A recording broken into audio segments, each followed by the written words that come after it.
Prologue. The cool, placid air in the ruins greeted Subaru with a strange tranquility. The clack of his shoes rang out with each and every step. The rather jarring echoes of his footsteps were causing Subaru's unease, but they also helped him stay grounded. When he couldn't even see anything right in front of him, those sounds were the only things that reminded him it truly existed. The place was completely shrouded in darkness. Quite some time had passed since he'd lost track of the wall he'd found by touch earlier. He walked and walked along a path without end. For Subaru, it was almost as if he were actually standing still, as though his movements were mere hallucinations. Hearing his footfalls abated that concern. More importantly, Subaru's reason for being here urged Hymanward. He continued to walk, relying on the echoes of his shoes. He couldn't stop. He wouldn't allow himself. No matter how deeply resignation had rooted itself in his heart, no matter how heavy his burden weighed on his shoulders, he had to grit his teeth and keep walking. If he didn't, how could he ever face her? I see, this is the desire that drives you. How curious, I must say. Suddenly a voice rang out. The moment he heard it, Subaru froze. The unending eternity he had felt suddenly fell away. In the blink of an eye, the darkness he'd thought would continue forever quickly faded, while the world that had been drained of color now seemed painted in a dazzling gray. There were tufts of green beneath his feet, and a cloudless, blue sky stretching out far overhead. Subaru realized he was standing on a grassy plain that should not have been there. He felt a gentle breeze stroke his hair, and then his throat constricted in shock. Would you please stop playing around and come here? Subaru stood there frozen. A voice called out to him from behind. When he turned around, he noticed a slightly raised knoll. At the top, a parasol had been set up to provide shade for a white table and chair underneath. And in that seat, he saw a girl. Her figure filled his mind with thoughts of white. Pure white. As if all color had been bleached from her existence. The long hair reaching all the way down her back and her barely exposed skin were like porcelain, more thin enough to seize attention. A pitch-black dress veiled her slender limbs, like an outfit someone might wear to a funeral. Her black eyes shone with what wear to a funeral. An extraordinary intellect. These were the only things that seemed to prove the ephemeral girl was actually there. White and black. Her extraordinarily stark beauty was expressed by those two hues alone. It would only take a glance for her captivating appearance to put anyone under her spell. But the sight of this girl injected overwhelming fear into Subaru's soul, the of which he had never felt before. Even his first encounter with the white whale had not struck him this way. Oh my, have I surprised you? Subaru didn't say a word to the girl who had come so close to him. When she saw his reaction, her eyes filled with amusement. The girl paused before nodding, seemingly taking stock of the situation. I see. I have yet to introduce myself. How embarrassing. It has been so long since I've spoken to anyone. My emotions seem to have gotten the better of me. Unlike the tone of her voice, the girl's expression barely changed at all as her tiny shoulders dipped slightly. She turned to Subaru, who was still silenced and frozen in utter terror, then touched a hand to her breast as she calmly introduced herself. My name is Echidna. The girl's lips softened into a thin smile as she added, or perhaps it would be better to call myself the Witch of Greed. Chapter 18. The place of return to Subaru. The cloudy sky above seemed to be an accurate reflection of his mind. This place shall feel emptier without you. As Subaru stood in front of the mansion's gate, a woman in a dress spoke those lonely-sounding words. The woman was distinctive, with long, flowing green hair and amber, almond-shaped eyes. Subaru still couldn't set aside his unease at the delicate way Crush Karsten faintly lowered her eyes like a stereotypically proper young lady, all in spite of knowing full well why this was happening. Crush, I'm grateful to hear you say that, but... Subaru scratched his head as he averted his gaze, looking straight ahead instead. Multiple dragon carriages lined the grounds of the Karsten estate. Aboard were the villagers who had evacuated to the royal capital to escape from the cultist under Betelgeuse's command. The Archbishop of Sloth had since then been defeated, meaning it was safe to return to Tulve Mansion and Earlham Village now. For that reason, they were scheduled to traverse the highway back to the village, with Subaru accompanying them back to Roswell Manor. Put bluntly, a mountain of problems lay before them, even setting aside the witch cult. Crush's sudden change was one of them, but I hate leaving at a time like this. but nothing's gonna get solved if I stay here. I don't want to abuse your hospitality either. If it is Master Subaru Natsuki and Lady Emilia, I hardly mind if you stay at my residence as long as you desire. But it seems that is not an option. I'll accept your kind words and leave it at that. We both have a lot of issues to face right now.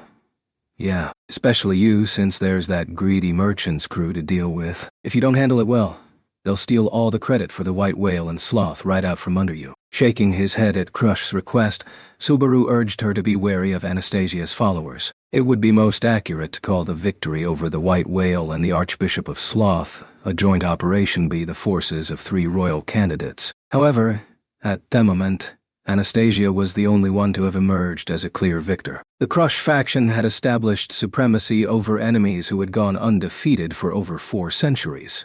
But the price their leader Crush had paid was not low. Subaru and the rest of Emilia's supporters who had led the way to Sloth's defeat had taken casualties as well. Subaru didn't say that his loss was as critical as what Crush and her people were enduring. But at the very least, Subaru had suffered a grievous wound that agonized him at that very moment. Meanwhile, Anastasia's faction had both candidate and knight intact, even after playing a large role in dispatching both foes, taking minimal damage while reaping great rewards. Accordingly, everyone would need to keep an eye on Anastasia's movements from then on. That was simply one more reason to maintain the secrecy around the alliance between Emilia's faction and Crucia's faction. We need to head back and get our ducks in a row before we discuss anything. We gotta have a little talk with Roswell, Emilia's sponsor. And I want to bring the worried villagers back home too. It must be a trying time for the families that have been separated. It would be best if you could help them. Crush showed him a slight, fleeting smile as she turned her gaze toward the villagers aboard the dragon carriages. Half of the village had been evacuated to the royal capital. The other half had been evacuated to another safe area by a separate route. Just as Crush had mentioned, families had been separated in the commotion. Subaru wanted to reunite them as soon as possible. I'll come back to the capital once we have that settled. I guess this is goodbye for a little while then. Yes, I shall be waiting. When that time comes, I will be pleased to finally repay the great favor I owe to you. You're making a big fuss over nothing. We're helping each other out, that's all. Plus, I already have my reward. Subaru put on an awkward smile for Crush as he pointed to the dragon carriage at the head of the column. This carriage seemed of a higher class than the rest, and a beautiful, jet-black land dragon was hitched to the front. The black land dragon was what Subaru had received Asha's reward for his part in the hunt. You ask for too little. To think you would ask for a single land dragon as a reward for defeating one of the 3 great demon beasts. Hey, I owe this dragon my life. I haven't been with her for long, but I've been on the brink between life and death with her more than anyone. And maybe the reason for that is 'cause I'm one hell of a nuisance to Patlash, but an unnecessary concern, I believe. As they spoke, Subaru and Crush watched over the land dragon, Patlash. That was the moment the Edgewordsman, Wilhelm, walked over and gently voiced disagreement. Having finished checking on the state of the carriages, the Sword Devil bowed as he joined the conversation. The Diana breed is said to be the most temperamental of all land dragons, and few grow this fond of someone in such a short time. It would seem Sir Subaru and this land dragon are most compatible. I suppose you're right about that. When I was picking them out before the fight with the white whale, I only picked her on gut instinct. But the compatibility part was likely a fact. Subaru felt like it was a match made in heaven. He didn't think he could have made it past both the white whale and sloth with any land dragon besides Patlash. Subaru had been saved by that wise dragon so many times he was convinced. In other words, I won't be satisfied with any land dragon other than you. When Patlash nestled close, Subaru stroked her neck with renewed gratitude. As he did so, she rubbed the side of her proud face against him, which unfortunately made her hard scales feel like a file sliding against Subaru's hand. Gwa-da-da. Those scales hurt more than I figured. Now I know what radishes must feel when run against a grater. Land dragons find such playing to be quite pleasant. This is simply another way to deepen mutual trust. Are you serious? Won't that make the power in this relationship like when a cat keeps toying with a mouse? Perhaps even with the land dragon shaving away his hand. This was mere child's play to Wilhelm. The Sword Devil's pleasant composure made Subaru scratch his head with a guilty expression. Well, setting aside the issue of how Patlash and I should get along for now, Wilhelm, it's sad, but I have to say goodbye to you for a while too. Take good care of that one. Okay, thank you for your concern. Judging from how the bleeding has now largely ceased, it would seem that I am farther away now. It is difficult for me to speak about that as a fortunate thing, but they were discussing Wilhelm's left shoulder, the spot where his wife, the previous sword saint, had wounded him. The fact that his old wound had opened up filled Thesward Devil's eyes with a maelstrom of complex emotions. As to what it meant, there was no way to find out except through questioning the Archbishop of the Seven Deadly Sins who had attacked Krush. The Archbishop of Gluttony.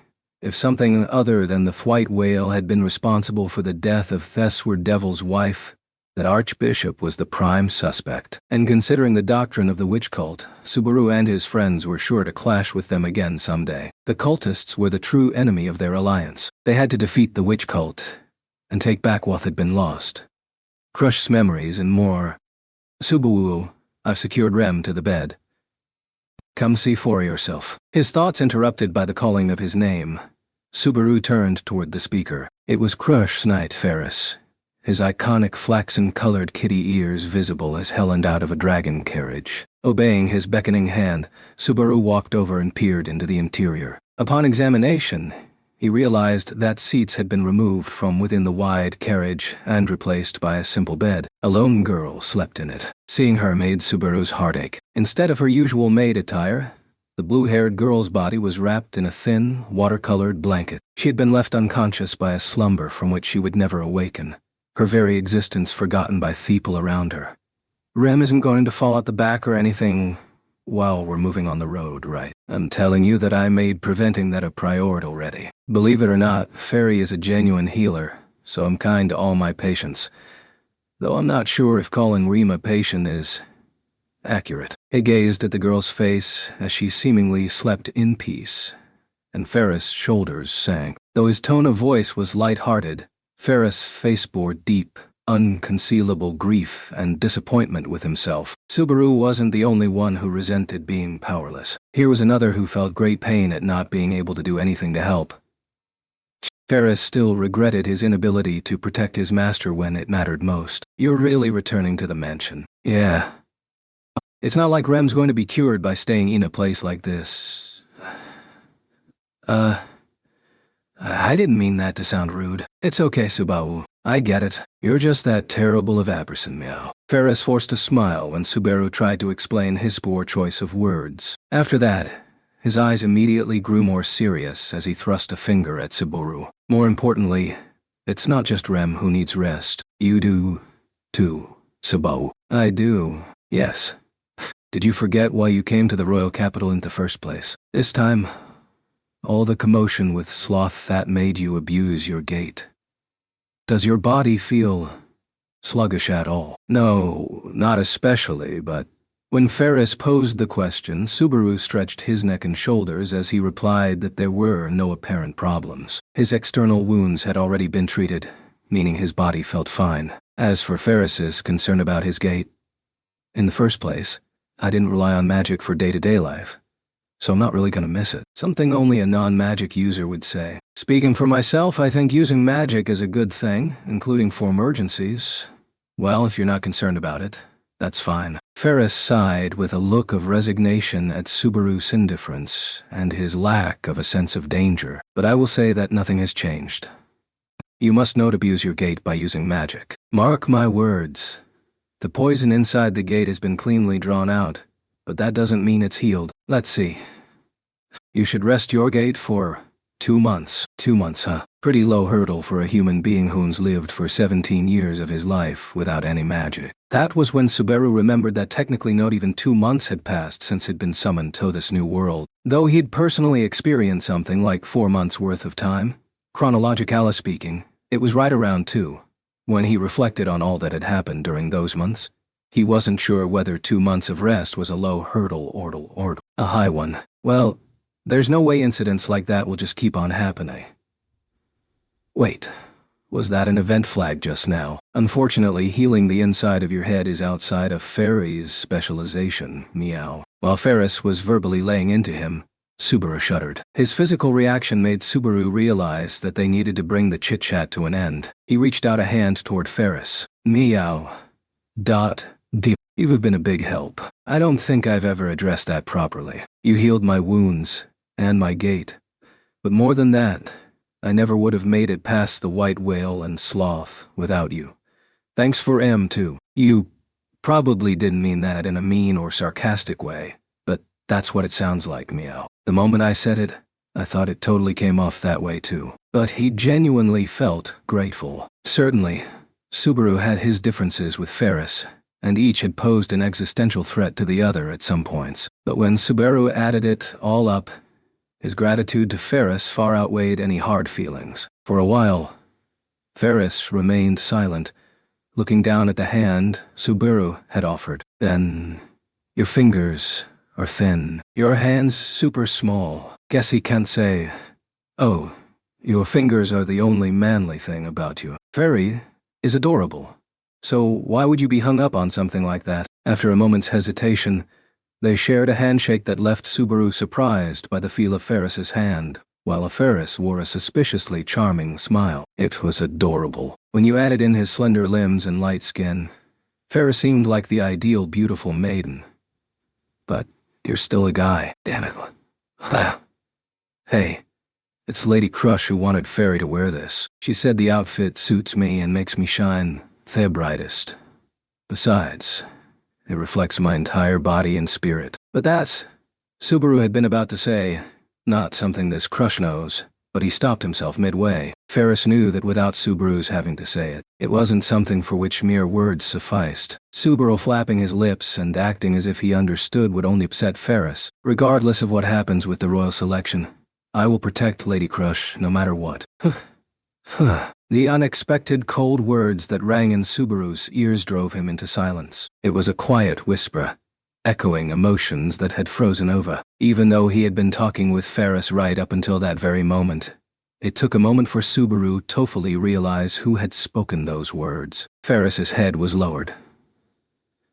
Subaru couldn't see his eyes past his hair, but the palm in Subaru's grasp was very hot. Ferris, and thoughts why you have to keep your promise. Right, Subaru. However, that ominous presence lasted but a single moment. Subaru was still at a loss for words when Ferris had seemed to bounce back up, his demeanor the same as usual. His eyes had a mischievous glint to them as he continued. You'd better, or I'll make you suffer before killing you by making the mana inside your body go crazy. Could you stop saying stuff scary enough to kill people with such a cute voice and that pretty face of yours? Ferris pulled back his hand, laughed as he disembarked from the dragon carriage, then bowed. Subaru felt weary just watching him, though that brief instant where he'd seen an unknown side of Ferris still weighed heavily in his chest. Those intense words had to be how Ferris truly felt, an expression of both his tenacity and his resolve. And Subaru was no bystander in the matter.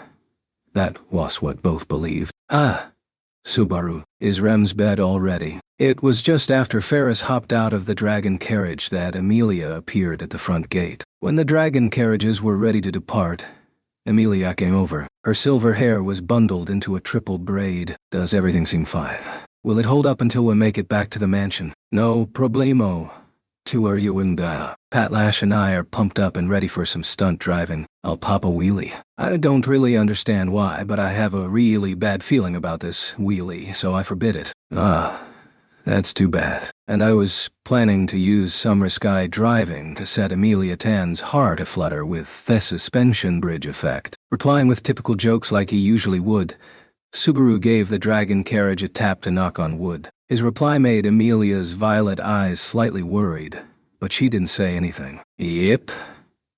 Anyway, though some lingering regrets, it's time to get this show on the road, meow. With a clap of his hands, it was Ferris who brought an official end to the awkward pause. When all eyes gathered upon him, attention immediately shifted to Crush, standing right beside him. Now, Lady Crush, if you have any final things to say to Lady Amelia. Yes, I suppose I do. With Ferris ceding the stage to her, Crush took a step forward. With the men who served her, Ferris and Wilhelm, at her back, she stood at attention as she turned toward Subaru and Amelia. First, though I have said this many times, I am deeply grateful to both of you. I may have lost my memories, but I believe it is thanks to your cooperation that our lives have been connected, intertwined with my desires from before Elost my memories. Thank you very much. And not at all. There is nothing you need to thank me for with such words, Lady Crush. I spent most of the last several days out of the loop rather than doing anything. It's a fact that you were out of the loop for the main events. But, relax, Kay. I got a lot of stuff done right. Any credit I earn belongs to you, Amelia Tan. All Subaru's sins belong to Lady Amelia too, meow. Don't pick at my scars. When Subaru moved to reassure the apologetic Amelia, Ferris swiftly inserted himself into the conversation, poking fun at him for what had transpired at the royal palace. Laughter erupted in front of the gate the instant Subaru raised his voice. A few days prior, Subaru wouldn't have even dreamed of floughing those events off. Of course, that didn't mean he could just forget about Thao and why he had acquired those scars, but it's alright. From here on I have many things I need to properly talk about with Subaru. Amelia, the only one not to laugh, spoke those words with a sincerity in her eyes. They seemed to say that whatever the results of Subaru's actions, she would face them head on. This was proof she had truly accepted Subaru. In name, in fact, Subaru truly stood by her side. Let us be sure to meet again in the near future. Lady Amelia, Master Subaru Natsuki. I believe we shall maintain friendly relations for a long time to come. Crush smiled pleasantly as she offered those words, turning a gaze toward the pair that left no room for deceit. Even after she'd lost her memories, her nobility remained undiminished. Crush, whose existence radiated honesty, did not deal in lies or conceits. Perhaps that had been conveyed painfully clearly. Amelia lowered her eyes, her lips trembling. I'm a candidate in competition with you, Lady Crush. Even with an alliance, we will someday become enemies again. Yes. I must strive to do my best so that I do not lose Toyo. Lady Amelia. Besides that, I am a half-elf, with silver hair at that. You're not afraid of me. Amelia, that's... Subaru tried to stop whatever she was trying to say. But when he saw Amelia's expression, he said no more. Amelia had posed that question with a desperate, serious look in her eyes. At that point, no one who understood even a tiny fraction of her feelings could thoughtlessly intervene. Besides, Subaru knew Crush, and knew that even now her soul remained unclouded. The worth of the soul is determined by the worth of a person's actions, whether for themselves or for others. We should all live in whatever fashion makes us shine brightest, to live in a way that brings no shame on our souls. Or rather, I apparently used to say that often. Hearing it now, from the perspective of the listener, the words sound rather pretentious, do they not? Unable to help herself, Crush let a smile slip as she talked about her own past statement. While listening to the words, Amelia had pursed her lips in silence, likely considering them emblematic of a deeper truth. Lady Amelia, do you believe the way you live now is shameful? I do not. I have lived this far believing that whatever others may think of me, at the very least, I must not hatter myself. Then there is nothing for you to fear or regret. Honey yourselves, strive harder, and walk straight and true on your own path. You possess a wonderful soul. Once she had finished speaking, Crush unflinchingly offered Amelia her hand. I am pleased to have had a chance to come to know you. I feel no fear. As if she felt pain in her chest, Amelia's cheeks stiffened as she stared down at Crush's hand. Crush quietly awaited Amelia's response without any attempts to hurry her. Finally, Amelia very, very gently touched Crush's hand, exchanging a handshake with her. I hope you remain in good health. I look forward to meeting you again soon.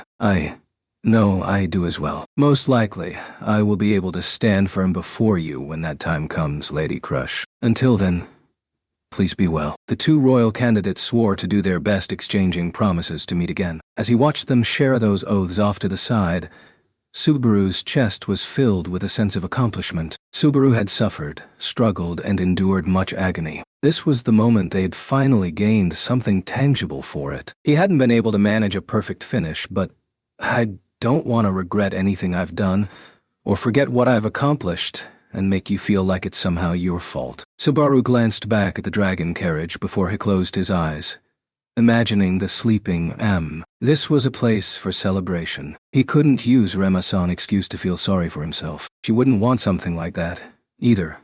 Or perhaps he was selfish to think that. Master Subaru Natsuki, I hope you remain in good health as well. I pray from the bottom of my heart that your future exploits help this girl recover as soon as possible. It's not really a good thing if it requires my exploits in the first place. I'm a useless man except for extreme situations, when I'll borrow anyone's help to get things done. What happened to Rem? And what happened to you, Krush? Aren't someone else's problem? I'll make sure to find a way. Krush smiled pleasantly, seeking a handshake from Subaru as well. Too embarrassed to place his hand over Theon, she offered. Subaru did not shake her hand.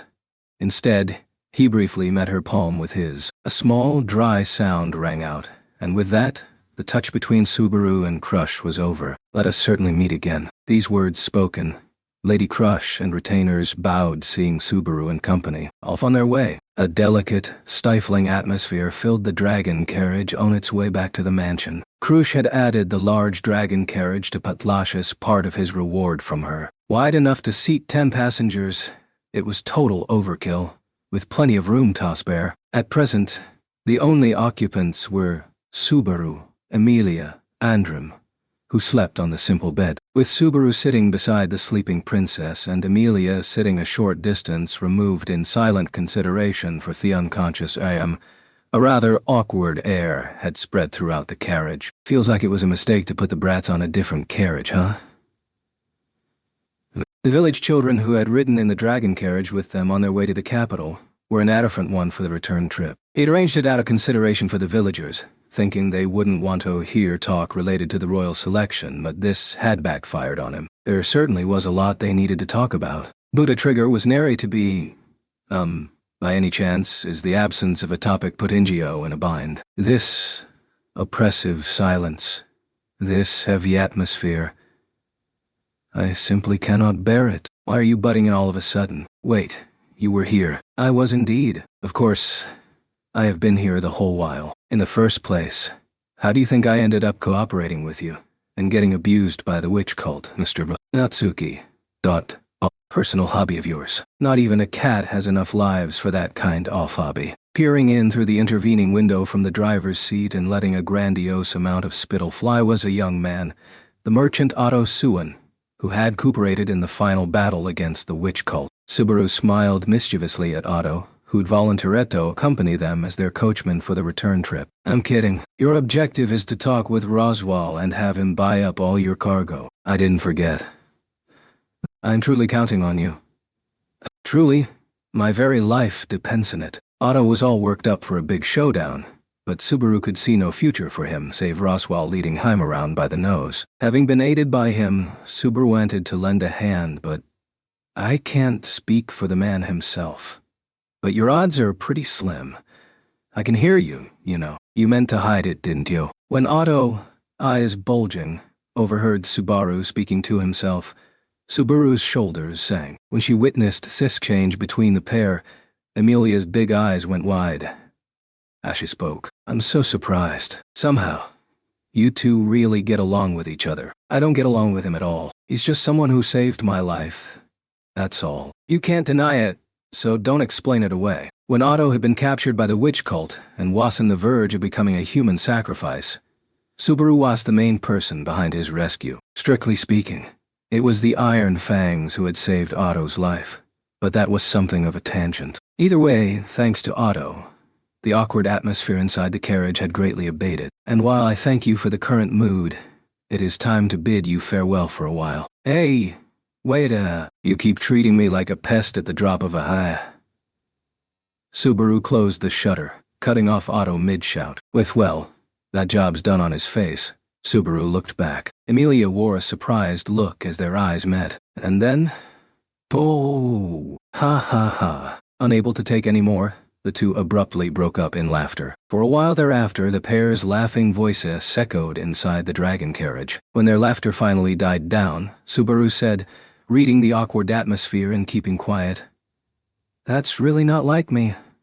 Huh? No.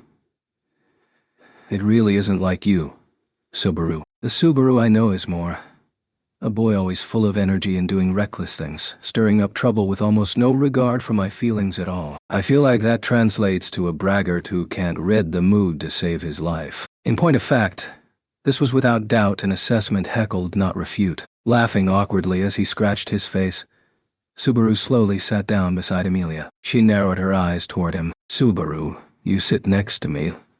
Like it's a natural thing. Oh, something strange about that. No. At first it made me nervous, but for some reason it doesn't now. So it's all right. Amelia shook her head as her thoughts on Subaru sitting beside her trickled out. For meals at the mansion and the conversations with minor spirits that were a daily ritual for Amelia, and in many other everyday settings, Subaru had stood and sat by Amelia's side as was his wont. But all that hard, painstaking work finally paid off. I'm so moved. There you go, making light of things again. Even though I don't want you to do that weird bluffing. When Subaru clenched a fist and murmured, Amelia's cheeks puffed up in dissatisfaction. Then, after ever so slightly leaving her hips away, she turned her eyes to the simple bed at the back. You've been thinking about Rem the whole time. You don't need to hide it. Ta-ha-ha. With Amelia's sullen gaze sealing all avenues of retreat, Subaru conceded with a listless laugh. Yeah, I have been. I've been thinking about her a huges, and I think she's been on my mind this whole time because Say's felt I've got to do something. I want to think of Amelia Tan first and foremost, but this time I just couldn't keep things in the right order. Sorry. I'm not upset about that at all. I said it back at Lady Crush's mansion too, didn't I? Shed said she wanted to understand all the concerns and worries Subaru harbored. Yes. He remembered Amelia had spoken those words to him. He had been so happy, he'd cried. Even so, she's very precious to you, isn't she? Precious? Super precious. As precious as you are to me, Amelia Tan. Do you realize that's a really selfish thing to say? I do. To be honest, I feel so bad about it. I want to roll over and die. But I'm super serious, so... He conveyed his honest, undisguised feelings to Amelia loud and clear. Scoundrel though it made Subaru. Rem's presence inside him was simply that large. Without exaggeration, it was every bit as large as his feelings toward Amelia. Hence, he continued praying for Rem's recovery, glad that he had not upset Amelia in the process. To find a way to make that recovery happen, Subaru Natsuki would take on any trial. I'm sure you'll find it, a way to bring her back. Amelia Tan thought. With Subaru engaging in that extremely selfish reasoning, Amelia gave a thin, charming smile and nodded. She ran a finger through her silver hair as she stared straight at Subaru's raised face. I think, in the sense of being motivated by selfish reasons, you and I are probably very alike. Subaru, I'm well aware I joined the royal selection for a selfish reason off my own. A selfish reason? You mean a world of equality without any discrimination? That reason. Subaru reminisced about the desire Amelia had spoken of when she declared her beliefs at the Royal Selection Conference. As a half-elf, Amelia had been exposed to discrimination like few others. Was it not natural for her to want an egalitarian world? However, Amelia sadly shook her head in the face of Subaru's understanding of the matter. Not that. I started this with something that was really personal. I'm sorry. I can't really explain it with words. I don't want to hide it from you, Subaru, but I'm not sure what I should say. Amelia was at a loss for words, vexed that she could not speak well about what was in her head. If there was not tangible answer to be had, Subaru didn't want to try to force her to give him one. If the details about the emotions welling in her breast were secretly related to why she had entered the royal selection to begin with, we'll talk about everything after we catch up, Roswell. You'll forgive me then? You haven't done anything wrong, so I don't need to forgive you. If anything, the stuff I talked about is more of a problem. Besides, Roswell might know something about the Rem issue too. So far as Subaru knew, there was no one in that world better connected to both the top and the underside worlds than Roswell L. Mathers himself. Considering the detail that the clown-looking eccentric had nominated Amelia for the royal selection, it was about time they got him to spill his guts. There was also the matter of what the hell he had been thinking, not even lifting a single finger during the witch cult attack. But if we're putting that off until after we get back to the mansion... Yeah, if you don't mind, Subaru, I'd like you to tell me, Abutram. For one moment, a suggestion sent pain running through Subaru's chest. But this was not because he rejected Emilia's suggestion. It was from pure worry and hesitation. Could Subaru speak words that could truly suffice Abutram, the girl who had saved him? Yeah, that's gonna get a bit long, but I'll tell you all about it. To me, memories of Rem are as precious as my memories of you since meeting you 2 months ago. Emilia Tan. Hiding his sentiments behind his words, Subaru began to speak of day-to-day life during those 2 months, when, after meeting Emilia in the royal capital, had awoken in the mansion, greeted by Rem and Ram. Once he started telling the tale, he couldn't stop. Emilia continued quietly listening to Subaru's story, and in the end he continued without pause, until arrived back in the Mather's domain. Hey, you two, we've finally arrived at our destination. When Otto shared that news from the driver's seat, it was evening. Half a day since they'd departed from the royal capital. The report through the shutter made Subaru break off his story and turn his eyes to look through the side window. Oh, really? Faster than I thought. It seems you were caught up in your story. We made excellent time down the highway as well. Perhaps thanks to departing in the early morning and arriving before nightfall. Everyone from the village will be that much more relieved. I'm so glad. Otto, thank you very much. It's a relief we made it to the village safe and sound. Subaru leaned forward. Emilia was right beside him, gazing through the same window as she thanked Otto. I am honored that you would say so, Lady Emilia. You wish Mr. Natsuki would praise my endeavors in a more straightforward manner. Hey, don't be that way. My personality means I say a load of things that don't match what I'm actually thinking. Catchin' already. How can those words come from your mouth? After all the things you've said to date. Otto's voice rose at Subaru's poor treatment. Now, said Emilia, scolding Subaru for his attitude toward Otto. I'm sorry, Otto. It's Subaru's bad habit to tease people he is fond of. Wait, you've got it all wrong. I don't do that, Toyo, Emilia Tan, but you do it to Beatrice, don't you?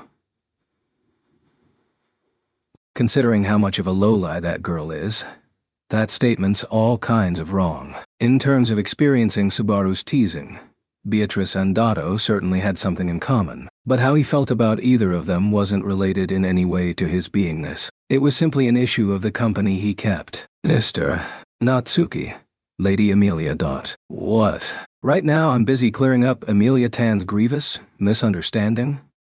We've arrived at the village, but there seems to be something amiss. The abrupt call in a low voice made Subaru and Emilia make eye contact. When they hurried to follow Otto's gaze, they were drawing near Earlham village, their destination right down the road. The village was a familiar sight. The lack of human presence made this eerily similar to the last time Subaru had seen it. An uninhabited village, right after the villagers had been evacuated to flee from the witch cult. In other words, Ram and the villagers in the sanctuary haven't come back. That was the conclusion they reached after Subaru and the others split up to check out Earlham village. It stood out clearly on the faces of the returning villagers after they failed to find any sign of the others, the ones who had split off and fled to the sanctuary mid-evacuation, and who should have long returned by now. According to Ram, the sanctuary is a 7 to 8 hour trip from here. To not have returned ahead of us after we spent 3 days in the capital. We mustn't be hasty. It might be simple prudence until they're certain the village is safe. Would Roswell act that passive once he heard the circumstances? During the demon beast incident a while back, he immediately ended it with brute force. It's just weird that he hasn't done anything this time. Roswell possessed magic that gave him the ability to fly through the sky. That was a simple and effective way to reconnoiter his own territory, even if he was being cautious. Even discounting that, Ram, with her clairvoyance, would be right by his side. It was obvious he had already learned about their victory over the witch cult. The fact that he had not returned to the mansion despite that meant there's a reason he didn't come back. Did something happen in the sanctuary? Subaru and Emilia turned their faces toward each other, both having arrived at the same point of view.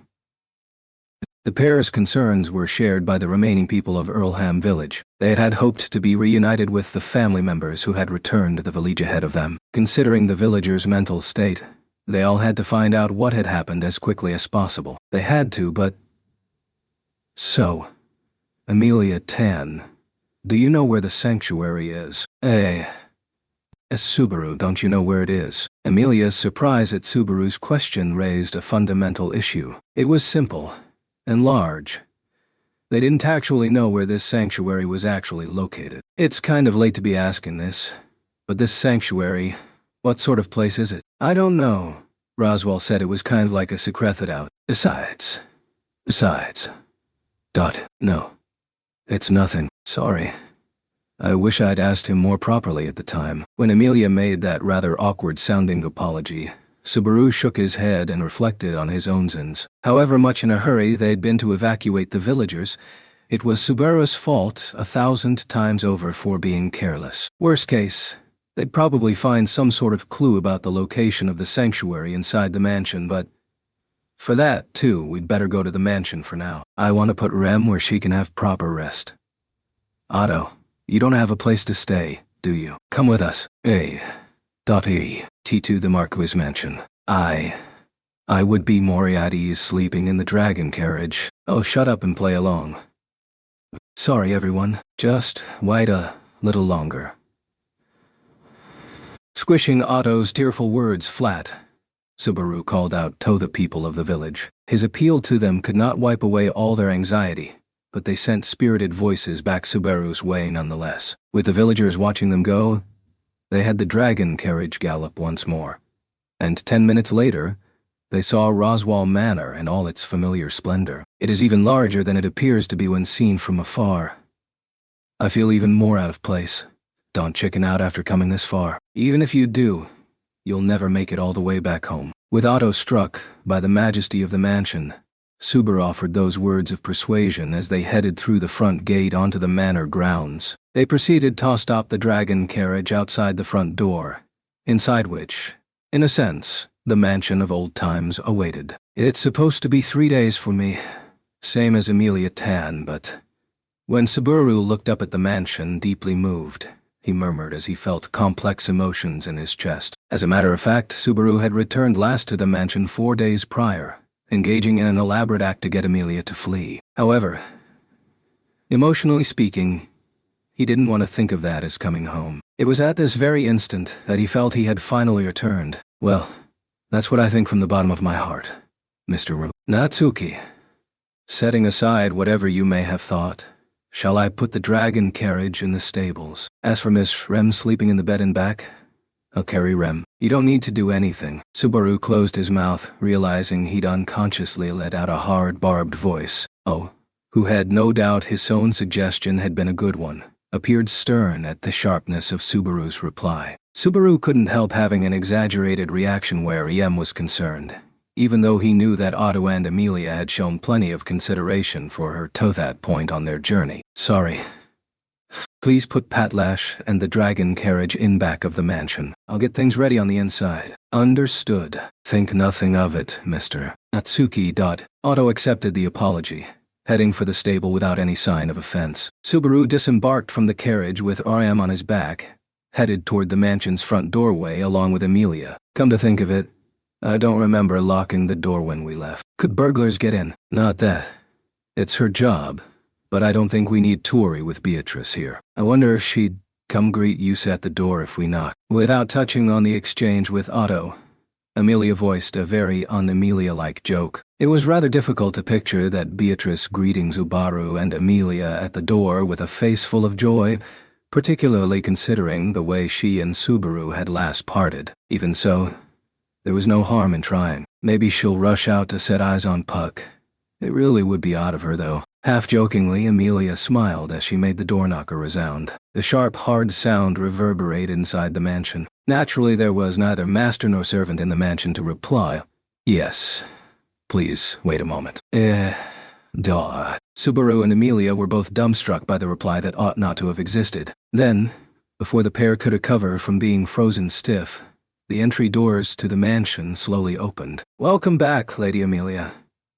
I have been eagerly awaiting your arrival. Standing on the other side of the open double doors was a woman greeting the pair with perfect courtesy. She had long, gleaming blonde hair and emerald eyes that seemed as transparent as gemstones. Her tall figure was clad in a classical maid outfit. She carried herself in a splendidly tidy, feminine manner. Her age was 20 years, more or less, and anyway hooked at her. She was a maid through and through. The problem being, she was not either of the two maids who'd been assigned to Roswell Manor. Subaru was frozen solid at the sight of the unfamiliar maid, but his tension soon eased. Emilia, standing stiff at Subaru's side, furrowed her refined eyebrows and said, "Frederica." She knew the other party's name. When addressed, the woman replied once more. "Yes," she said, and the woman, Frederica, released her hands from the hem of the skirt they had held as she said, "I am Frederica Baumann, returning to duty from leave granted by the master." Slowly lifting her face, Frederica sent a warm, amiable smile the pair's way. When that smile struck Subaru's eyes, he opened his mouth wide. "You must be tired from your long journey. First, allow me to show you inside the man's scary face." Subaru's very, very loud shout echoed across the sky off Roswell Manor. Frederica's smile was completely ruined by the bizarre fangs filling her mouth. When looking at her as a maid, Subaru found the woman named Frederica to be perfect. She dressed in a maid uniform that was not gaudy in any way. Her words and gestures were exceedingly refined, and her behavior bore not a single trace of waste. Seeing her standing straight like it was natural made one's own body straighten up. In all functional matters, she scored a perfect 100 as a maid. Appearance-wise, too, that mouth accepted. "Subaru, you idiot. You can't go saying that to a girl. Apologize properly." "Cease, Lady Emilia. It is fine. I am accustomed to people being surprised the first time they meet me. I am not minded whatsoever. No, I will not. When you do something bad, you need to apologize. Especially when you've hurt someone. Isn't that right?" Frederica, the aggrieved party, had a conflicted look on her face at Emilia's red, anger-filled expression. Emilia's point of view was good and proper, something Subaru deeply acknowledged when he went down on his knees on the entryway's floor. Subaru proceeded to bow his head deeply toward Frederica, to show he had reflected on the error of his ways. "No, what Emilia Tan's saying is right. I was completely in the wrong just now. I'm sorry I said something terrible all of a sudden meeting you for the first time. Boil me, fry me, do whatever you like, though I'd prefer it be as painless as possible." Subaru apologized in a manner that was more effeminate than manly. After he'd said such rude words to a woman he'd just met, he couldn't blame Frederica for any reply she might wish to make. Frederica, listen. Subaru's not a bad child. It's just, he has a bad habit of saying things without thinking from time to time." Emilia added her own words to bolster Subaru's apology. The oddly maternal words weighed on his mind, but Subaru was happy she'd spoken up nonetheless. Frederica fell into silence at the look of the pair for a time, but teehee. "Lady Emilia, Master Subaru, you are both quite amusing." "Frederica, I said I am not upset in the slightest. Yet you did this anyway." And Lady Emilia, acting so maternal in making Master Subaru apologize like this. "Oh, this has become so amusing." Frederica forgave Subaru while hiding her mouth behind her sleeve as she smiled. Even with Subaru kneeling in proper Japanese fashion, she cut his feet right out from under him. "Besides," she continued, "I cannot put off asking about the circumstances forever. There is the reason they have been recalled, the absence of the master. And that girl, the spitting image of Rambon." Frederica's gaze shifted toward a sofa, the sofa upon which Rem had been laid down to rest. The words she used, Ram's spitting image, proved that she had a prior association with both sisters, Ram and Rem. "Oh, now I remember. There was a maid who quit a little before I came to the mansion." "Quit is not quite accurate. I was given leave so as to tend to personal matters. It is just that I have ended up returning sooner than I expected. If it's before Subaru came to the mansion 3 months ago, then I'm happy to see you again, though." Emilia and Frederica smiled at one another, pleased Tobe reunited. Even then, Frederica hid her mouth behind her sleeve. Maybe Subaru's rude words had given her something of a complex about it. Subaru was even more ashamed of his slip of the tongue. But Frederica spoke nothing of it, as she motioned to the mansion with a hand. "After being called back, I found the mansion an empty shell. I was completely at a loss. Fortunately, I was able to grasp the situation from a letter in the master's office." "Letter, Yes, A letter penned by Ram. Even though she had called me back, this was the only word she left. Perhaps I am being too soft on her and saying it is just like her. Frederica gave a strained smile. From that smile, Subaru felt the weight of years of familiarity and trust between her and Ram Bodmia. Likely she'd had a similar relationship with Ram, and the reason Ram called you back, Frederica. Subaru brushed aside the budding sentiment in his chest as he prodded Frederica onward. That said, the question had an obvious answer. The mansion had been on high alert with the witch cult aimed straight at it only a few days ago. In other words, Ram had called Frederica back as emergency reinforcements for battle. By the time I returned, the mansion's kitchen and garden were in a rather terrible state. There was a compelling reason for that. Right. Amelia Tan. Wait. Subaru. It's not like this is Ram's fault. It's just an odd breeze seemed to blow through the mansion for some reason. More as time went on. I wanted to help too, but... that's okay. It wasn't anything you could have a copped with, Amelia Tan. Yeah, and Ram said, this is nothing. Leave it to me. You shall manage somehow. Man, she really isn't all she makes herself out to be. No. When she said she'd manage somehow, she meant to throw it all onto Frederica's shoulders from the start, didn't she? Ram, not that your self-assessment is wrong. Yes, try. Damn it. It was a decision so like her. Subaru could practically see her snorting. In the back of his mind, Amelia gave a pained smile at Subaru's reaction and said, but it's so strange. Ram should have been working hard all the time you were gone. Frederica, I wonder why she was all a mess for only those After speaking about it that far, Amelia found her answer. She'd surmised what had been happening at the mansion during Frederica's absence, that there was someone working with Ram to maintain the mansion. And without that, Ram couldn't keep the mansion going by herself, so she asked Frederica for help. Subaru sadly accepted the natural conclusion. The very fact that Ram had gotten into contact with Frederica was proof she didn't remember M. No, he had more than enough reason to deduce as much. He didn't need direct confirmation. I'll take Rem to her room and explain to Frederica along the way. Amelia Tan. Otto's waiting outside.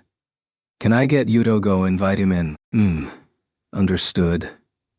You'll be all right. If Amelia Tan shows me a smiling face, I'll give even Archbishop of the 7 Deadly Sins a butt-kicking. Amelia had a downtrodden expression on her, but Subaru spoke flippantly with a little smile. She proceeded to do Ace asked, heading out of the room to invite Otto, most likely waiting at the mansion's entrance inside. Watching her back as she left, Subaru said, "Now then," and turned back toward the sofa as he said, "This Isram, Ram's little sister. You probably don't remember her, right?" Unfortunately, I do not. However, there really is no room for any doubt. When Subaru, adjusting the sleeping Rem's position on his back, posed that question, Frederica drew in her chin. Subaru sighed at her reply, indicating the corridor with a motion of his chin. "We'll talk on the way. I want to let Rem sleep in her own room." "I understand. This way, please." Keeping her words to a minimum, Frederica opened the door as if to lead Subaru out. Together with her, Subaru headed to the mansion's east wing, toward Rem's bedroom. As far as I could tell, Rem and Ram are sisters that really get along. On the way to that room, Subaru told Frederica Abfax, lost to her, what kind of girl Rem was, what she'd been doing to that point in her life, just how lovely she was. He spoke much like he had to Amelia on the road back to the mansion. As Subaru spoke to Frederica, he stated, and replied to a number of thoughts inside his own head. There had to have been a better way. During the battle he'd thought, I've done the best I can. Somewhere though there had likely been a better, a more perfect outcome, one with the greatest possible results. And yet, Subaru had let it slip through his fingers. If only he was smarter, surely Subaru would have noticed it. As one example, the letter of goodwill that Crush Senvoy had brought to Amelia. Subaru had concluded that this letter, the root of much misunderstanding because it was blank, was a plot by the witch cult. But in that, he had been mistaken. At that point, the witch cult surely hadn't caught on to Subaru's actions. and no opportunity had presented itself to swap one letter of goodwill for another. In the first place, sleight of hand such as swapping missives wasn't the Widgecole's style.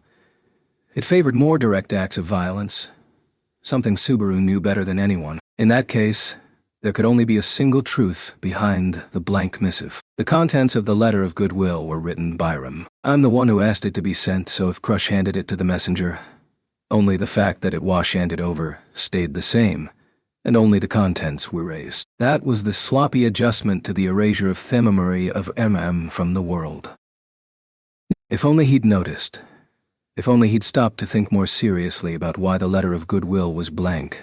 If only he'd seen the truth behind it, he would have realized the tragedy that had befallen even if it was a tragedy occurring at a time when there was no turning back. That is a rather difficult story to believe. He arrived at the usual answer to his own question at the same time that Frederica, having finished listening to his story, quietly spoke those words to him. The words held no ring of denial behind them. She looked around the area. So, this is Rem's room. It is completely tidied up.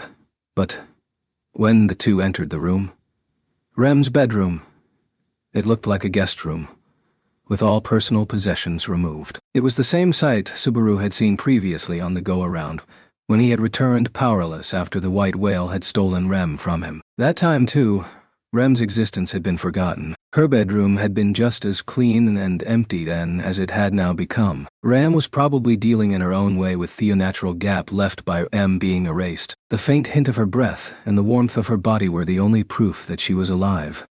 The symptoms of a sleeping princess were to require no food or water, simply to breathe and to sleep. Master Subaru, if she must be cared for in any way, I want to do it. Let me do it. It's Rem's first return to the mansion like this, so I have to.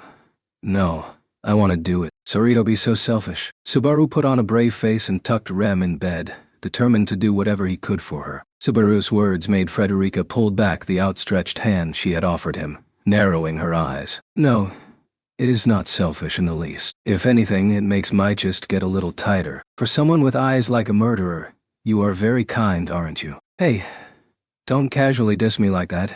It really wounds my heart. When Frederica pointed out the look of Subaru's eyes, his voice went shrill as she smiled mischievously. He immediately realized that she was paying him back for the rude words he'd spoken to her earlier. In a true sense, the exchange just then had fulfilled the conditions for conciliation between them. To begin with, you won't need to care for She doesn't need food or even baths. But please, pay her as much mind as you can. That's the only thing I ask. I shall take that to heart. If she is Ram's little sister, she might as well be my own. I wonder what kind of reaction the Master and Ram shall have when they return. I can't read Roswell's. I don't really want to think about how Ram will react. The sisters truly got along well. The older sister doted on the younger.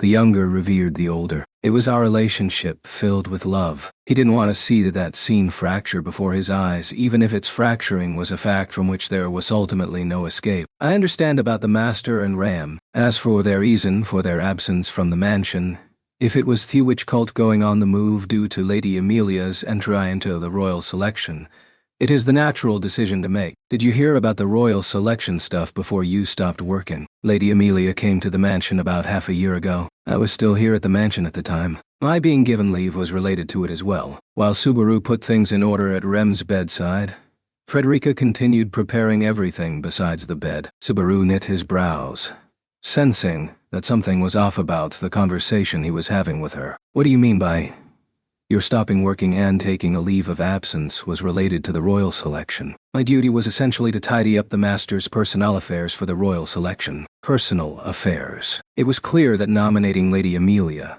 a half-elf, as a candidate would invite troubles. Before that, the Master sent those around him away. Even here at the mansion, he left only Ram, capable of defending herself. Ram and most likely RM, making two. That answer accounted for the weird feeling Subaru had experienced upon first arriving at the mansion. Considering the sheer size of Roswell Manor, it would be nigh impossible to keep only the sisters Ram and Rem as servants. In actuality, Rem's skill kept the mansion afloat, but still, upon the Master's instructions, many servants were sent off to perform duties elsewhere. As a senior staff member, I assisted in this. In the end, I too left the mansion, though I ended up returning, as you can see. Frederica's return to the mansion had been an effect of losing Subaru had already arrived at the answer to that question, but at the same time, hearing her words thickened, there made doubts sprout inside his chest. Namely, Roswell's steps to prepare for the royal selection had been a far cry from his actions ever since. Hey, Frederica, how much has he actually told you? Master Subaru. From what you're telling me, Roswell made all kinds of preparations for the royal selection. It's common sense that elves and the witch cult are connected, so he had Tunner would be dangerous. In spite of that, Subaru's words trailed off as he continued to stare at Frederica. Where are his countermeasures against the witch cult then? Rem and Crush both said he had to have them, but I didn't think he was relying on me. And if not, why'd it come to? The sights of the people of Earlham village, slaughtered and tormented by the witch cult, and Rem and Ram casualties in the battle against the cult, came rushing to the forefront of his mind. Such was the tragedy that had befallen the Mather's domain. Where were the countermeasures in those scenes? Roswell wasn't anywhere to be found. If you know there was something, then... Unfortunately, I have no way to know the Master's thinking in its entirety. There are most likely only two people in this world that he deems worthy of trust. 2 people. Who? Who are these 2 people Roswell trusts? Ram and the Great Spirit in the archive of forbidden books. According to Frederica, as far as she knew, there were 2 people who might know Roswell's intentions. He had no room to doubt the first. Ram, offering Roswell her undivided fealty, was surely worthy of that trust. However, the second possibility was a bolt out of the blue. The Great Spirit in the archive of forbidden books. A room inside this mansion separated from the rest via magic. Exactly how the Great Spirit separates the archive of forbidden books from the outside world via her own magic is especially secret. Frederica's respectful explanation left Subaru wide-eyed and at a loss for words. It was too far removed from his own recollections, but unable to form any other reply. Her name is. With decisive certainty, Subaru posed that question to Frederica. Perhaps the reaction was not what she had expected, for Frederica seemed taken back for a moment. Finally, she replied, Lady Beatrice, that is the Great Spirit serving as the librarian of this mansion's archive of forbidden books. The instant he turned the doorknob, somehow he was sure. As he walked around the mansion, his attention was abruptly drawn to the presence of the door. When he walked over and touched the doorknob, the suspicion that something was off about it instantly changed to certainty. When he reacted to the open door that was simply there, peering inside it. Been a while. As Subaru lightly waved a hand, the archive of forbidden books spread before him, not changed whatsoever from before. The large room packed with bookshelves was filled with the aroma particular to old books. Neither the thin gloom off the windowless room nor the serenity of the air changed one iota. That applied not only to the room itself, but to the girl who guarded the archive as well. The girl, Beatrice, sat on a stool instead of a chair, eyes lowered to the book resting on her lap. Considering the ruckus in the mansion, is it from your return, I wonder? Beatrice glanced upward, beholding Subaru in her blue eyes as she murmured in apparent boredom. Then the girl seemed to lose interest, her eyes returning to the book once more. If you have returned, I should presume that the uproar of late has finally abated. Yeah, thanks to or rather, you sure gave me a hard time. Do you have any idea how scared I was to have you not listen to me and run during the operation? Do I know or care, I wonder? I never asked you to worry about me in the first place. I'm pretty sure I said I have a reason to worry about you. I don't think I'm wrong. Then, or now. Beatrice's words were unapologetic, nor did Subaru retreat a single step with his reply. When, on the eve of the witch cult's onslaught, Subaru's words urged Beatrice to evacuate, she had rejected them. As things turned out, the mansion had not incurred any damage. But going by that would be nothing more than argument by hindsight. A lot of people worried about you, Amelia and Ram in particular. You can do it later, but you should give them a proper apology. Apologize. Eddie should apologize. Am I at pains to understand why it is necessary to do such a thing? And Tom, don't get all stubborn for nothing. If you're gonna be that stuck up about it, I'll go apologize to everyone in your place. I'll tell them you were bawling your eyes out with the tears of gratitude when you told me to thank them. Do not speak such falsehoods. Do my tears truly flow for that long, I wonder? His provocations with a flippant tongue raised the volume of Beatrice's voice, just like usual. Oddly, this filled his own chest with deep emotion, which made Subaru narrow his eyes. There he was, exchanging words with Beatrice like that once more, even after they had parted ways in such a deeply meaningful manner, even though he still had a mountain of things he desired to ask her. Things were as boisterous as before. Exceedingly relieved by that fact, Subaru let out a listless sigh. You can dial back the drama a notch. It's not a bad thing to bawl your eyes out once in a while, you know. Coming from a man who cried like a little baby on the lap of the woman he likes, those words do bear a certain weight. Can't you just forget about that already? Once that had happened, when impassable hurdles piled higher and higher, sending his emotions crashing against Adam until they smashed apart. When he thought back to that time, his face burned so much he felt like it might catch on fire. All the same though, the glow of the precious memory burned in his chest just as much. Trying to paper over those complex emotions, Subaru loudly cleared his throat and changed the course of the conversation. Anyway, I'm glad we're both safe and sound. Now is the time to come to an understanding. Understanding. Were you not the one to speak on your own, I wonder? Always so self-serving. Yeah. I suppose I always am self-serving. Most of the times I talk to you go like that. Do you remember when we played tag here in the mansion when we had the snow festival? Beatrice narrowed both eyes as Subaru began talking in a whimsical fashion. As her blue gaze shot through him, Subaru made various gestures as he reminisced out loud. It was as if he was choosing his words with great care, diving deeper and deeper into their memories, so that they touched upon the truth. It was like that during the Demon Beast uproar too. Back then you helped me a ton when you lifted that curse. Stop it. As a result, I sucked up an even bigger curse, which backed me into a seriously bad corner. After that, to Helmet take going after the Urugarums in the forest, so... Subaru's rapid-fire speech was powerfully cut off by an explosion of dry sound. When he looked, he saw that the source of that sound was Beatrice's lap, or rather, the open book upon it she had so sternly closed. Sensing Beatrice's irritation from that gesture, Subaru awkwardly pursed his lips. With Subaru falling silent, Beatrice glared at him with a sharp glint in her eyes. Would you get to the point already, I wonder? Enel scoured. Sure.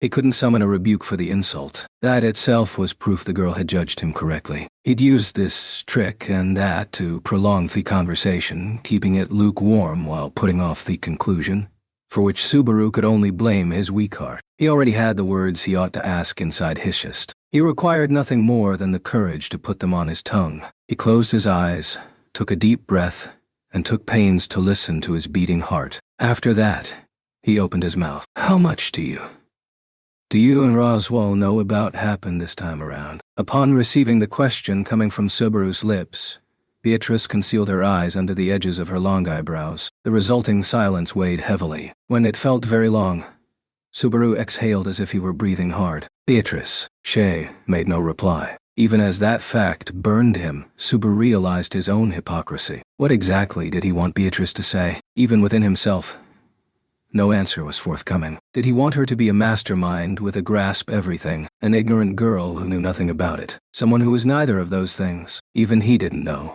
Finally, for the sake of argument, what reply do you desire from Betty? This ain't some what if. Besides, it's got nothing to do with what I want you to say. What I want is an answer to me question. I want an answer deeper than just yes or no. The unexpected counterattack made Subaru intentionally coarsen his voice, but Beatrice's cool demeanor toward Subaru did not falter. Betty finds it unfortunate you are so worked up, but perhaps she does not understand what you mean. Betty is not your instructor. If you expect her to politely educate you on every topic, you are sorely mistaken.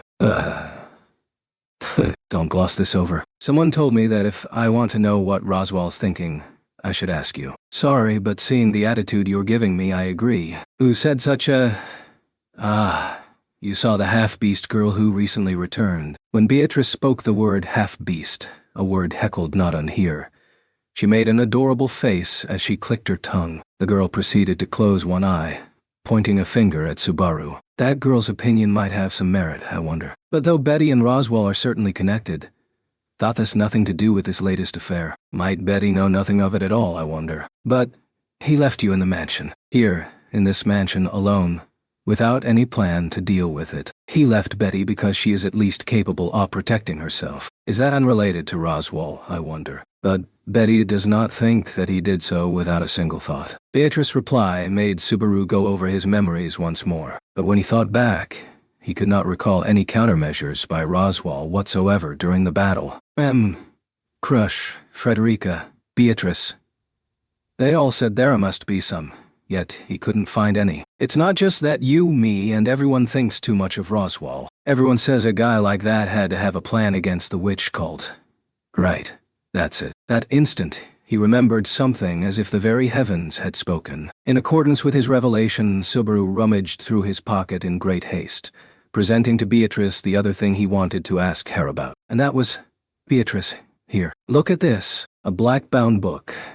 Its pages and contents sullied with blood. Subaru had the worst history possible with its original owner. He figured that some kind of weird enchantment kept the contents illegible, making it little more than a paperweight, unless the reader shared the owner's personality. This should be deeply connected to what that witch cult bunch is thinking. If you're not gonna show me what Roswell's really thinking, at least you can tell me something about this a gospel. Increasingly nervous about the lack of response, Subaru spoke rapidly until his words caught in his throat. Beatrice's dramatic reaction when she stared at the gospel in Subaru's hand included a look of fright in her eyes. Her lips trembled weakly, almost as if she could not believe her own eyes. A war trophy I took from the ringleader of the witch cult bunch that had the mansion surrounded. And the owner is dead, crushed by a carriage wheel. I killed him.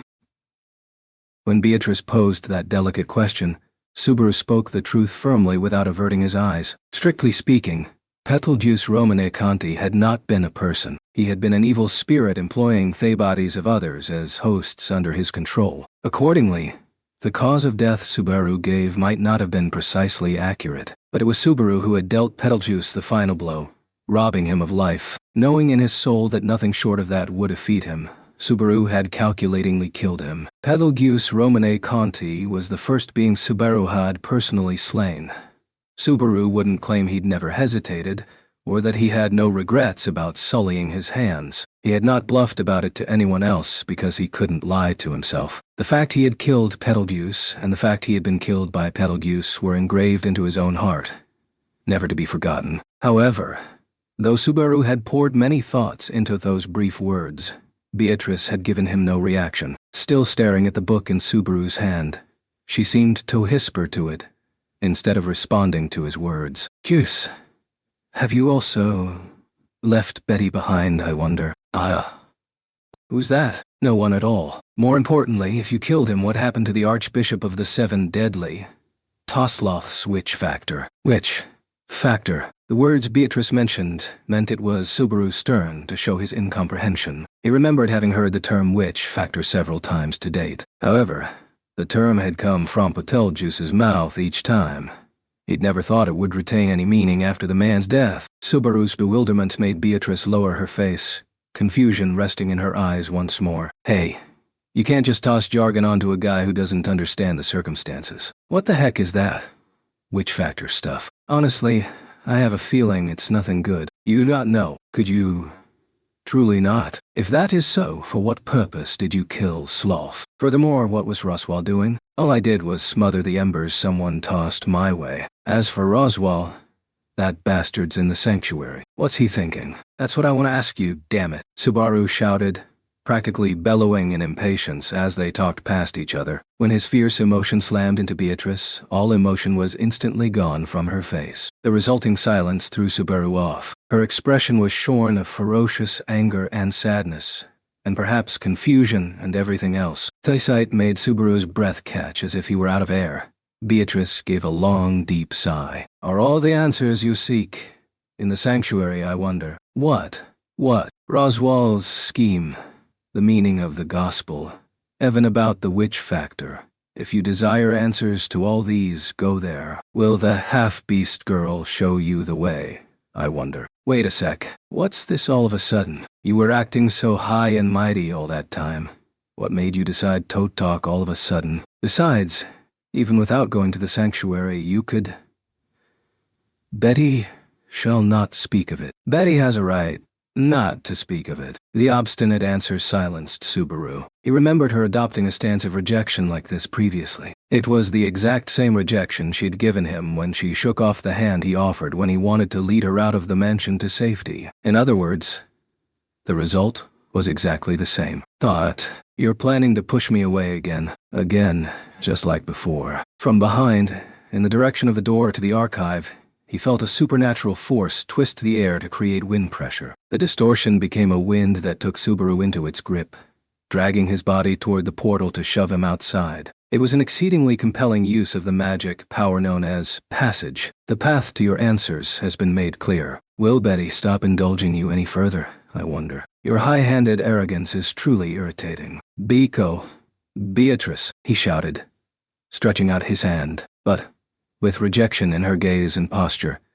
Beatrice rebuffed the gesture. The girl atop the stool closed her eyes, weakly shaking her head from side to side. Perhaps Betty is not a tool for your convenience. I am not such a convenient being. That is here to say what you want to hear, at a time you wish to hear it, in the manner that you prefer. Beatrice seemed to wring her voice out. Subaru could not offer any denial or complaint. It was not that her words had resoundingly hit the mark. What he felt was shock, as if he'd been smacked from a completely unanticipated direction. The gaping hole in his thoughts robbed Subaru of his power to resist. He would soon be sucked into the door, hurled beyond, and locked out. From the door, from the archive of forbidden books, and from the heart of the girl known as Beatrice. Why are you making that crying face again? Eyes lowered, there was no reply from Beatrice to Subaru's final question. Yeah. Shot out from the open door. Subaru spectacularly toppled backward. The place was a corridor in the mansion, the result of his having been indiscriminately teleported via passage. But this time it was not Subaru alone who was wrapped up in passage, but...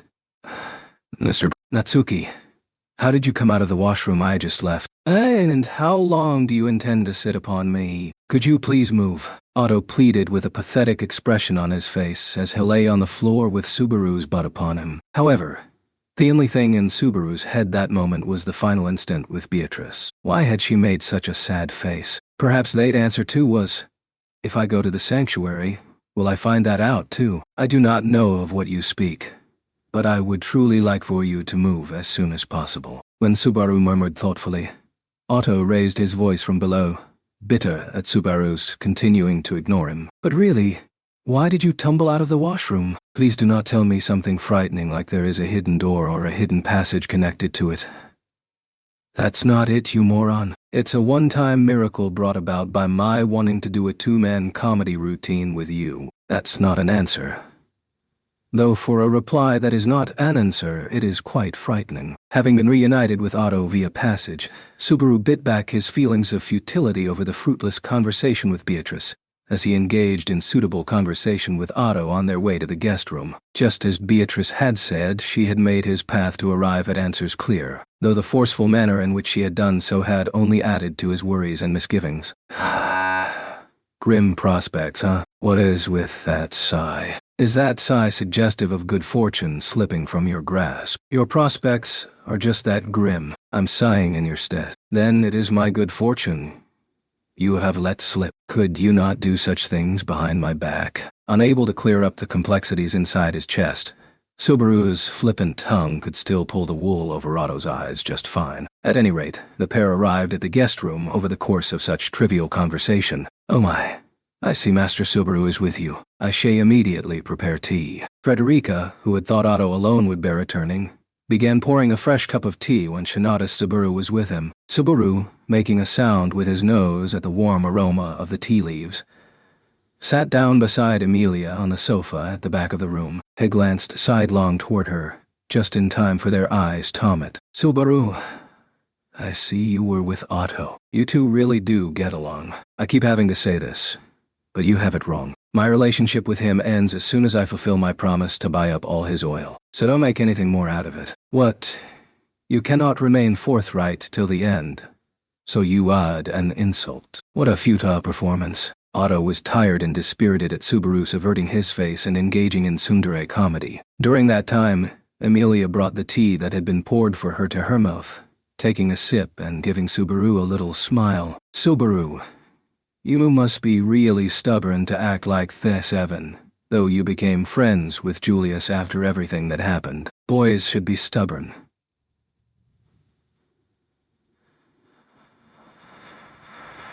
I'm kind of old-fashioned about that. Also, allow me to point out, Julius and I are not friends. I will hate that guy forever. Yes?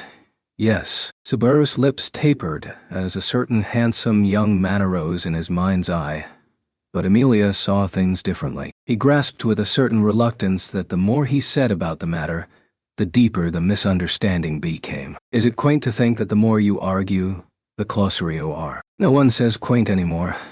Besides, I thought people who argue a lot get along poorly, with pretty much no exceptions. Well, Subaru, when you and I had a big argument, did we end up getting along worse? Emilia Tan, you've gotten good at this. Subaru had an awkward look on his face. Emilia had him dead to rights. Subaru's reaction made Emilia narrow her eyes, her voice practically a whisper as she continued. So, were you able to speak properly with Beatrice? Emilia had not asked if he'd met her. She'd asked if they'd spoken. She posed that question because she had no doubt Subaru had arrived at the archive of forbidden books. He wasn't sure he should call that trust. But one might say he would only respond to her trust halfway. I met her. I met Beatrice. But as for speaking properly with her, I'm not really sure.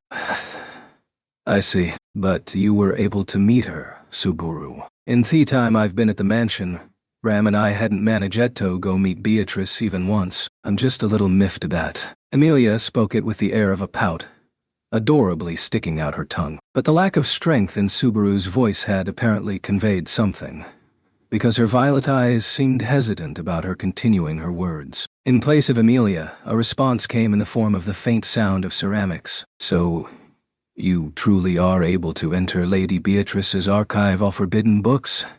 What?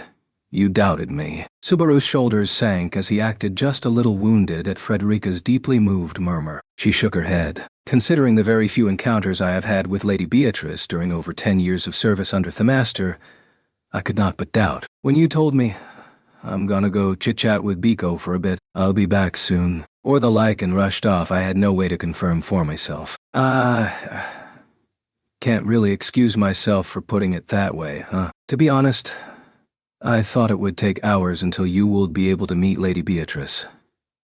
Subaru, remembering how he'd given a threadbare explanation and rushed off, cringed and reflected on the matter. As Subaru did so, Frederica put significance behind the look she gave Emilia as she continued her words. However, afterward, Lady Emilia took the time to speak exhaustively about how reliable Master Subaru had become. So I awaited you half in expectation and half in concern. Waita? Frederica's unexpected statement left Subaru bewildered, and Emilia beside herself. Emilia jumped to her feet, cheeks red, vigorously waving a hand back and forth towards Subaru. It wasn't like that. Certainly I spoke to Frederica about you, Subaru. But she's blowing it out of all. No, I heard her speak as well. To be honest, I was thinking Mr. Natsuki, you lucky scoundrel. Even Otto now, sold out not only by Frederica, but also by Otto. Emilia was red to the tips of her ears. Then she slapped her hands against her flushed cheeks, furtively glancing in Subaru's direction. The reaction from Emilia, one she rarely permitted to be seen, made Subaru strongly clench his fist. Why don't you talk like that when I'm around? I can't talk like that in front of you. It's embarrassing. Sheesh, Frederica. Move on already. Oh my. Even though you glossed it over previously, that childlike charm of yours is falling by the wayside. Frederica hid her mouth as she smiled, shifting her gaze from the eyebrow-twitching Emilia toward Subaru as she said, Master Subaru, I heard plenty about you from Lady Emilia. No more than plenty. Yes. I understand. So let us speak, Master Subaru. so that whether you found the archive of forbidden books or whether you did not, it does not become a roadblock. Become a roadblock. Unable to get the gist of the mystery phrase, Subaru knotted his brows in incomprehension. As he did so, Amelia gently touched Subaru's shoulder, nodding as she continued. Subaru, we didn't doubt you'd meet Beatrice. But whether that girl would answer your questions is another matter. Yes, I mean, both you and Beatrice are really stubborn. The excessively cute way you put that bothers me a little, but you have a point. So, I made a promise to the villagers, and I have a lot of things I want to ask Roswell about myself. So I asked Frederica to tell me about the sanctuary. Subaru's throat caught over the fact that Amelia had acted for the sake of achieving their original objective. The sanctuary Amelia sought was the very same Beatrice had revealed as his path to answers. With such a sad face and voice, she had told him that the answers to all his misgivings were there in the sanctuary. So too had she said the half-beast girl would show him the way, namely, and did Frederica tell you about the sanctuary? I lost to Lady Amelia's persistence. I had been told to disclose as little about that as possible, but it seemed strange to conceal it from the two of you. I happened to be here as well. It seems strange to conceal it from the two of you. Would you please correct that line? Setting Frederica and Otto's remarks aside, Subaru was surprised the issue had moved forward in his absence. As she had the thought, Amelia kept her hand on Subaru's shoulder, lowering her brows. Subaru, was that all right? You're not upset I decided without you? And, I'm not upset at all. I whiffed it on my end, so, if anything, it's a huge help. Really? I'm so glad. So, Subaru, there's a favor I wanted to ask of you. Subaru was still off balance as Amelia looked relieved, lowering her eyes as she continued. When he heard the word favor, Subaru suddenly felt a bad premonition. The word favor had precipitated something once before in precisely the same fashion. Wait, don't tell me that favor is me staying here at the mansion. If so, time out. Let's talk this over. Certainly I can't call myself in tip-top physical condition, and Ferris stopped being my doctor, but it's not like I live a life of combat alone. If anything, fighting with the mind is where I really shine. Well, no, that's a little off too. But Amelia's eyes went wide as Subaru desperately tried to make his case. But it was a place where such fervor was necessary. The situation certainly resembled when they'd headed to the royal capital for purposes of the royal selection. However, what was decisively different from then was the readiness in Subaru's heart. He wasn't following Amelia without a plan or a care. This time was different from what had taken place before. Don't even try to stop me. I'm going with you. I can't let you just leave me. Of course I'm not leaving you here. Come with me. If you tell me you're leaving me, just, no. No way, no, What did you say just now? As Subaru's ferocious emotions reduced the breadth of his vocabulary, her words seemed to slap his face, knock him back to his senses. As that sank in, Amelia took the hand in contact with Subaru, touching it to her own breast as she spoke. I told you, come with me. I'd be worried sick on my own. Subaru, I'm really on you. Subaru, I need your strength. Subaru could not put into words the impact of Amelia's quiet plea upon his own heart. His mouth hung open. With Subaru unable to say a word, Amelia's expression clouded over with concern. Her violet eyes wavered as she stroked her own long silver hair and said, Did I say something strange? My motivational switch is all yours, Amelia Tan. Whether you're flipping it on or flipping it off, one word from you and everything's on auto. I seriously can't get enough of you. Covering his face with his palms, Subaru extolled Amelia's graces with a deep sigh. Went a confused Amelia, buffeted by the deeply meaningful statement, to which Subaru replied, Back at you, sticking out his own tongue. After all, Amelia was throwing Subaru for an even bigger loop than he was throwing her for. It would seem you have put your differences in order. Yeah, sorry for the lovey-dovey stuff. I just couldn't help myself. Lovey-dovey. When Frederica tried to revisit the topic of conversation, Subaru turned to face her once more. Off to the side, Amelia seemed to have a question mark floating over her head, but she immediately regained her composure and gazed Frederica's way. Frederica nodded toward their gazes, and her emerald eyes beheld the pair as she spoke. "Ace has been conveyed to you. I have no objection to speaking about the route to take to the sanctuary. It is just a little time is necessary to prepare. 2 days, perhaps. Prepare? Ah, that figures. It'd be leaving the mansion empty. That shouldn't take...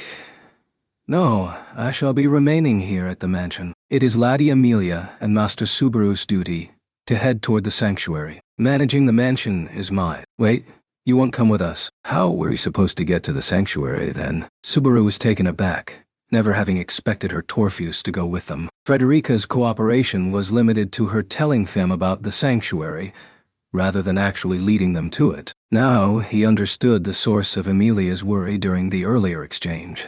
But Subaru simultaneously noticed something else, namely, the sight of Otto Suen leaning back, arms crossed, exceedingly confident, even cocksure. "Hey, you over there. What's with that self-confident puffed-up look? We're in the middle of an important conversation." "Ho ho ho. You are a poor guesser, Mr. Natsuki. In the first place, should you not have wondered just why I am in attendance during such an important conversation? You have a point. This isn't something an outsider should hear. Say, does this mansion have a dungeon? Such statements are not where I meant to steer the conversation, you know. The mansion has a cell, yes. I can assure you that it is reasonably comfortable. Miss Frederica, could you please leave such questions unanswered?" Subaru had meant it as a joke, but it had brought the existence of a cell and Roswell Manor's dark underside to light. Either way, Otto's shoulders sank in dejection at his being tag-teamed when... "Hey, cut it out, both of you. You mustn't treat Otto like some kind of outcast." In Otto's stead, it was Amelia who rose to her feet in righteous indignation. Putting her hands on her hips, she glared at the comedic combo in question. Subaru and Frederica both. What a terrible thing to say to someone who went out of his way to offer his cooperation. And without Otto's help, it's going to be really hard going to the sanctuary, won't it? "Oh. Did you hear, Mr. Natsuki? Now this is how you should have reacted. It's been a while since I've said MD, so I'll say it now. When, in high spirits, Subaru invoked the old phrase, Otto registered the highest bewilderment score of that day. Setting his confusion aside, Subaru had grasped the circumstances from Amelia's statement. In other words, Otto said he'd go with us as far as the sanctuary. To be blunt, I'd have had to leave all the dragon carriage driving to Patlash, so it's a huge help, but what? But what? That method of speaking implies something. Does my goodwill sit ill with you? Sorry, the only merchant I expect freebies from is a guy with a fruit store and a scary face. That might be nicer on a human level, but it's a lot simpler to believe a merchant wants more than goodwill for collateral. Cadmon, Anastasia, Russell.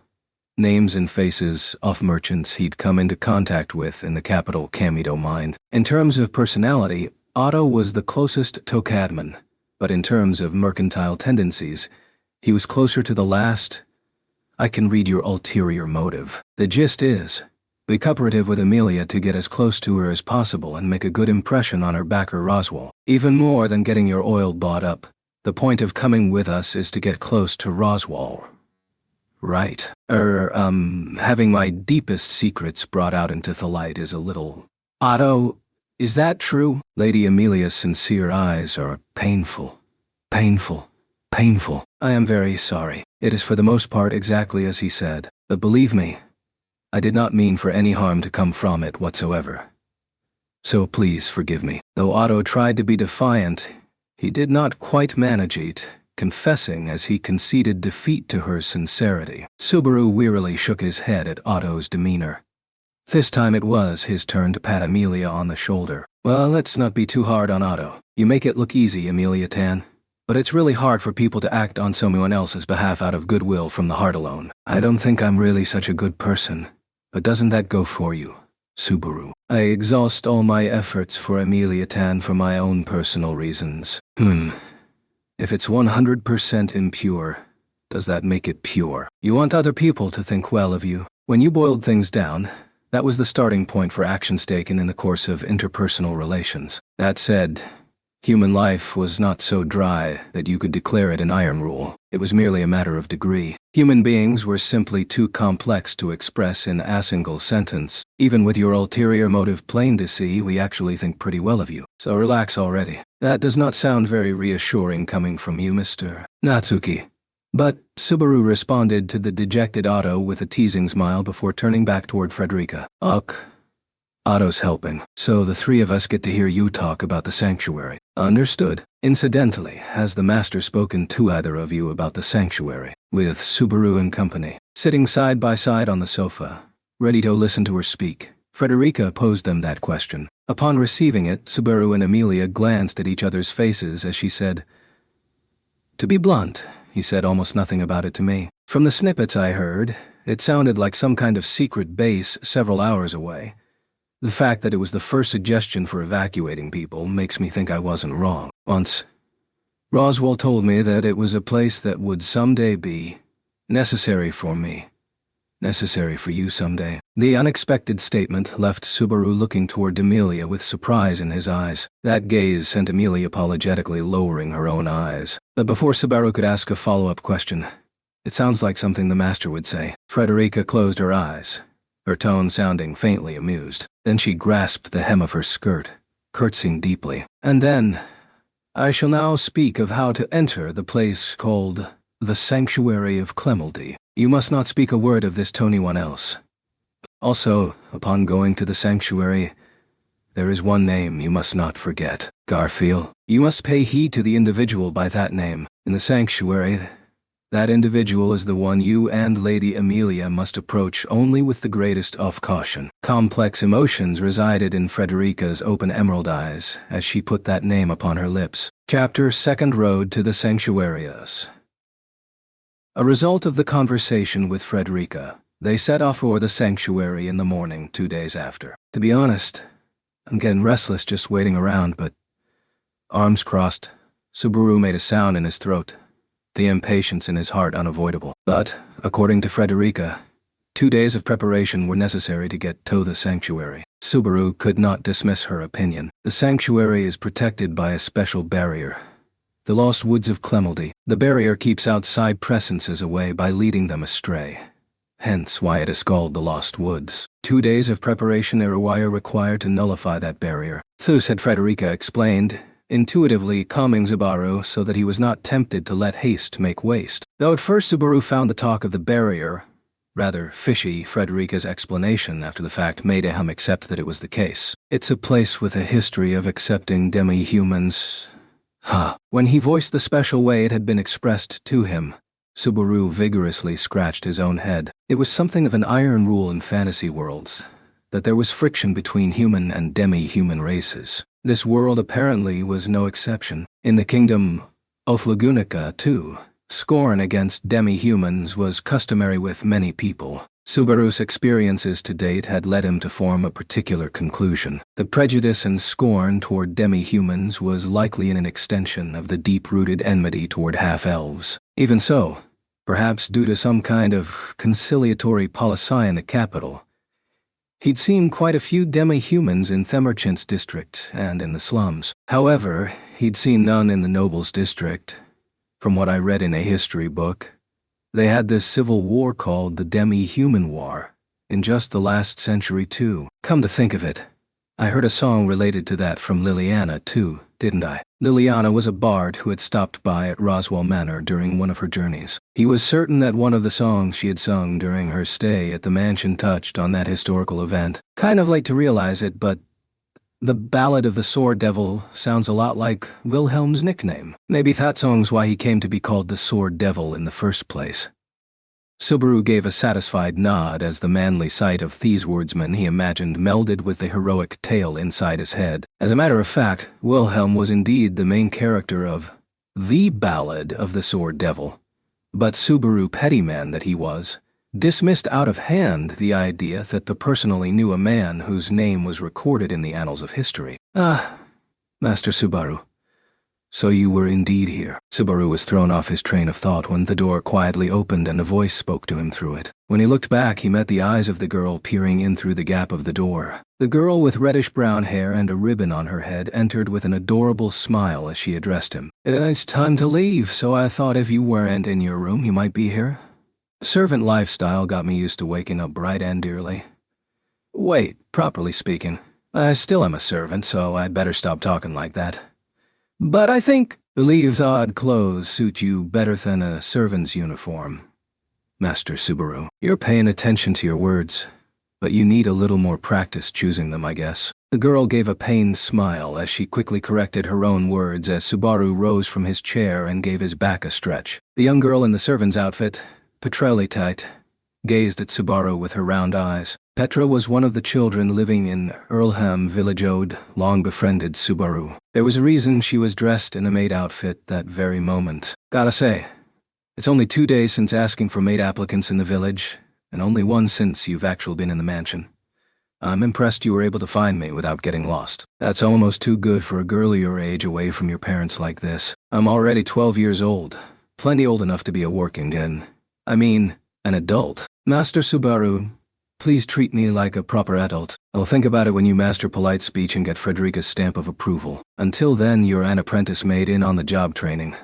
So I'm gonna treat you as cute as I feel like. Subaru shot the precocious Petra a smile as he mussed her hair with strokes of his hand. Petra gave an enjoyable "kya" sound as she squatted, perhaps certain she was making a clean getaway. Either way, it had been a simple process to get Petra into the mansion as a maid. Frederica was keenly feeling the limits of a single person's power to manage the vast mansion. When she'd sought applicants from the village to help her, it was Petra who had responded. At first, there was concern about her young age, but Petra's personality and suitability for the job had both proved exceptional. Compared to you, Master Subaru, she is highly proficient, and her future prospects are bright.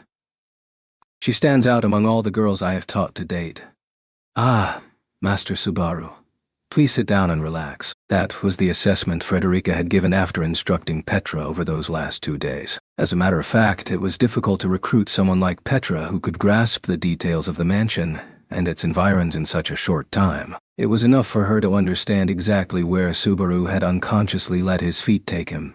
You came to say goodbye to Miss Rem, right? Well, something like that. I don't plan to be away that long, but I wanted to see her face. I'm counting on you to take care of her while I'm gone, Petra. Subaru conveyed his words in a joking tone as he gazed within the bedroom, and at Rem lying on the bed within. Her appearance never changed no matter how many times she came, or how many hours he spent at her side. Even so, he visited when he had time. Master Subaru, it's almost time to set out, so...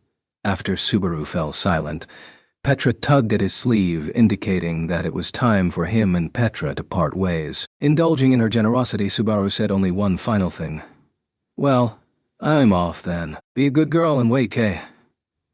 After saying goodbye to Rem's sleeping face, he brushed his hair back as he left the room. Master Subaru, it must be pretty hard for you, having so many people in your thoughts.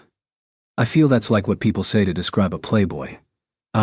Well, it's not like I'm splitting my feelings into 2 prongs or something, but I have to admit, Subaru, heading for the rendezvous point at the mansion entryway, cringed under Petra's exasperated-sounding verbal assault, despite the fairly indirect way she put it. That being said, Petra was not referring only to such things, but also to the context of the pair's current actions. I kinda figured I wouldn't find anything, but no luck here.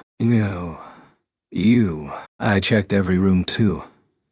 Is there really a mysterious room like that here? You're not playing some kind of trick on me. I can't fault you for doubting me, but you know that Beatrice really exists, right? That's the lowly in drills you were playing tag with in the mansion a while back. She was in a dress, not in drills. Petra made a stern face toward Subaru's assertion as she closed the open door of the final room. With that, they had finished checking every door on that floor. Unfortunately, they had not found one that led to the archive of forbidden books. When she really wants to hide, it gets seriously rough. What's up with her, sheesh? Looking like he was chewing a bitter insect, Subaru disparaged the girl who had not shown her face whatsoever. Even though he and Amelia had decided to set off for the sanctuary, Beatrice's demeanor in their last encounter was another matter altogether. Over the last couple of days, he'd gone around the mansion searching for her room as much as he could. But the results had not improved, so he remained in the dark, both about her relationship to the sanctuary and about the truth behind the sad fuss she'd made. I can't talk to M. I can't meet Beatrice. What the hell have I been doing? Master Subaru ... Well, keep an eye out for Beatrice for a bit, would you? Maybe you'll have a random encounter with her from opening one of these doors once in a while. Naturally, even Petra grimaced at Subaru's unapologetic request. There were a lot of things for her to learn in a new environment. Subaru felt guilty about adding to her burdens, but... Sorry, I get it. But you're the only one I can count on, Petra. I'm really sorry about this. I'm the only one you can count on. Yeah, that's right. Frederica was devoted to Elm, but having her pay extra attention to Beatrice was too much to ask. He couldn't help but think that she was an unsuitable person to entrust Beatrice to at the moment. But Petra seemed a similar age to Beatrice, so excess politeness ought not to be any barrier to contact. Those were the various factors he'd taken into account when entrusting Beatrice to Petra, but... Tee-hee-hee. I guess it can't be helped. If you put it that way, just leave it to me. Oh, really? Seriously? Big help. You're such a good girl, Petra. Petra's demeanor suddenly softened. Subaru stroked the smiling girl's head as he breathed a sigh of relief. Now, no night would pass without anyone paying Beatrice any mind, though Subaru would truly have liked to have had a chance to exchange words with her one more time. Master Subaru. Petra, this way please. As they engaged in such conversation, Emilia and Frederica were already waiting at the entry hall ahead. When Frederica bowed, Petra hurried to her side. Petra, you did well to find Master Subaru. A job well done. Thank you, Miss Frederica. Anything about Master Subaru, please leave to me. She's really full of confidence. Petra proudly pushing out her chest made Emilia and Frederica look at each other's face with a smile. When Subaru immediately walked over, Emilia tilted her head a little and offered a greeting. Good morning, Subaru. Did you sleep properly? I'm glad you didn't oversleep from having way too much fun on that picnic. Emilia Tan. Feels like the other guy might have done something that's stupid, though. You mean Otto. It's alright. Otto woke up a long time ago and has been preparing the dragon carriage in front of the mansion. The hell. Sorry I worried then, but oh yeah. His life is riding on this too. Talking business with Roswell would make an enormous difference in Otto's life as a merchant, be it for good or ill. His drive was that of a man taking up the opportunity of Alpha time, and Subaru felt his high motivation reassuring. Plus, I'd better think up some words of consolation for when he's kicking himself at having come up short. Could you not speak such awful things the moment I come back to call you? Just that instant, Otto's eyes were wide as he returned, barging into the hall. Subaru listened to the pleasant sound of the morning breeze, taking a deep breath before he made a declaration. Well, now that we've had our cliched banter, let's be off. Do you not feel even a single shred of guilt? Well, not that it really matters. Otto, splendidly swept up in the flow, was drawn along as everyone headed out to the mansion's courtyard. That dragon carriage was already parked in front of the entrance, with a jet black land dragon and a blue land dragon perfectly in order. In particular, the black land dragon, Patlash, stretched out the tip of her nose when she noticed Subaru. Just like usual, you really act all friendly toward me. However, it seems the lady concerned is merely saying, you may stroke me if you wish. Our breed's supposed to be really proud. Is that really the only thing left from her rearing? Subaru put on a skeptical face at Otto's cross-species translation, an effect of his language blessing. Everyone's lips treated Patlash as if she was temperamental, but in truth, from the time he'd first met her, Subaru hadn't felt any such thing, only great amiability. Even now, when he reached out his palm and rubbed her neck, the corners of her mouth were relaxed, and she was fond of people as far as he could tell. I really don't understand why. What? Did I save you in a past life or something? Putting aside the notion of reincarnation, he was in a different world, so it wasn't likely a past life had anything to do with it. It's probably just simple compatibility, thought Subaru, and he left it at that. And that was one of the few strokes of good fortune that had bounced Subaru's way. Of course, to me, the number one stroke of good fortune was meeting Emilia Tan. I'm sorry, I didn't hear quite right. Can you say that again? It's pretty embarrassing, so I can't force it out a second time. I'll say it tomorrow. When Subaru hung his head, playing dumb as a defensive measure, Amelia went, "Really?" with a mystified look. However, she immediately switched mental gears and turned to face Frederica. "Well, please take care of the mansion. Rem, Petra, and Beatrice included. You can count on me, Lady Amelia. Please take care on your journey. Also, take this." Just as Subaru had done, Amelia freshly entrusted matters to Frederica. Frederica accepted the responsibility with a bow. Finally, she offered something that came from her pocket. This was a necklace. A necklace adorned with a glimmering blue transparent crystal. With this, you will be able to penetrate the forest barrier and enter the sanctuary. After that, I have instructed the land dragons as to the location, so they shall surely lead the way. So that crystal is the condition for passing through the barrier, huh? That's what took 2 days to arrange. Subaru peered at the glimmering crystal in Frederica's hand, twisting his neck slightly in artless skepticism. The crystal looked rare. She hadn't left in those 2 days. So how had she obtained it? Frederica covered her mouth and laughed in response to Subaru's skepticism. Strictly speaking, the 2 days of preparation were not for this alone. But the two are not unrelated. At any rate, the place and qualifications are in order. The rest comes down to resolve and a strong will. Pretty exaggerated way of talking. Not that I mind, Frederica said gravely. I understand that it's really precious to you. I will take proper care not to lose. Frederica, Amelia said, knitting her brows and nodding. When Amelia's hand took the crystal offered to her, Frederica strongly grasped that hand. Instantly, emerald and violet gazes intertwined, and Frederica's cheeks faintly stiffened. But she followed the impulse to harden her cheeks by closing her eyes, quiet letting go of Amelia's hand as she spoke. "Lady Amelia, please take care of the sanctuary, and do not forget about what we discussed." "Yes. It's all right. Just what kind of place the sanctuary is, and please, mindful of Garfield."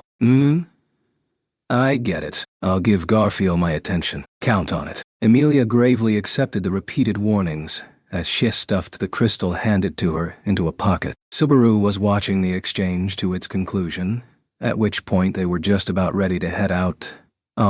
Master Subaru, could you take this with you?" Red-faced, Petra held up a hand as she offered something to Subaru. She was trying to emulate Frederica as she offered a plain white handkerchief with her hand. Subaru, suspicious concerning Frederica's demeanor, went, as the gesture caught him completely by surprise. "A white handkerchief to see you off on your journey. You can clean yourself with it along the way and return it when you get back. I understand it's not done much these days, but it's an old custom to wish for someone's safe return from a journey." "Oh, that sort of thing. Got it. Thanks, Petra. I'll bring this back to you safe and sound." Having been taught the meaning of the handkerchief being given to him, Subaru wrapped it around his wrist. His reply made Petra lower her red face. She gracefully slipped behind Frederica's back.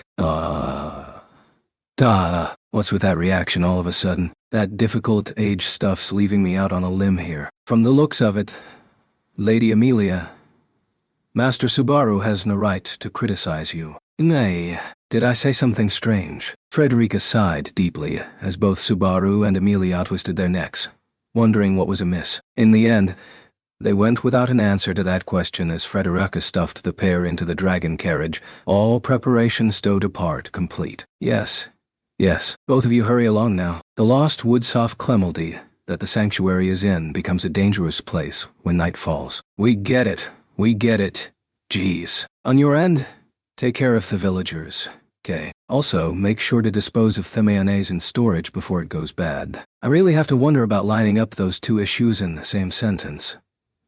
With an exasperated voice, she pushed on their backs and Subaru and Amelia boarded the dragon carriage. When Subaru looked back out the window, two maids, short and tall, stood straight side by side as they looked up at the carriage. "I pray for your safe return. Please give my best regards to the master and to Ram. Master Subaru, take good care of Big Sis, okay? Also, to the noisy person, good luck." Is that not a horrible assessment of me? Heedless of Otto's reaction, Frederica and Petra quietly gestured, giving Subaru and the others a completely courteous send-off. With that send-off pressed to their backs, the dragon carriage powerfully set off. Well, all aboard. Otto, we're counting on you. I really cannot approve of this treatment. Otto left behind his lament at his treatment, poor to the bitter end, as they departed from the mansion. And just who taught you about that old custom? Right around when the departing dragon carriage vanished from sight, Frederica posed that question to Petra, still bowing right beside her. The young girl's big eyes went round at the question. Ash bashfully said, I heard about it from Mother. She said it was how she won over Father. So you get that tenacity from your mother, do you? However, it seems the man concerned did not realize its significance. It's fine, even if he doesn't know. If he thinks of me when he looks down at his wrist. The reply was more forceful than expected. Frederica gave a strained smile at Petra's positivity. Truly she was a precocious girl at a mere 12 years of age. It made Frederica think of Ram. She was a woman starting at a young age too. In great contrast to her ability as a servant, however. Miss Frederica. Is something wrong?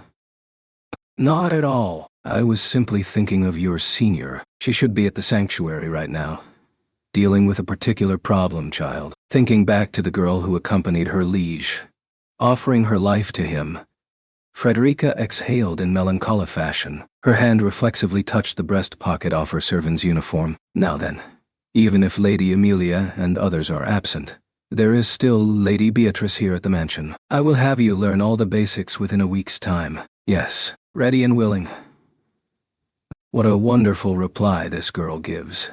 With an invigorated look, Petra raised her hand and happily ran into the mansion. Frederica smiled and observed her positive demeanor before finally turning in the direction of the dragon carriage one last time. Frederica's beautiful emerald eyes faintly wavered, seemingly resisting the emotions filling her chest as her slender fingers took stationery out of her breast pocket. Then, with this, I have done as the master instructed. It comes down to whether Lady Amelia can overcome the sanctuary. There is nothing I can do now, save pray. Her fingers traced the edges of the letter she had read many times over. Finally, those fingers turned toward her own neck. However, the sensation she sought was nowhere to be found.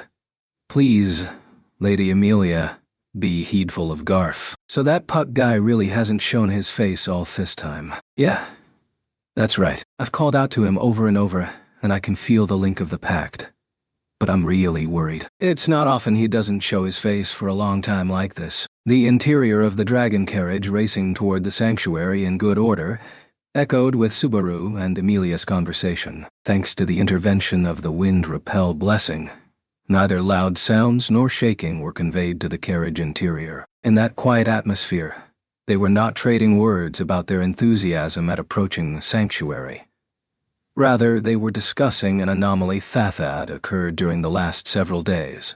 Puck's absence. In those several days, Subaru hadn't seen any sign of him, Amelia's contracted spirit and self-declared father figure. Beatrice's plan had been to conceal herself through the use of passage. This was different. Come to mention it, I hadn't seen him before getting back to the mansion either. Since we left Crush, maybe. Since we returned to the mansion, maybe. I really wanted to talk to him about the sanctuary, but I don't feel like my voice is reaching him. Does Puck normally disappear from time to time? It happened a lot before he and I formed our pact, but the frequency's really gone down since then. Not meeting him for several days makes me a little concerned. Subaru folded his arms as Amelia broached the subject of Puck prior to their pact. It was obvious, but there had been a time before Amelia and Puck were linked. He'd always seen the two together, so imagining them acting separately really didn't seem right to Subaru. But do you know where Puck goes when he's not by your side? I think he's probably doing something for the sake of world peace. Sounds like a little girl with fantasies about her dad's work. But if he ain't here, that's the least of our problems. Setting Amelia's exaggerated expectations aside, she was the most precious thing to Puck in the entire world. The idea of him abandoning her to run off and do stuff somewhere sounded downright strange. Plus, with Puck not here, I'm straight up worried about her combat strength. Otto isn't exactly a master of the fighting arts, and my insides are all rattling around. Amelia Tan, it's tough for you without Puck here, right? Subaru, it's really hard to set aside hearing that your insides are rattling around. But when Amelia gave him an exaggerated stare, Subaru gave a vague smile and waved her off with a hand. Goodness. But relax. Even if Puck isn't with me, I have my contracts with the minor spirits. Those children can fight too. So I'll protect you no matter what happens. Whoa, that's a real man's line. Just wait. Someday I'm gonna be able to say that with a straight face. I know. I'll wait. I'm really looking forward to it. Shay raised a finger, and faintly glowing minor spirits floated all around Amelia. Subaru figured that, compared to Puck's, their power was like Earth compared to heaven, but even so, they have fine combat strength on their own. All the same, it was pathetic to be relying on the only girl in the group, and Theone he had his eye on, to do the fighting. As for no matter what happens, Frederica warned us, didn't she? About Garfield. Yes, Amelia shared Subaru's concerns. Lowering her voice, Asher lips spoke the name. Garfield was the name that they'd heard repeatedly from Frederica's lips over the last 2 days. The person they needed to be wary of. As a matter of fact, Subaru had heard the name itself several times before that. Bunch of times it came up that Roswell was off to have a chat with the guy. On top of that, Ram spoke the name when the plan to evacuate to the sanctuary came up. Didn't she? Ram had spoken the name as if he was someone She could trust. But the contradiction with Frederica's warnings made Subaru question his own judgment. It wasn't simply a question of which one, Ram or Frederica, he wished to believe.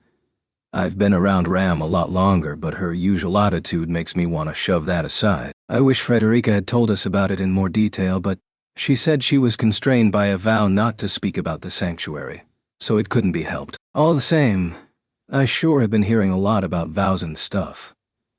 Subaru leaned back in his seat as he made a sound dissatisfaction in his throat. In fact, Frederica hadn't really said much about the sanctuary. What she'd conveyed to Subaru and the others had been limited to the special characteristics and dangers of the place, where it was located, and the name of a particularly dangerous individual. She'd helped them pass through the barrier, but her cooperation had ended at that. Compared to that, she sure said to watch out for Garfield a lot, including right before we left.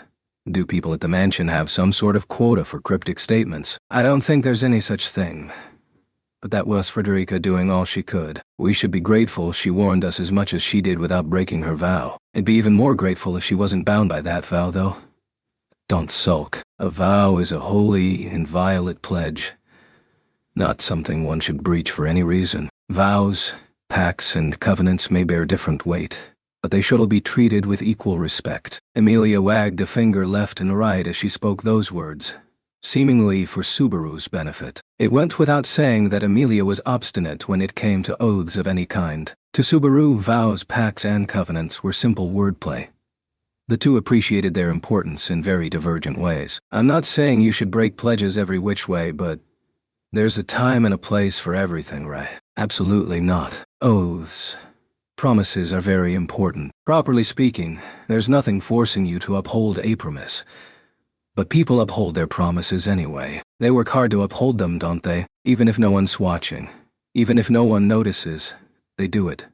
Because the other party believes they will do so. Amelia touched her chest, staring at Subaru in dismay at Athos' words. Her tone of voice was gentle, with no hint whatsoever of reproach. The words hurt all the more for it. It's because people believe in you that you strive to uphold the promises you've made. A promise is like a ritual tying two people together through mutual trust, isn't it? Subaru crept onto the carriage's seemingly rock-steady floor and bowed his head straight down. When he apologetically touched his forehead to the floor, Amelia went, "Ah," touching a hand to her own lips. I'm not trying to criticize you, Subaru. Certainly you didn't uphold your promise with me, and if you do it again I'll be rather annoyed, but the pain.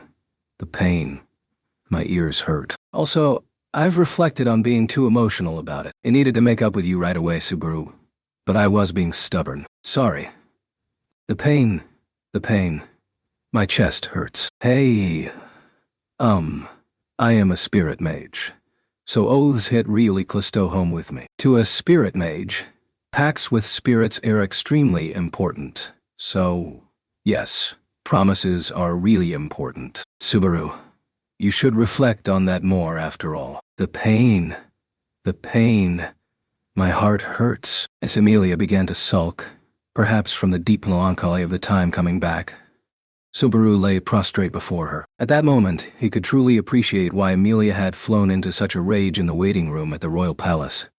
Unaware of just how insensitive he was being, Subaru had been trampling on the most important parts of Amelia's psyche. You've reflected on the error of your ways. I've reflected. Deeper than the sea, taller than the mountains, wider than the sky, vaster than outer space. Then, it is fine. I forgive you. I'm not sure what you mean by outer space, though. As Subaru wore a pathetic look on his face, Amelia nodded toward him and smiled pleasantly as she touched a finger to her own lips. The charming smile bore no hint of anger. The adorable gesture made the look on Subaru's face crumble. He was deeply grateful to Amelia for smiling and forgiving him for the way they'd parted ways in the capital. At the same time, he thought anew that she was not the only one he needed to apologize to for his behavior that day. It seems that we've entered the forest. As Subaru immersed himself in thought, Amelia's voice suddenly pulled him back. Her eyes were turned toward the window. The change in the landscape had apparently told her they were nearing their destination. The sanctuary was said to be protected by a special barrier well within the deep green forest. There, in that place, were Rem and Roswell, two other parties to whom Subaru needed to apologize. Well, setting Rem aside, I might have a duty to apologize, but I think I have just as much of a right to smack Roswell in the side of the face. Yeah, I suppose so. I'll start with, do you have any idea what I had to go through because you weren't around? And then, I'll make him spill his guts about everything. I have a right to that much, don't I? Yeah, I suppose so. Amelia Tan, the side of your face is cute when you're thinking. Can I give you a hug? Yeah, I suppose so. Subaru didn't have the courage to go. I'll help myself then. At her cut-and-pasted reply, the stiffness of Amelia's cheeks and the stress in her eyes drew his attention. Amelia Tan, are you nervous by any chance?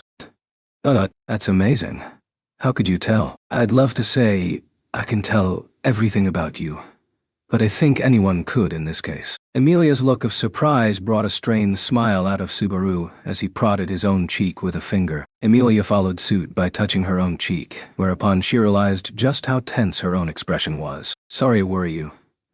I was thinking we'll be in the sanctuary soon. A village only for demi-humans. That's so. I'm sorry too. I hadn't thought of that. When Amelia divulged the reason for her nervousness, Subaru felt pathetic for not realizing it himself. According to Frederica's explanation, the sanctuary was not merely a settlement for demi-human races. It was a settlement where demi-humans in particular circumstances came to settle. So it was possible that there might be half-elves who went through the same stuff Amelia did. I've never met any half-elves besides myself. I hadn't really thought about it very much, but in the sanctuary, it might be possible. Amelia's voice trembled with nervousness, but Heck couldn't tell if that nervousness was from worry or hope. Amelia probably couldn't tell either. The only way to get a solid answer was to go to the sanctuary and see. But Amelia.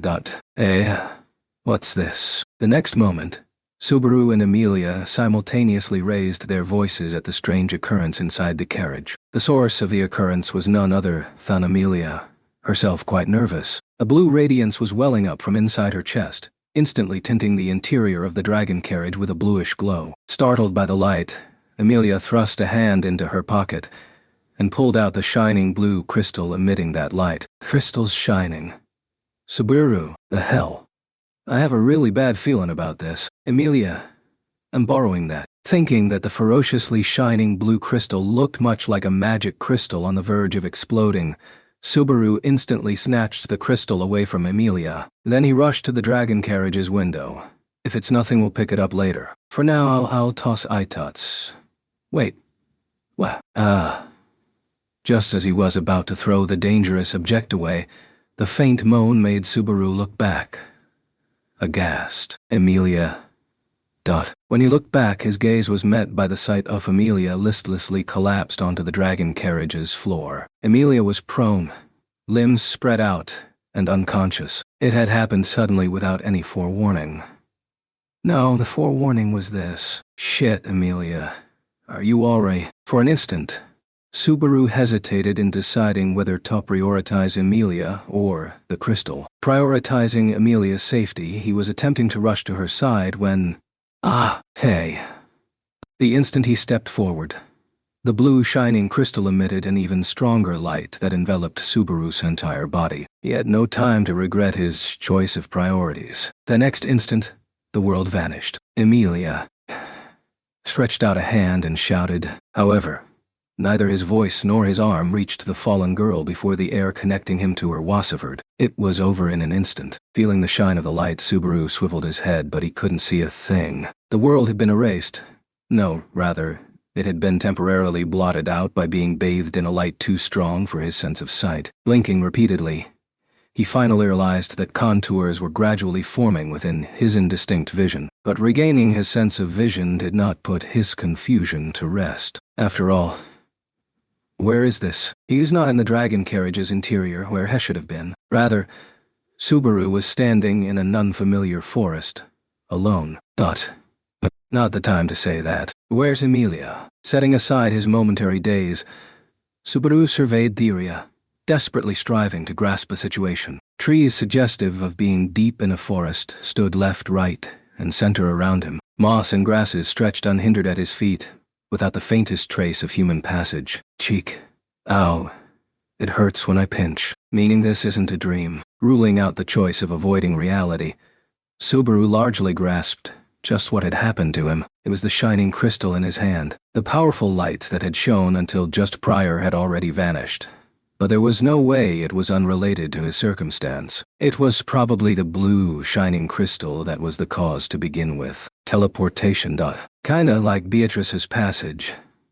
The mechanism was unclear, but Subaru, having been shifted by similar incantations in the past, made an educated guess. He'd experienced passage a number of times during his dealings with Beatrice. The problems were the reason and purpose behind the shift, and how to rendezvous with Emilia and the others. Plus, Emilia was on the floor when I left. I've got to get back ASAP. If the shift was from something similar to passage, Subaru's jump couldn't have been that far. At the very least, it ought not to have been to some far-flung place on our map of the world. At the very least, he must be in the same forest. I mean, it was all Beatrice could do to send me as far as Cyrilham village. There's no way this rock has enough power to send me farther than that. Coming to that conclusion, Subaru smoldered with impatience as he gazed down at the crystal in his palm. The crystal had been the cause of the shift. Having momentarily hesitated to throw it away, he'd ended up stuffing it in a pocket instead. Though walking around with it was dangerous, he was scared of throwing it away in case he might need it later. Besides, he didn't know Frederica's intentions in handing them the crystal, or even whether Frederica was related to the shift. Shit. Right now,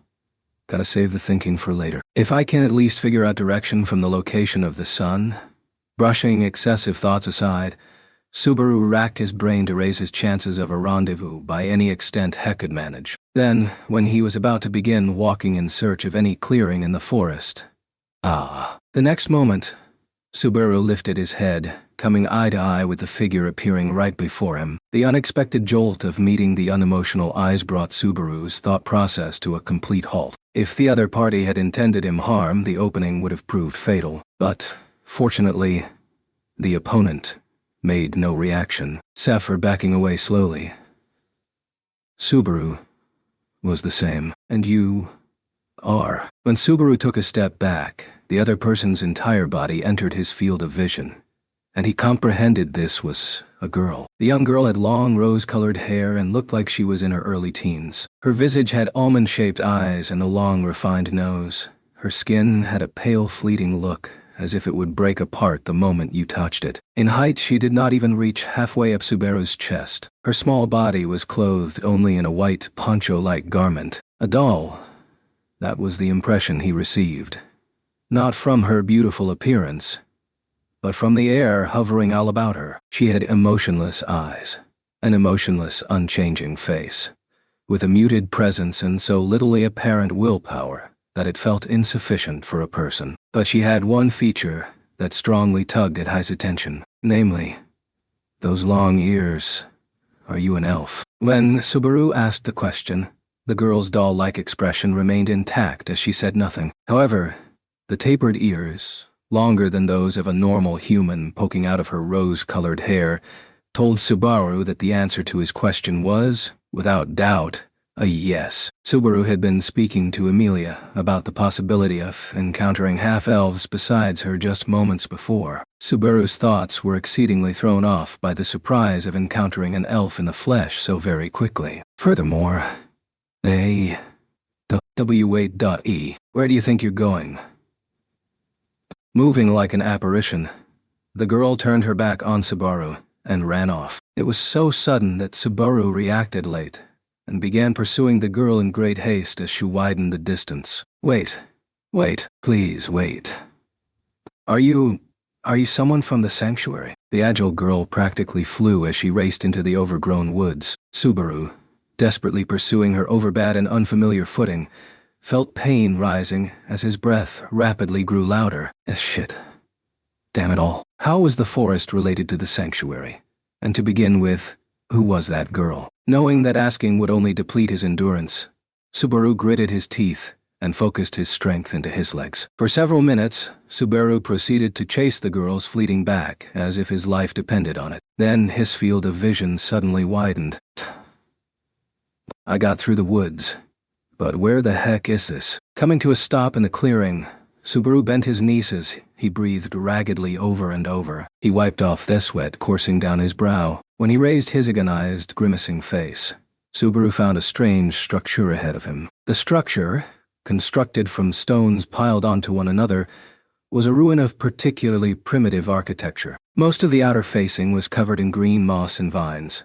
The few exposed portions of the rock face were spectacularly cracked. It was unclear how many centuries had passed since its construction, but, considering that the structure was half overrun by the forest, it hadn't buried to start with, making it at least several centuries old. The ruin, standing in the tranquil forest air, seemed like a temple, or perhaps, it kind of feels like a tomb. For a sec I thought it was a pyramid.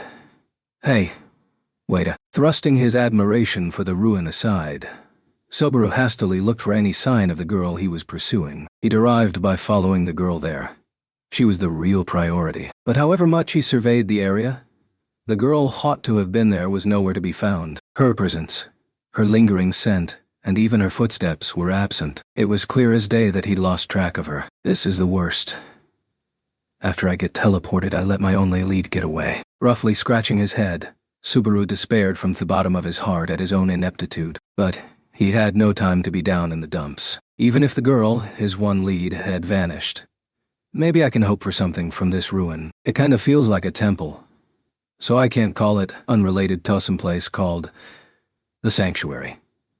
Wishful thinking though it might be, Subaru cautiously began walking toward the ruin. Even when he saw it up close, his initial impression of the stone structure didn't change all that much. There was no sign whatsoever of human presence, of human handiwork, or any sense that a living soul dwelled there. Hey, is anyone here? If this is the sanctuary, someone answer. Please. Though he called out to the ruin and the surrounding forest in a loud voice, it echoed fruitlessly in the air. Sighing deeply when he did not get the hoped-for response, Subaru grudgingly walked around the ruin. Well, there's an entrance. About halfway around the ruin, Subaru spotted a set of moss-covered stairs. When he climbed the stairs, careful not to slip, he found an opening with a dimly lit passage within, no doubt continuing into the ruin. He'd found his entrance. Naturally, the interior of the ruin was not lit, and the corridor he saw from the entrance continued into darkness. Even when he timidly called out, he heard nothing but the lonely echo of his own voice. Put bluntly, he didn't have a good premonition in the slightest.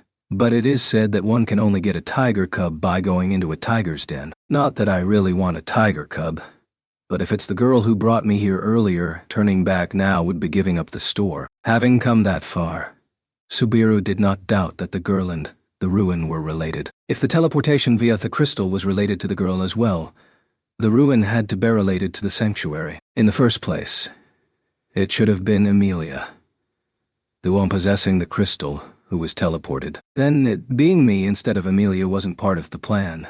Whether Snake or Oni, only way to know is to see what pops out.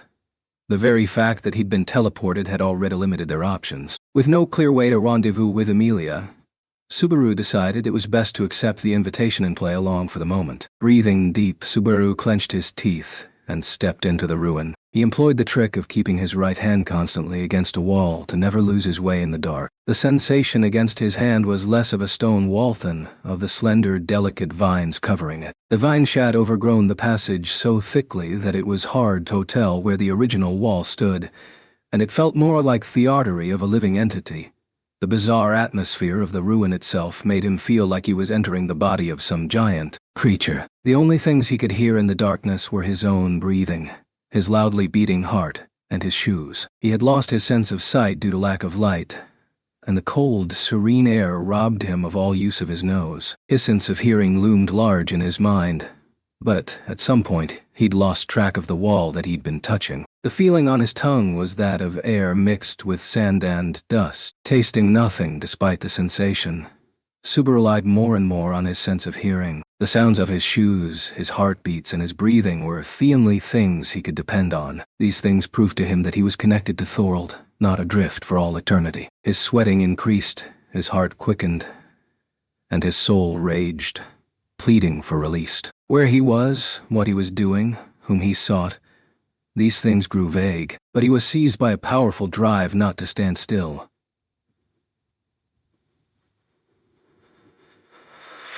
Someone kept pleading with him not to stop, to grit his teeth and bear the weight he carried on his shoulders. At some point, his mind became churned. The still echoing voice, the warmth of a touch, an earnest plea, all mingled together when... I see. This is the desire that drives you. How curious, I must say. Amid the darkness, Subaru Natsuki heard the amused voice of a witch, returning to the moment in the story when Subaru found himself facing the witch on top of a hill. A faint wind tickled the back of Subaru's neck, rekindling the chill that traveled up his spine. His back was moist from a great deal of cold sweat, and the overwhelming pressure he was under had not abated at all. He stood opposite the girl, Echidna, as she sat in a white chair, doing nothing besides tilting her teacup. It hurts to see you so on guard. However I seem to you, am I not but a single, innocent maiden? Sorry, but lowering my guard for a girl I just met declaring herself the Witch of Greed is seriously not happening. Ah, I see. Certainly, that was another oversight on my part. Echidna touched the back of her hand to her lips as she giggled and smiled in an amused fashion. The sight of the nonchalant girl did not drain the tension from Subaru, who remained ready to rush her at any moment. He opened and closed his sweat-drenched hands, as prepared as he could to instantly overwhelm his opponent. The problem was that such preparations, full or not, were likely futile before Echidna. There are a mountain of things you wish to ask. However, you do not know what may cause me to take offense. Therefore, you watch how your opponent moves insolence. The demeanor of a bird watching its prey is I to not. And you ignore me. Goodness, that wounds me on a fundamental level. As you can see, I'm nothing more than an innocent maiden. I cannot help but wonder when a boy gazes at me with such eyes. You being a maiden on the inside is like a piece of paper with death flag written on the backside. Just so you know, my internal danger alarm is ringing like crazy. Having experienced death repeatedly since arriving in that world, Subaru had an acute nose for danger. It hadn't diminished the number of his deaths at all, but it at least allowed his mind to keep functioning. According to his senses, the danger posed by the girl before him rivaled that of the white whale and sloth. No, I'd exceeded them. It is natural for you to be on guard, but a coward like you can do nothing to me. Can you? At the very least, I would like you to sit before the tea goes cold. Speaking these words, Echidna offered Subaru the empty seat opposite her. On the white table between Thwu rested a cup of steaming tea, likely poured for Subaru's benefit. Sit down, drink her tea, speak with her. That was what Echidna requested. Nothing would improve even if he refused. Indeed, the odds things would get worse were higher that way. Subaru had virtually no choice but to accept. Let me ask you one thing. I was inside a ruin that was completely dark. Where is this? And when did I get teleported here? Teleport? Ah, you mean that dark spell? Unfortunately, you have misunderstood. What you experienced was not physical movement through space. I simply invited you into my castle for tea. Into your castle? For tea. Subaru knitted his brows at Echidna's words, turning his eyes to the hill's surroundings once more. The hill stood at the center of grassland rustled by the wind that seemed to continue infinitely. In all four directions, the world was completely flat with no obstacles to be seen. Full of a sense of liberation, it was downright surreal. The fact that this didn't seem like a real place lent weight to Echidna's claim that he hadn't been teleported. But there's no castle here. If this is your territory, did some debt collector walk off with everything except 2 chairs and a table? Tee-hee-hee. You are amusing, except for fellow witches. I cannot even count on my hands the number of those who would speak with such impudence before me. I never thought the number would increase after my own death. With a light-hearted laugh, Echidna counted themeries on her fingers, delighted with Subaru's reply. Subaru grimaced. He couldn't simply ignore her demeanor, nor the significance of after my own death. In the first place, he had to consider her self-declared title. When he combined it with the current supernatural circumstance, he had no reason to doubt Echidna's identity or her power. Oh shit. Alright already. I'll sit. I'll drink your tea. With no way to advance or retreat, Subaru did the only thing he could out of visible despair, sitting across from Echidna and practically snatching the steaming cup from the table, draining its contents all at once. It was neither water, nor green tea, nor black. The drink had a mysterious flavor that wasn't unpleasant. For the first time, Echidna's eyes went wide in apparent surprise at Subaru's disdainful actions. To drink something offered by a witch in one gulp. You're quite a brave soul. Like chickening out at this point is gonna do me any good. For starters, if you wanted to kill me, you'll probably turn me to ash the next instant. No point being on my guard about 1 cup of tea. Subaru waved off the smiling Echidna's words, saying, "Thank you for the drink," as he put the teacup down. It wasn't particularly good or bad tasting. What kind of tea is this? It's generated from my castle. I suppose you could call it my body fluids. Damn it, why'd you make me drink that? Subaru leaped from the chair to his feet, then went down onto his knees in what seemed to be an attempt to vomit what he had just imbibed. Echidna giggled and smiled at Subaru's exaggerated reaction. You wound me. When I examine my appearance, I do not think I seem quite that evil. No matter how beautiful the girl, I don't want to drink anyone's fluids without being ready for it. Wait, I can't drink anything called body fluids, prepared or not. I'm not a damn pervert. At the very least, Subaru didn't think he was inclined toward becoming aroused by secret ingredients like saliva and sweat. Shit. Can't vomit it out. Hey, this isn't gonna make me sick, is it? You may rest at ease. They are body fluids after all, and thus readily absorbed by the flesh. That isn't exactly good news, so quit it with that face. Echidna's demeanor came off as proud for some reason, which made Subaru wince. Echidna carried on. Putting that aside, you are indeed a mysterious individual. The fact that you can stand unaffected before him like this is proof enough. What? What? Are you so beautiful that people normally shut their eyes when they see you?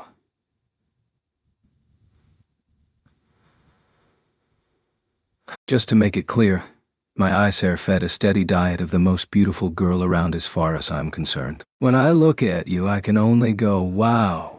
She's cute so many times. No, a normal person in my presence would vomit. Amusing, isn't it? What's amusing about that? These exchanges, filled with concerning thoughts since beginning of their time together, made Subaru feel exhausted in body and spirit as he slumped into his chair. He took another glance at the witch before his eyes. She had white, seemingly bleached hair, and a black dress that seemed like something a person would wear at a funeral. Somehow, she seemed at once fickle and baby-faced, yet also mysteriously seductive. She certainly possessed a face that stirred the heart, but he felt pressure from her that was wholly undiluted, marking her as no normal being. Now then, while I am most pleased to have a fresh conversation partner like this, that is not the case for you, is it? You have things you wish to ask me, yes.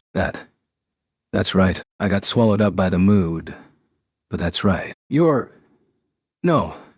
Before that, where is this place? I should be in some weird ruin. How'd I end up in your castle? After the teleportation, Subaru had entered the ruin in search of clues about the sanctuary. Somehow he'd blindly stumbled into Echidna's castle, the realm of the witch of greed. In the first place, are you really a witch? According to what I'd heard, aside from the witch of jealousy, every other witch in the world had been killed. Whatever doubts you might harbor, you are not mistaken in that assessment. Jealousy destroyed the other 6 witches, and I am no exception. This is merely my tomb.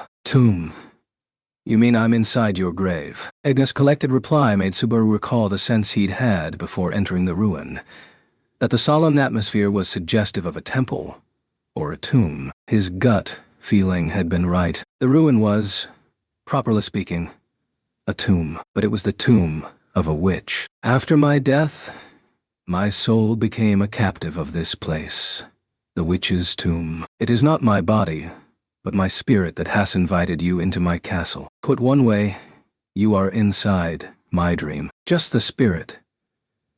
Is that even possible? Meaning my body sleeping outside somewhere. Why is it not possible? You know of a space similar to this, do you not? Echidna's probing question caused Subaru's breath to catch, a reaction even he found suspicious. Nothing came to mind.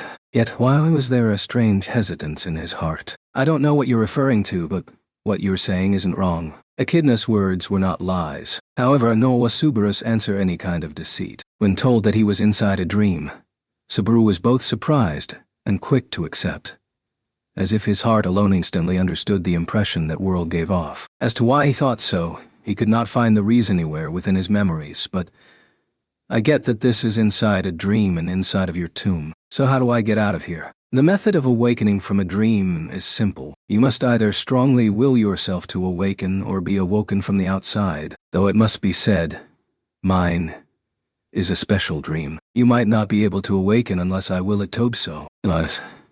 Then, don't tell me you. Subaru's gaze sharpened as Echidna's emotionless statement shocked him. The words inside a dream and witch's castle suddenly weighed heavier in his mind. If Subaru's spirit was a prisoner there, both Subaru's flesh and his soul were in the palm of her hand. You don't intend to let me escape, then? It's not really like that. If you really want to go back, I'll send you back. I mean, it's not that I called you here. You intruded all on your own, you know. Can't you do something about my sense of tension? Mr.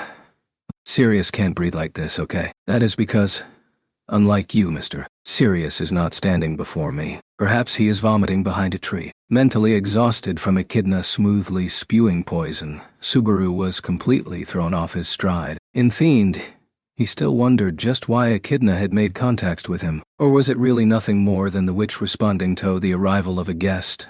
You said you didn't call me. In other words, the elf Woa's outside isn't involved in this. Or this crystal. Subaru rummaged in his pocket, locating the blue crystal with his hand. Since she'd told him he was invited in spirit only, he was worried about what he was carrying. But Subaru had apparently arrived with everything he'd had on him. However, when Echidna received Subaru's question, she put an elbow to the table. Unfortunately, though my complexion is in good order, I am quite dead. I know little of the happenings outside of my tomb. Therefore, I am not related either to the elf you speak of, or to that blue crystal. Are you satisfied? I'm unsatisfied because it means everything's still a big mystery. That's the stuff I wanted to ask. Subaru nodded at Echidna's reply, returning the crystal to his pocket as he rose to his feet. He was unsure whether the crystal's teleportation was truly unrelated to the witch or not, but he had no reason to stay there any longer. Staying and chatting over tea left his primary objective, rendezvousing with Amelia, unaccomplished. At any rate, if you're gonna send me back, then send me. I'm super worried about the girl I got split off from on the outside. If I've got the time to drink your body fluids, I want to meet back up with her at the earliest second possible. I do not mind, but are you really fine with that? With what? Leaving my little tea party. Others wishing to speak with the Witch of Greed rarely have the opportunity, even if you do. When she said it, Subaru realized it for the first time. He realized the true nature of the malaise he'd felt from the being called Echidna since arriving in that place. The strange oppressive feeling that continued without any hint of gradually abating. Echidna's deep, black, bottomless eyes had a suspicious glint to them, as if they knew everything about Subaru. The true nature of that ill feeling was Echidna's inexhaustible curiosity. It was her deep interest in the existence before her eyes that made her scrutinizing gaze feel so oppressive. What are you? Do you know the things I want to know? And so you ask me the nature of my knowledge. Truly you are an amusing one. Subaru made his rapidly drying mouth move, Ringing out his voice for the question he tossed her way. The words made Echidna giggle and smile, and Subaru's entire body was wrenched by a sense of oppression even greater than before. There is no need to reflect deeply upon it. All that is required for questions and answers is for two beings to be present. That instant, the air warped, and the landscape, the vast, blue sky and the grassland, suddenly began to fall apart. The sky cracked, the grassland melted, and the horizon of the world was smashed into tiny pieces. As the world crumbled without a sound, Subaru touched the table, seemingly clinging to the one certain thing left. The table too crumbled into dust, and Subaru closed his eyes, seemingly girding himself against a non-existent drawer. All we need are words. Your curiosity, your hunger to know. I acknowledge your greed. Then he realized it. All that remained of the castle of dreams was the hill, and chairs for the two of them. Subaru gingerly opened his eyes, and sat in the opposite chair as he gazed at the witch. Aside from her and the white chair, the world had been stripped down to its barest essentials, with nothing but gloomy, stagnant darkness spread over where the grassland had been. The one thing Hai was certain of was if he fell into it, there would be no coming back. That sent a chill running up Subaru's spine as Echidna, in high spirits, joyfully clapped her hands toward him. Now, what do you wish to ask about? Daphne, the witch of gluttony, creator of beasts in defiance of the will of heaven to save the world from starvation. Camilla, the witch of lust, filled with love for the world, granter of emotions to they that are inhuman. Minerva, the witch of wrath, who, lamenting a world filled with conflict, sets people straight through her fists. Sekhmet, the witch of sloth, who, wanting a moment's peace, drove the dragons beyond the great waterfalls for that reason alone. Ortifon, the witch of pride, the young, innocent, merciless one who continued to render judgment unto sinners. Ever heard of these? No. These were lost vestiges of history unrecorded in the present world. Hearing her speak the name of one witch after another, Subaru was speechless. Echidna smiled all the more as she continued. Or perhaps Echidna, the witch of greed, the embodiment of craving for knowledge, whose search for any and all wisdom lingers even after unto the afterlife. Touching a hand to her own breast, Echidna said the words in a self-depreciating fashion. Or perhaps, she continued, the witch of jealousy, the abominable woman who destroyed and consumed the other six and made the whole world her enemy. Subaru Natsuki felt a powerful aura of death in the form of the girl seated before his eyes. That was the desolate insight Subaru had gained of Echidna, proven by her own witchy ways. She was a being nothing like him. It had nothing whatsoever to do with her enmity, or lack thereof. In the face of truly inescapable terror, it was easy for Apperson's emotional responses to go on lockdown. It seems I have intimidated you too greatly. It has always been thus. My lips grow too loose when I become interested in something. A witch's nature is truly a troublesome thing. With Subaru cowed into silence, Echidna remained seated as she voiced words of self-reflection. However, there was not a single trace of actual reflection. The wall separating the two remained absolute. The true nature of the malaise he'd subconscious-lingered until he realized its presence was laid bare a second time. Knowing that makes me feel rather lonely. But you should begin to adjust to it soon. I hope that the circumstance where you cannot even look directly at my face changes somewhat. Echidna's bizarre statement made Subaru grimace. Fear he tasted froze him stiff. But Echidna tilted her head. The black eyes she trained upon the uncomprehending Subaru, indicating anticipation of some kind. Her white, bleached, beautiful hair fell down onto her shoulders. As Subaru gazed at it, he felt as if the agonizing seconds would extend for all eternity. But this came to a sudden halt. Faster than I thought. That is a compatible person for you. It is helpful that you acclimated so quickly. What are you talking about? As Echidna nodded and smiled in satisfaction, Subaru broke out in a cold sweat and restrained his chest with a hand. His heart was loud, as if it had forgotten how to beat for a while, and his painfully numb limbs pleaded for mercy. However, he had escaped the fear that had held him in its grip, until a moment before, it had vanished like magic. You drank my tea, yes. That activated your witch factor and strengthened your resistance. Now you and I can speak. A very good thing for both of us is I to not. Wait. I've heard that term before. I can't just let it go. What did those body fluids from before do? What did you to do my body? Please, do not misunderstand. I did not have you drink it with ill intent. If anything, I think rather fondly of you. That is a little embarrassing to say out loud. Echidna's cheeks reddened a bit, and she looked shy at having spoken so affectionately of him. But at that point Subaru was well past reacting to her games. What he wanted was her true intent. You have killed someone possessing witch factor in the last several days, yes. Upon his death, the witch factor selected you as its new bearer. It is thanks to this that you were able to safely enter my tomb. So you're saying the witch factor is the condition for being invited into this castle of dreams? No. It is merely what qualified you to enter the tomb itself. You are an exception among exceptions. To begin with, you seem to have leaped quite a bit ahead of schedule. By rights, you should be aware of far more than you are. About me, about the tomb, and about the sanctuary. Ah, you know about the sanctuary. Pouncing on the term lobbed his way, Subaru closed the distance and grasped Echidna's shoulders. When Subaru touched her slender shoulders and drew his face near, the beautiful witch averted her gaze. I have little experience in such matters, so I cannot decide if you are brave or simply brazen. Don't make light of this. If you know about the sanctuary, that makes this simple. Is this... No. Do you know about the forest outside of the ruin? Should I think of that as the sanctuary? You're so cold, but you asked, so I shall answer.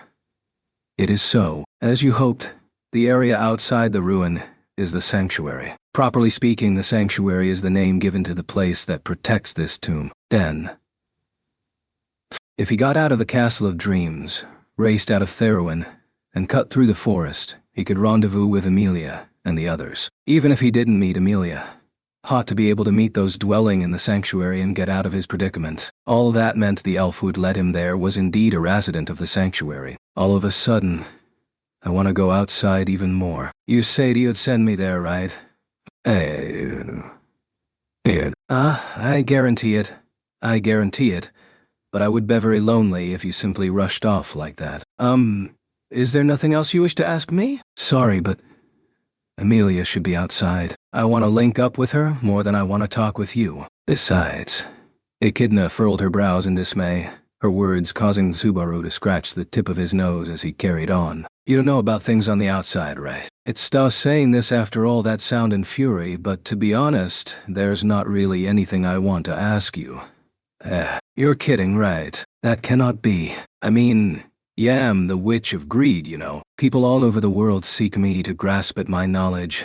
Knights, people of privilege. You sit before me, permitted to ask anything towish, and you say that. Taken back as she was by the unexpected reply, Echidna's expression distinctly faltered for the first time. The witch flailed about as she exhausted all the words she could to prevent Subaru from leaving. Calm down.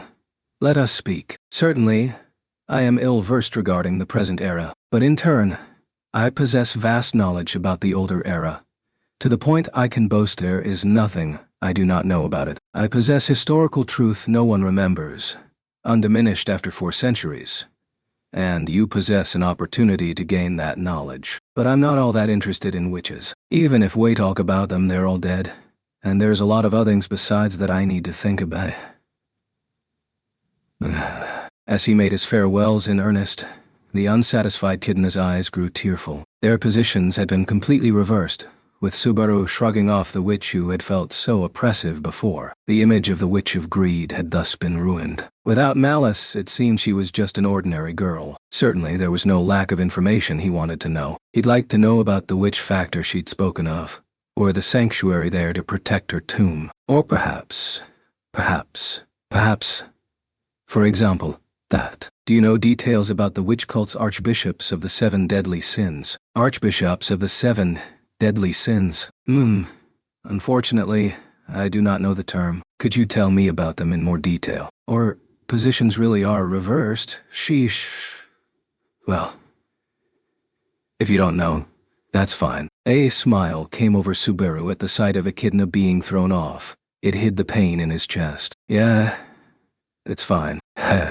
Hoped. Those hopes had been easily dashed, so there was no point staying there any longer. If she knew nothing of the archbishops, she knew nothing of their authorities, the damage they did, or waste or repair it, meaning she didn't know how he could save Rem. Can you send me out already? I'll come chat with you over tea another time, okay? Is that really a promise you can easily make with a dead person? And a witch, at that. With Subaru in a hurry to make his escape, his words made Echidna sigh, all poison seemingly drawn out of her. Then, in a resigned fashion, she waved an arm, and Subaru felt wind behind him. When he looked back, a single door had appeared in the world of bottomless darkness and a broken sky. Pass through that door and you shall awaken outside. Goodness, I have never had a tea party such as this. Sorry for not indulging in your hospitality. Incidentally, about this ruin.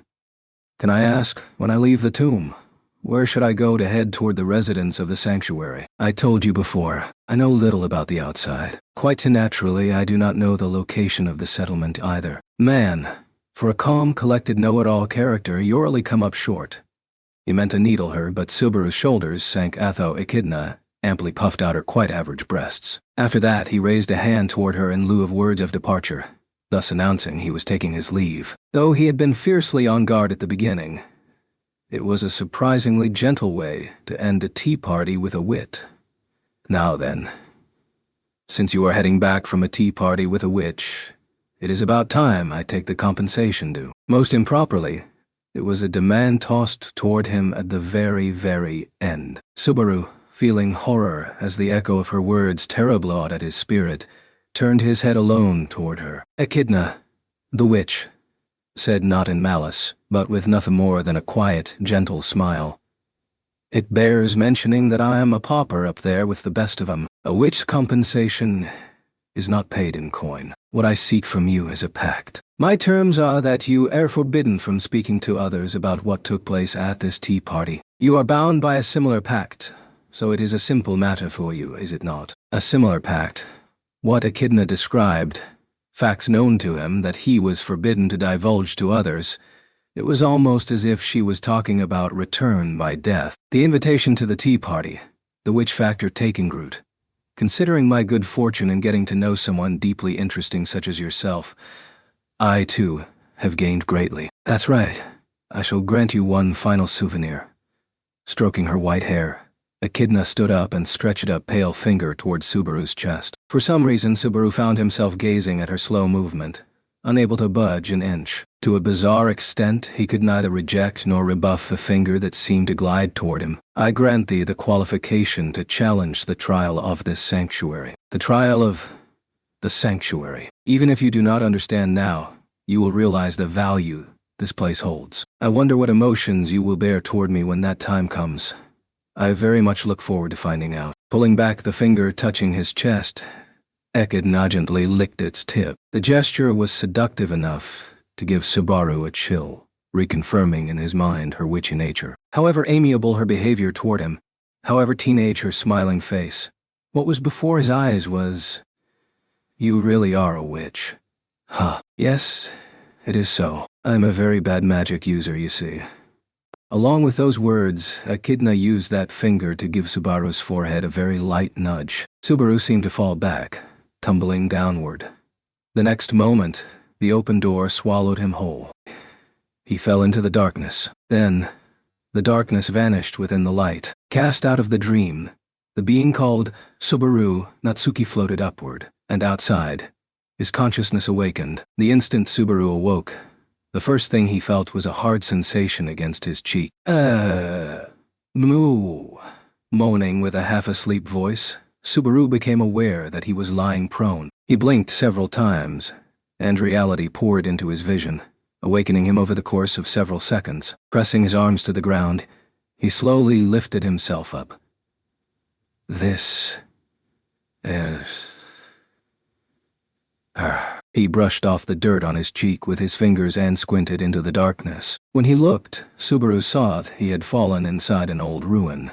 To be precise, several tens of meters into the corridor leading into it. To his back was the entrance to the tomb, and it was from there that light entered into his eyes. Thanks to that, his escape route was plain to see, but it made for a pretty crummy ruin exploration. Anyway, I'd better get out and hook back up with Amelia and Otto. Shaking his heavy head, he placed a hand against the wall, wobbly as he rose to his feet. He had no business inside the ruin. The sanctuary lay outside. Having gone astray, he needed to be outside to rendezvous with Amelia. He couldn't quite put his finger on why he was so certain of that, but I feel like someone said that to me. Yo, you sure got some guts, coming straight out from a place like that.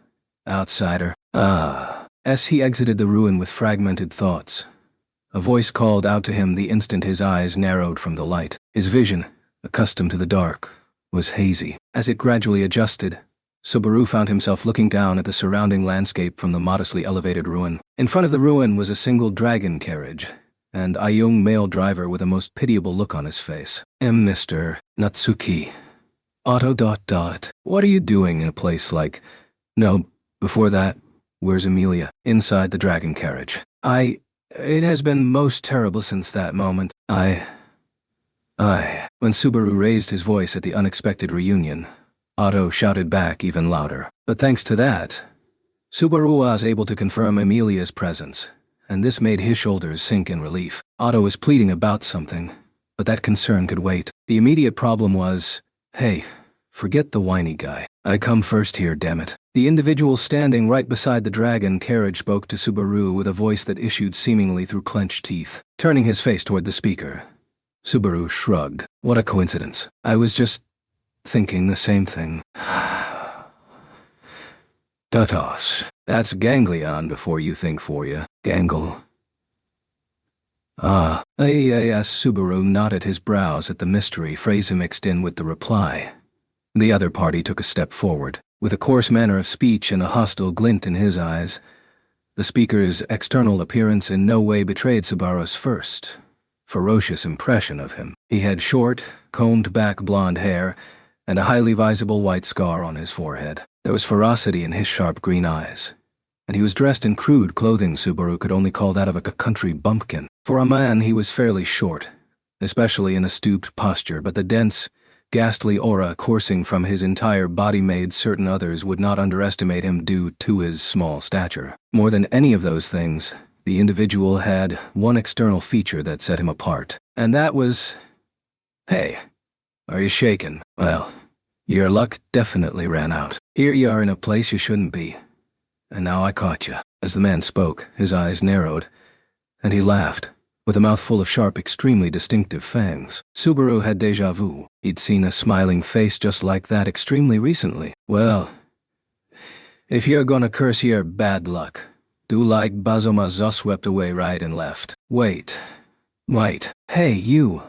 Listen to us tear and tear, but Calran's skin's still blue. I am listening. Lending no ear to the voice urging him to stop, the fanged man stepped forward. The next instant, he vanished from sight. An impact made Subaru's breath catch. Before he realized it, he had been caught by his collar. When he turned his head to the side in surprise, the man's ferocious glare was right beside him, close enough to share a breath, and his own feet were rising into the air. Tua. His view of the world was flipped upside down as he watched it by a powerful sense of floating, from which understood that he had been hurled. Subaru proceeded to soar toward the dragon carriage in a powerful straight line. If he was to collide with it, he would suffer injury, be it light or heavy, but you're kidding. Who? The voice of utter shock was not that of Subaru but that of Otto as he watched through the fingers of the hands with which he covered his own face. With no way to stop it, Subaru thought he'd collided with the dragon carriage, breaking every bone in his body. But by seemingly miraculous coincidence, no, it was an inevitable reaction that rescued him from peril. Patlash is simply too incredible. The pitch-black land dragon neighed proudly as Otto's voice praised her exploits. It was none other than Patlash's benevolent decision that had saved Subaru from crashing into the dragon carriage. The land dragon had adeptly set the dragon carriage in motion on her own, thus ensuring that Subaru crashed into the door of the carriage proper. As a result, Subaru punched through the carriage door, sailing in only to have Asiad bring him safely to a halt. Shit. That one was a little too... Hey, Patlash. Wait. Tumbling out of the seat, Subaru looked out of the carriage to see the land dragon roaring and charging Theman. With a twist of her body, Patlash had unhitched herself from the dragon carriage, seemingly consumed with rage toward the man who had injured Subaru, baring her fangs to bring them to his neck. Hot. That decision gave me chills. You're a good land dragon. Nah. A good woman. However, the land dragon's biting attack missed its mark, and the left arm the man thrust out stopped her in her tracks. Even so, Patlash put strength into her jaw, moving her head as if to bite the man's arm off. But that head and that jaw stopped cold, her power inferior to the man's simple brawn. I won't hurt ya, just put ya to sleep a bit. As the land dragon's pupils contracted in fright, the man proudly made that statement. Then, with the land dragon still biting his arm, he tucked a hand under her broad head and hurled her huge body. With a softness that belied the heroic image, he tossed down her large frame, quietly rendering the land dragon powerless. He threw Patlash. His skill is no joke. Subaru and Otto doubted their own eyes as the man before the pair leaped very high, onto the driver's seat, off the dragon carriage. With the assailant so close, Otto adopted a combative pose in great haste. Do not underestimate me. I may not look it, but I too am a merchant. I have ways to deal with mid-journey violence. Fear the power of Suen school violence or repulsion or... Dahu. Shut up, amateur. Thanks to your land dragon, I'll settle for half killing you. Go to sleep. Otto was in a worked-up pose, but fainted in anguish as soon as the man flicked his forehead with a finger. It was less of a finger strike than a forehead poke, but its might was such that Otto went down in the blink of an eye without so much as a groan. Now that he was past Patlash and now Otto, no obstacles remained between him and the dragon carriage. Biting his lip, Subaru looked back inside the dragon carriage, where one section of seating had been removed in favor of the simplified bed used to carry RM. Right, Thena, different girl. Amelia slept upon it. Otto must have laid her there after Subaru teleported. Even now, Amelia had yet to return to consciousness. Subaru had to protect her no matter what it took. Thank your land dragon for fighting so hard. I'll half kill ya and toss ya outside the forest. After I make you swear that you won't tell anyone else about this place, you harma. Just as Subaru hardened his resolve, the man bared his fangs and boarded the carriage. The sharp glint of his fangs at the tip of his upward swinging arm cleanly robbed his declaration about half-killing of all its persuasiveness. Before the man's wicked deeds, Subaru raised both arms wide to shield Amelia and shouted, "Oh wait, you're Frederica's. You're involved with Roswell and his people, right?" With a loud voice and a scowl on his face, the man stopped his blow right before it connected with the tip of Subaru's nose. From there the man gazed at Subaru for a while, surprise and anger residing in his eyes in equal measure. What the hell is that name doing coming out of your mouth? I wonder why. Think about it nice and hard. Already did. I don't know. I'll think about it more after I smash your face in. Cut it out with that nasty way of thinking. We're with Roswell, geez. When his opponent took a step toward him in earnest, Subaru hastily raised both hands high and pleaded his gaze. His words made the man's sharp fangs audibly clench. After thinking it over for a while, he said, Wait, you're saying the one sleeping is that Lady Amelia chick. You know, Amelia's name. This time, it was Subaru's turn to be surprised, because the man had referred to the sleeping Amelia as Lady. His reaction made the man cross his arms, nodding with a smug face as he answered, "Oh yeah, heard all about her. The silver-haired half-demon that bastard Roswell's taken in. Right, she's a half-elf. Don't call her that in front of her ever again." Well, looky here.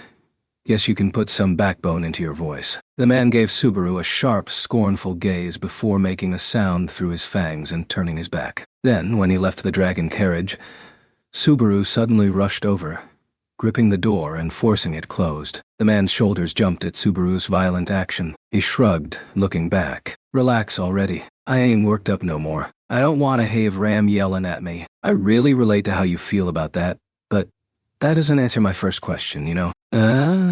Though the man spread both arms wide, asserting they had no intention of fighting, Subaru did not lower his guard. Such behavior made the man sink into thought briefly, finally making an noise and nodding as if definitely understood before he spoke. Me?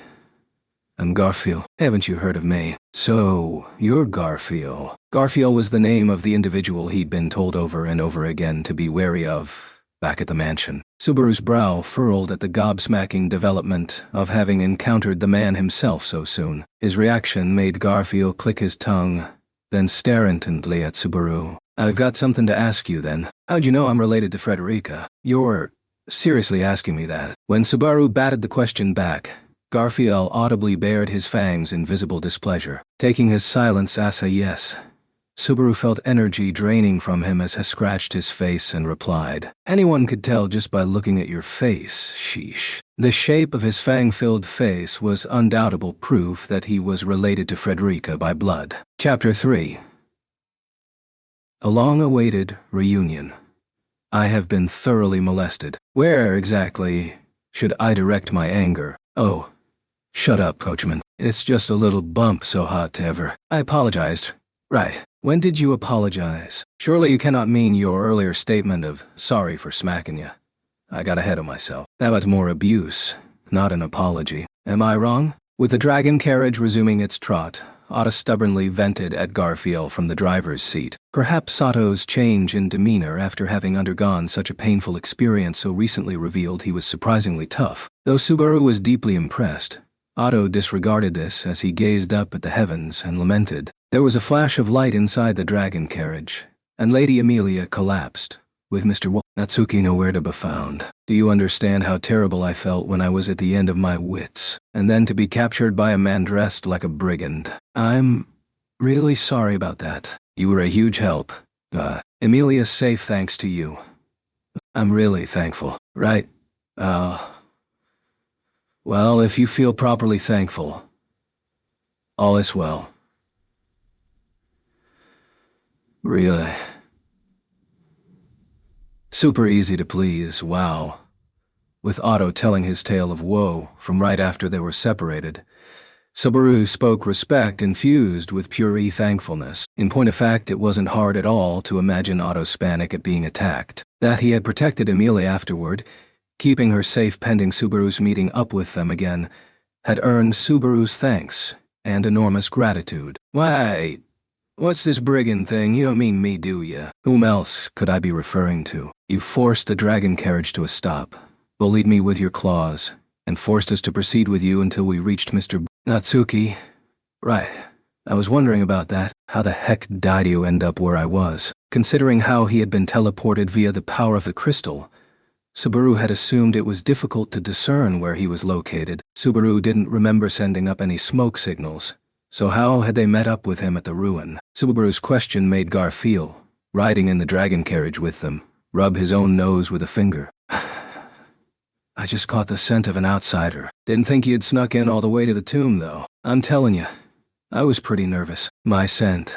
You reached me following your nose. A special scent. Subaru lowered his voice a little, unable to let Theramark slip by. Subaru had a special scent wafting around him, the strange physical condition that had been pegged as the lingering scent of the witch. Rem and the witch cultist had been able to sense it, so if Garfield could sense it as well. However, Subaru's suspicions were belied by Garfield shaking his head, and the words that followed. It ain't good or bad. The scent coming from ye is just plain normal. I found you, 'cause it ain't a scent I've smelled before, that's all. It's like, sometimes, even May is busy. Sorry. I think there's a bug in the translation between you and me from time to time. Subaru tilted his head as the enigmatic phrase flew right over it, his nose crinkling as he wondered just what Garfield was saying. There'd always been words that didn't mesh well from both sides, but he felt like he'd suddenly hit the limits of otherworldly translation. Either way, Garfield's nose apparently had not caught what Subaru suspected. That being the case, his next question would have concerned either the ruin or teleportation. But then something changed inside the carriage. With a faint exhalation, the girl sleeping on the simplified bed awoke. Amelia. Amelia sat up in bed, velvet eyes blinking. Subaru hastened to her side and took her hand, as if to check Amelia's body temperature to make sure she was real. I'm glad you're all right. Meh. You really had me going for a while there. Subaru. Amelia looked up at the relieved Subaru, looking like she had no idea what had happened. But when she looked around the interior of the dragon carriage, she noticed the presence of an unfamiliar man and leaped to her feet. Then she stood opposite Garfield, shielding Subaru behind her. Who? I'll say this once. You won't lay a single finger on Subaru. Wait. Amelia Tan. I'm happy, but it's real complicated. Everything's all right, so just...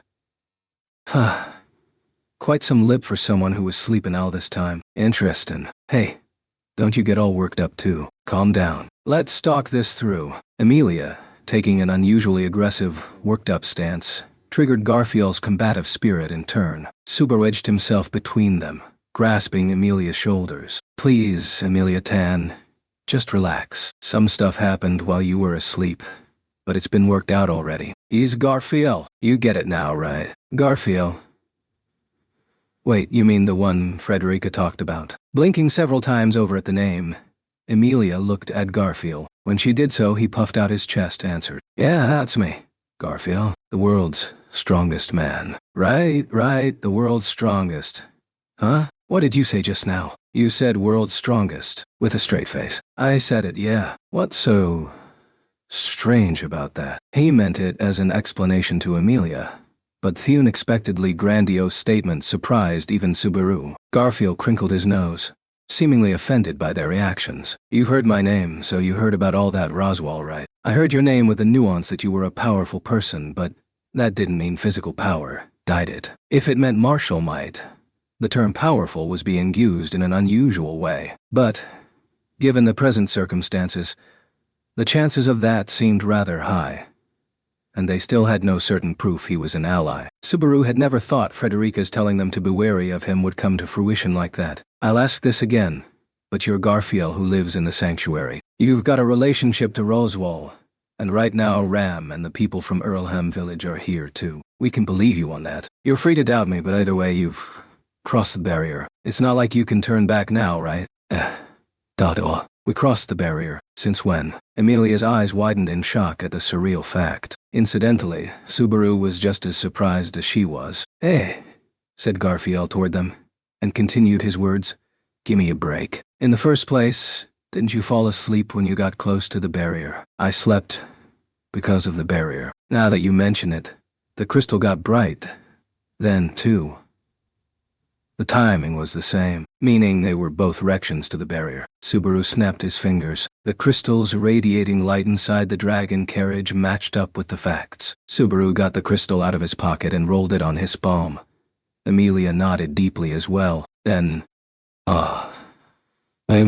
what is it, Garfield? Hearing Amelia pose the question all of a sudden, Subaru followed suit, lifting his face. When he did, he followed her gaze to find Garfield staring at the crystal with a conflicted look on his face. He looked like the blue glow made him recall some kind of painful memory. Something about this. You probably went through some scary stuff on account of this rock. Besides, I'm kinda wondering why the barrier that made Amelia Tan collapse didn't do anything to Otto or me. The rock's nothing to me. And of course, the barrier acted to Lady Amelia. The barrier's a test that reacts to dirty blood. Hey, Garfield, what's this business about dirty blood? Garfield's statement sent pain running across Amelia's cheeks. Angry at that fact, Subaru probed to determine the true meaning behind Garfield's words. Don't make me repeat myself. She's a half-elf. Get it into your... Don't get bent out of shape about it. I'm not trying to single out Lady Amelia by saying it. Dirty blood don't mean just half-elves. It applies to me. The others. She had no exception. She's mixed, just like we are. Mixed blood, you mean? Without a word, Garfield indicated yes to Amelia's question. Receiving his answer, Subaru realized just why the sanctuary was special beforehand, and what was meant by particular demi-humans. In other words, The sanctuary is where demi-human people with mixed blood live. Correct. Gotta say, though, you came to the sanctuary without Frederica even telling you that much. She kept saying she couldn't tell us the details. Within what she could say, she kept saying to watch out. But because of some vow, she couldn't say much more than her name. Vow this, vow that.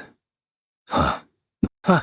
Excuses from head Toto, just like her master, huh? Clicking his tongue, Garfield gave an answer that was closer to a cursing than an expression of malice. There was no doubting he was related by blood to Frederica, but it was no atmosphere for asking anything him about it. Maybe Frederica refused to speak of him because you don't really get along well with Frederica. Amelia, Tan, if you're gonna ask if we get along well or not, we don't.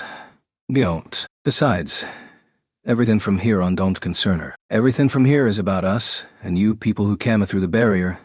Nothing else. Amelia's straight-to-the-point question took Subaru by surprise, but Garfield replied in a surprisingly calm fashion, sinking his hips deeper into his seat as he indicated the outside of the dragon carriage with his chin. Subaru understood what his gesture meant. They would soon arrive at their destination, the sanctuary. We welcome you, Lady Amelia and her 2 servants. The words of welcome had a title of respect attached, but there was not a shred of respect or warmth in them. Having spoken them, Garfield replied to Subaru's and Amelia's suspicious gazes with an audible clenching of his fangs. With that, he spread his arms very wide, indicating the entire area. For whatever reason, Roswell calls this the sanctuary, but it ain't a place suited for pretty-sounding words like that. It's a place where rejects gather and live together. A dead-end laboratory. Laboratory. Daughter. Rejects. Subaru and Amelia knit their brows as different words stugged at their respective minds. For his part, Garfield laughed, not concealing his mouth like Frederica did. As for me, I think it's more accurate to call it the Tumboff, the Witch of Greed. The Witch of Greed. As Garfield continued, Subaru tilted his head at the never-before-heard statement. In his stead, it was Otto, overhearing the discussion inside the dragon carriage, who had an exaggerated reaction. In a fierce panic, Otto peered into the carriage from the driver's seat and said,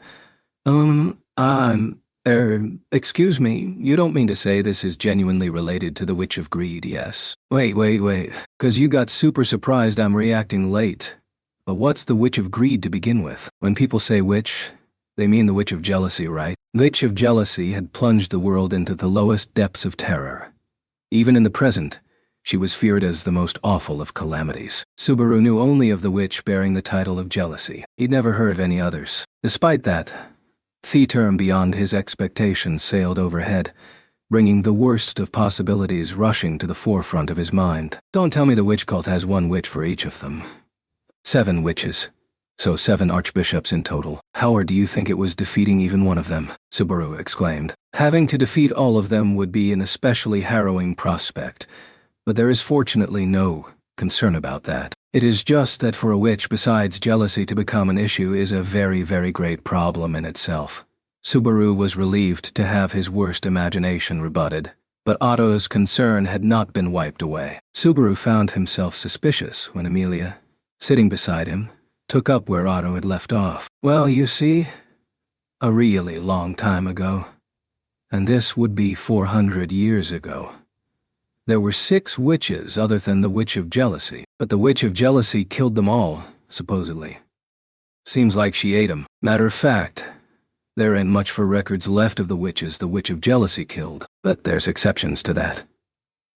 So, you're saying this is one exception. There's something odd about the names of other witches. With Garfield bolstering Amelia's words, Subaru pulled what was left of his question back toward Otto, who sighed as he continued, seeming to detest even speaking the words. It is not a topic I enjoy speaking of, but it concerns the traits of witch cultists. As you already know, they are adherents of the Witch of Jealousy, but they do not acknowledge the existence of other witches. Even merely hearing the name of one is enough to drive them intolerable rampages. That's awfully oversensitive.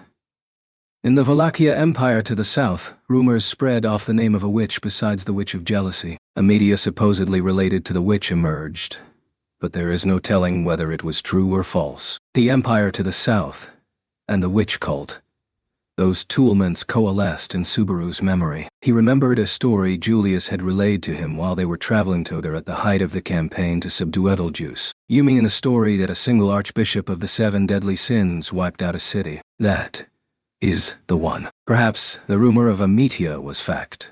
Or perhaps it was merely a convenient scapegoat after the fact. Either way, the cost was the downfall of an entity. Speaking about witches has been strictly prohibited everywhere since. With Otto concluding his harrowing tale, Subaru nodded in sympathy. Subaru hated the witch cult and everything surrounding it. But the current conversation had added on a more reason to hate it. Isn't it dangerous to spread around scary trivia like that? It's not like it's gonna leak outside. But the old hag says it's the tomb of the Witch of Greed, so there ain't no mistake. It's just like... Romeo festered from the point he heard it. Not that I'm really interested in what was festering. Booty take it you don't know the fine details. If you want to know details, pry 'em out of Roswell. At the moment I ain't sure you even could though. What do you mean by that? Has something happened to Roswell? I'm sorry. We seem to have arrived at the Is this a village? The settlement. Shall we enter?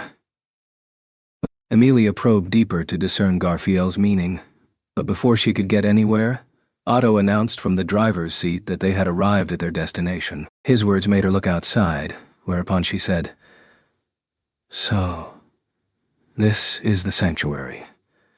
Amelia's whisper-like tone made Subaru let out a similar breath as he narrowed his eyes. There, after taking so long to cut through deep forest, was cleared space, with a lonely settlement lying within. When it was compared to the image given by the name sanctuary, it was impossible to wipe away the impression of an undignified, dirt-poor habitation. Stone towers at the settlement's entrance lay fallen and mossed over. They could see stonework pillars in the distance, all of great age, covered in moss and vines so far as they could tell. The impression was much like that given off by the ruin, but the settlement gave off a fragment of that only something Subaru could only call feels like a pretty run-down place, just to say it. The people are pretty run-down too, okay? They're all wrinkled hags and old men. It's got that man or Kijilmo. We all grow old feel to it. That's the first time I understand what one of your sayings means.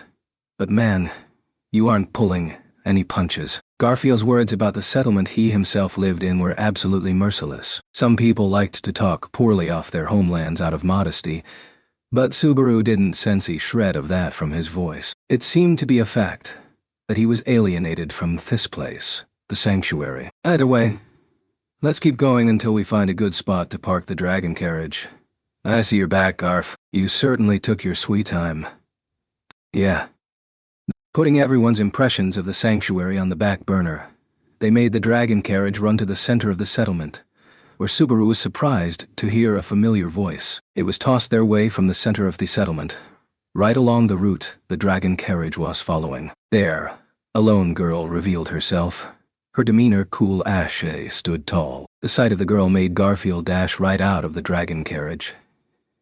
He leaped down, waving a hand with a smile. Yo, Dot. Pretty rare for you to come out and welcome me back like this. Did the bastard finally kick the bucket? If that were the case, Ram would be turning this entire place into a sea of flames. You should be most grateful to Master Roswell that it is not so. I don't know what you mean, but geez, that's some thinking. Garfield approached her, seeming very amused by the abuse from the girl in the familiar-looking servant's outfit. As he watched from a distance, Subaru's lips slackened in visible relief.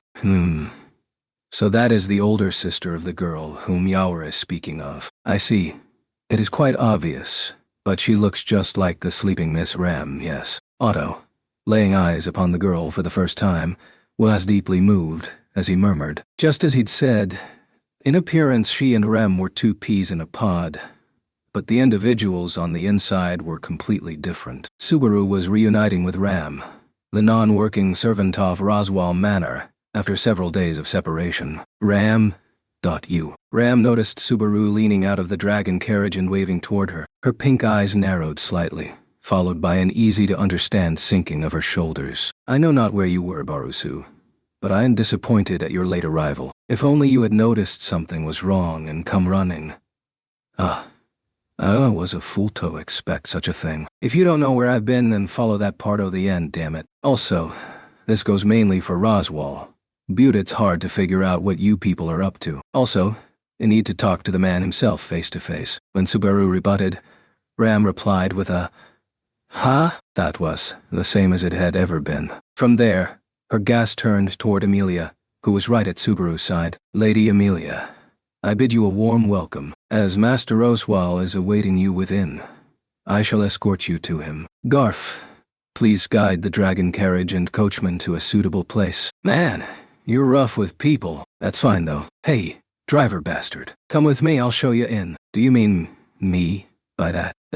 That is the worst thing you have called me to date, you know." Even though he'd introduced himself by name, it was driver bastard now. On top of that, the prospect of being all alone with Garfield made Otto look toward Subaru and Amelia in search of salvation. Subaru responded to his clingy gaze with a deep, knowing nod. "I'll bury your bones later." Those are not words ever used with a good connotation, are they? Leaving that lament behind, Otto was led off by the overbearing Garfield, dragon carriage and all. Upon their separation, Subaru gave Patlash a concerned rub of her nose, but Otto was no doubt safe under her protection. Perhaps it was strange to entrust a human being to a land dragon, but oh well. That Patlash, she's really trustworthy and dependable, isn't she? Plus, where Otto's concerned, I feel like there'll always be uncertain elements, no matter how much I'd worry about them. Watching driver and dragon carriage depart, Subaru said, "Well then," and turned Ram's way. Having gazed in silence at the previous exchange,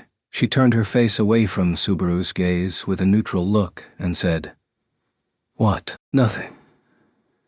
I've just been wondering if you were all right. I mean, given how we parted ways, and not being in touch with you at all after, to be honest, I was real nervous." "I suppose you were. As you can see, today Ram is as robust and adorable as ever. No harm has come to pass for the villagers evacuating to the sanctuary with me. You may rest easy about that." "That's so. Yeah, I'm relieved to hear it. That's comforting." "Odd do." Subaru's shoulders sank with relief, but the odd wording at the end of Subaru's sentence made Ram look at him suspiciously. Her reaction made Subaru grit his teeth, locking down the emotions that had surged as far as his throat before he made them into words. Ram, it's odd for us to just stand here and talk like this, right? Could you show us in?" With Subaru sinking into silence, unable to immediately speak, Amelia spoke those words to Ram in his place. Ram slightly knitted her brows at the words, but she immediately said, "As you wish," bowed, and turned her back, not probing any further, and immediately marching off was very Ram-like. "But, Subaru, are you all right?" "You're not angry?" I butted in. "Nah, it's fine. I was just being pathetic. I was just scared of asking Ram about Rem right this moment, you see." Subaru listlessly shook his head, giving a pained smile at Amelia's consideration for him. He was afraid to be certain. Several times over, he'd already experienced a sense of loss through Amelia, Petra, and others, but it wasn't something he'd gotten used to. For that matter, hearing it from Ram would probably have the greatest weight of all. The fact she hadn't asked about Rem's whereabouts under those circumstances was more than enough proof that she had forgotten her younger sister. "Amelia, it's natural for you to be afraid. I'd think that I's pathetic at all, so..." As Subaru hung his head, Amelia took hold of Subaru's hand, meeting his eyes as she spoke those words in a sincere voice. Floating in her purple eyes were deep worry and a great deal of affection. Those feelings gave him some consolation. Gathering the scraps of his nearly lost courage, he thought he just might be able to find the words to ask her next time. "Let's go and make everything better. And lots of other things too." "Roger that. Whatever happens, I'll protect you as your meat shield.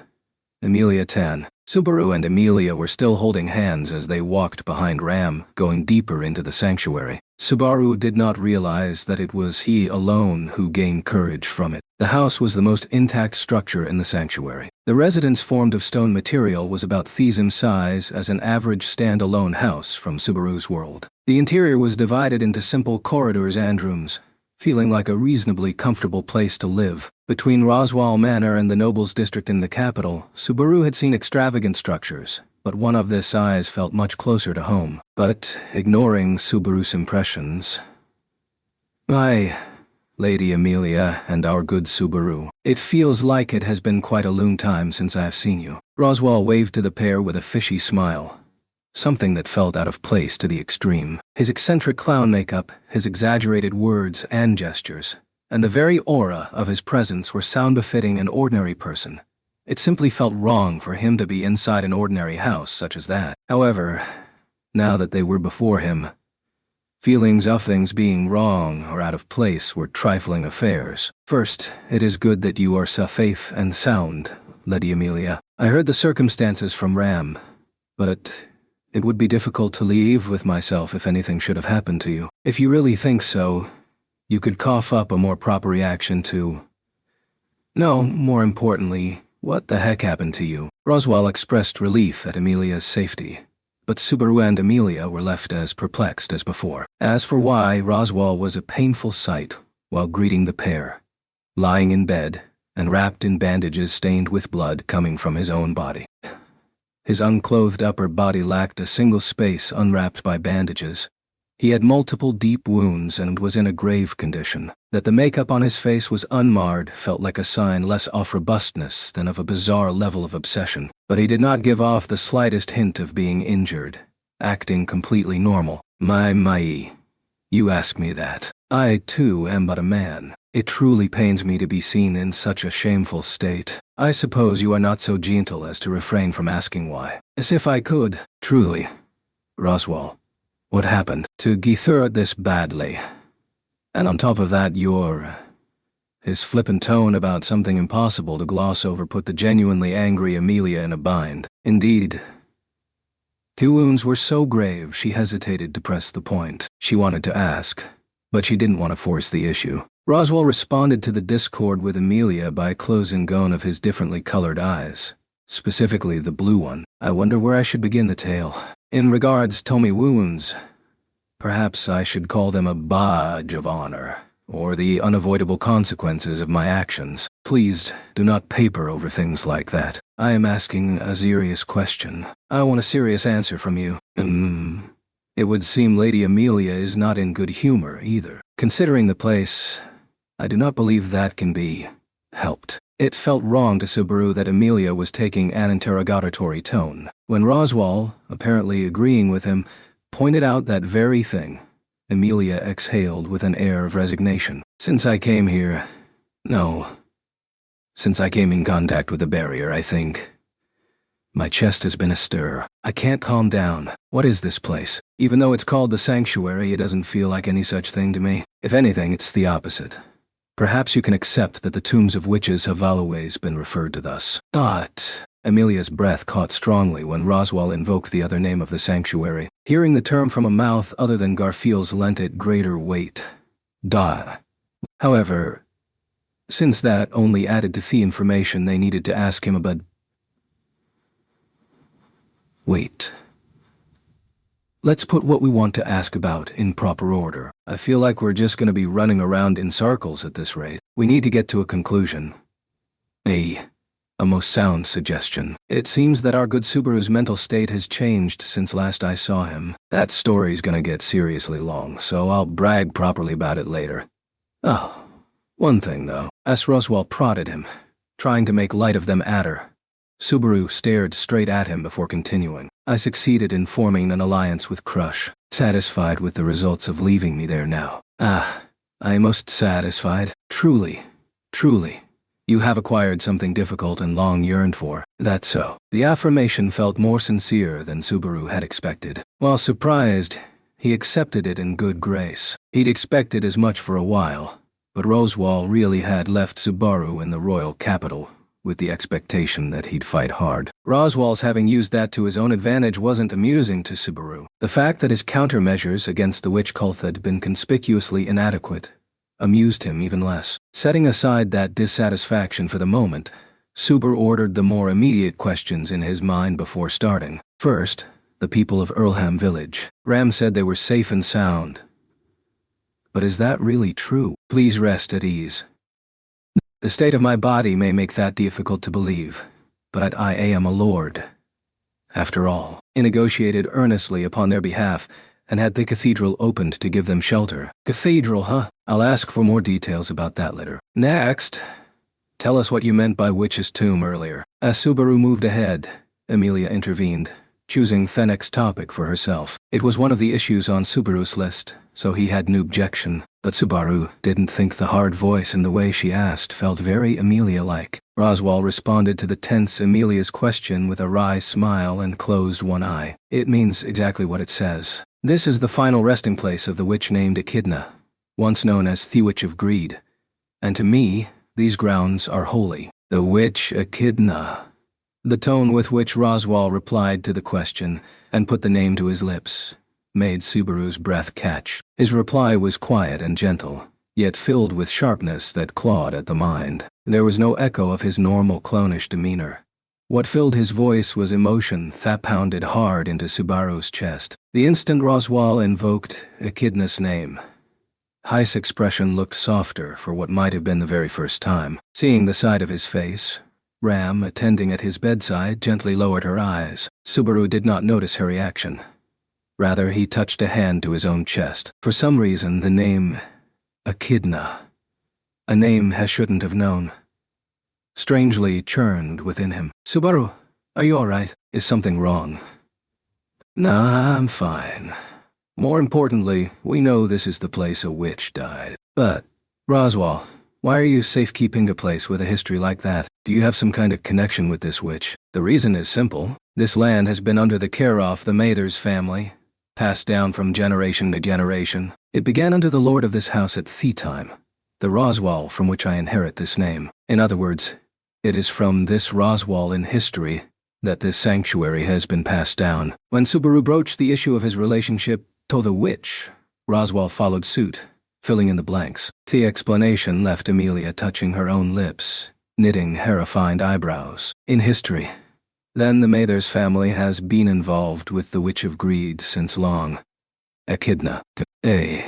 Emilia's eyes opened wide when the name alone was abruptly slipped in. Roswaal trained his eyes toward Emilia. Echidna, he repeated, making certain she heard him. Please, employ her name when referring to her. Calling her the Witch of Greed implies all sorts of nefarious things, does it not? And it is somewhat loon. I understand. Then can I take this to mean this is Echidna's final resting place, and the Mathers family has taken care of it because it was involved with her a really long time? Yes, that is correct. Having said that, taking care of it is somewhat exaggerated. Echidna's barrier means that outsiders cannot pass through the Lost Woods without the proper formalities. On top of that, the barrier has a special effect on those whose blood fulfills a particular condition. You have experienced this as well, Lady Emilia. It's true. I lost consciousness when I came into contact with the barrier. But, according to Garfield, the barrier only causes trouble when half-bloods like me come into contact with it. It didn't do anything to Subaru, right?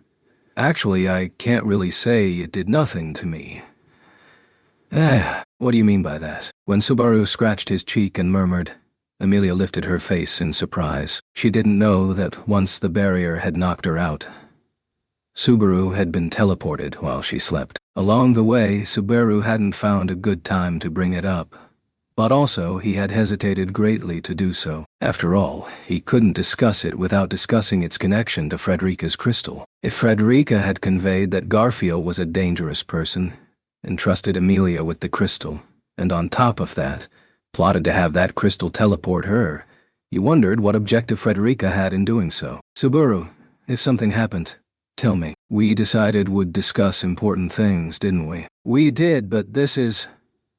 Subaru. The earnest gaze and the plea of her voice made Subaru's shoulders sink in resignation. From there, he took the blue crystal out of his pocket and explained the circumstances to all present. He explained that the crystal had reacted to the barrier, teleporting Subaru alone to a different location in the sanctuary. There he'd met a girl, been led to the ruin, and lost consciousness while inside. Later, he'd been caught Garfield and brought along, bringing them back to the present. Frederica handed over this crystal before we left the mansion. There's no question it reacted to the barrier and made the teleport happen. Emilia was the one carrying the crystal to begin with, so Barusu What you are trying to say is that Lady Amelia must have been the target. As Subaru spoke of the circumstances, Ram summarized the last part in his stead. Her assertion made Subaru draw on his chin. The image of the young girl he'd met in the forest came back to him. The girl had been emotionless, doll-like. She had done Subaru no harm, leading him to the ruin and running away, and he had to wonder, had that been intended for Amelia instead? If that is true, it was Lady Amelia who would have been teleported by the crystal during the time the barrier had robbed her of consciousness. If so, it is most fortuitous it was Subaru who was sent in her place. And then I hooked back up safe and sound. Body doesn't have anything special wrong with it. Subaru rotated a wrist, smiling at Amelia as he asserted his robustness of health. But, as he smiled at Amelia, she lowered her head and gingerly posed a question to Roswell. Frederica said the crystal was necessary to pass through the barrier, and why she was giving it to me. Was that true? Unfortunately, the proper formalities for passing through the barrier do not involve an object. I suppose that is proof Frederica was up to some kind of scheme. Roswell's reply made Amelia's words catch in her throat as her listless shoulders sank. Oh, they did. The talk just then had established Frederica's infidelity as a virtual certainty. Frederica's worked for you a long time, right? Over 10 years is what I heard. Yes. That girl was still very young when I first employed her. She is a very capable girl, and not once has she acted in defiance of my will. When Subaru posed a question in Amelia's stead, Roswell shook his head in apparent dismay. Then he glanced meaningfully toward the edge of his vision, whereupon Ram accepted his gaze with a solemn nod. And so Frederica's scheme has ended in tears. That just now was a joke. Was it really a joke? It sounded pretty serious to me. It was. But the punishment will not be. Now we know that Frederica is deeply related to the present circumstance here in the sanctuary. To Ram, Frederica was a co-worker of particularly long standing. Knowing her co-worker had been unfaithful, she nonetheless spoke calmly, her face betraying no unrest concerning that fact. What do you mean by the circumstances in the sanctuary? What is happening here right now? Lady Amelia, did you not think it strange that Ram Andy and the villagers fleeing to the sanctuary remained in this place rather than return to the mansion? He asked. I thought it must be because of your wounds, Roswell, she answered. In point of fact, Roswell, lying on the bed, bore wounds that were quite deep. Even if he was to return to the mansion for treatment, he couldn't be moved without having recovered to at least some minimal degree. But Roswell shook his head, seemingly telling her that was not the reason. And then, currently, all present find ourselves imprisoned in the sanctuary. Ram, the villagers, and myself. Now that you have entered, that includes the two of you as well. Subaru and Amelia were both dumbstruck at the casual yet explosive statement. Imprisoned. That doesn't, well, have a very nice ring to it. Somehow, Subaru managed to recover from the initial shock and ring out those words. Amelia managed to swallow down her own surprise, giving the injured Roswell a painful stare as she said, "Then, Roswell, don't tell me that those wounds were from..." Amelia was in shock as she combined the sight of him wounded with his earlier statement. Neither could Subaru, having arrived at the same thought, conceal his own shock. There's someone in this village who can overpower Roswell, hurt him this much, and keep him captive. That's no laughing matter. Subaru touched a hand to his chin, nervously pondering a foe powerful far beyond his expectations. Roswell was the kingdom's preeminent magic user. The demon beast disturbance had proven that in earnest. Subaru could not believe that anyone could easily put Roswell through this much pain and suffering. Who in the world had done this to? Wow. You're still doing chit-chat. You shouldn't push a wounded guy too much. Like a mottled kuchibashi rune and it turns black, you know. Surprised by the sudden voice, Subaru turned around in a hurry. At the end of his gaze was Garfield, who'd appeared at the entrance to the room. He took a look around the room and whistled toward Amelia. Hey now, what's this greeting all of a sudden? Wow.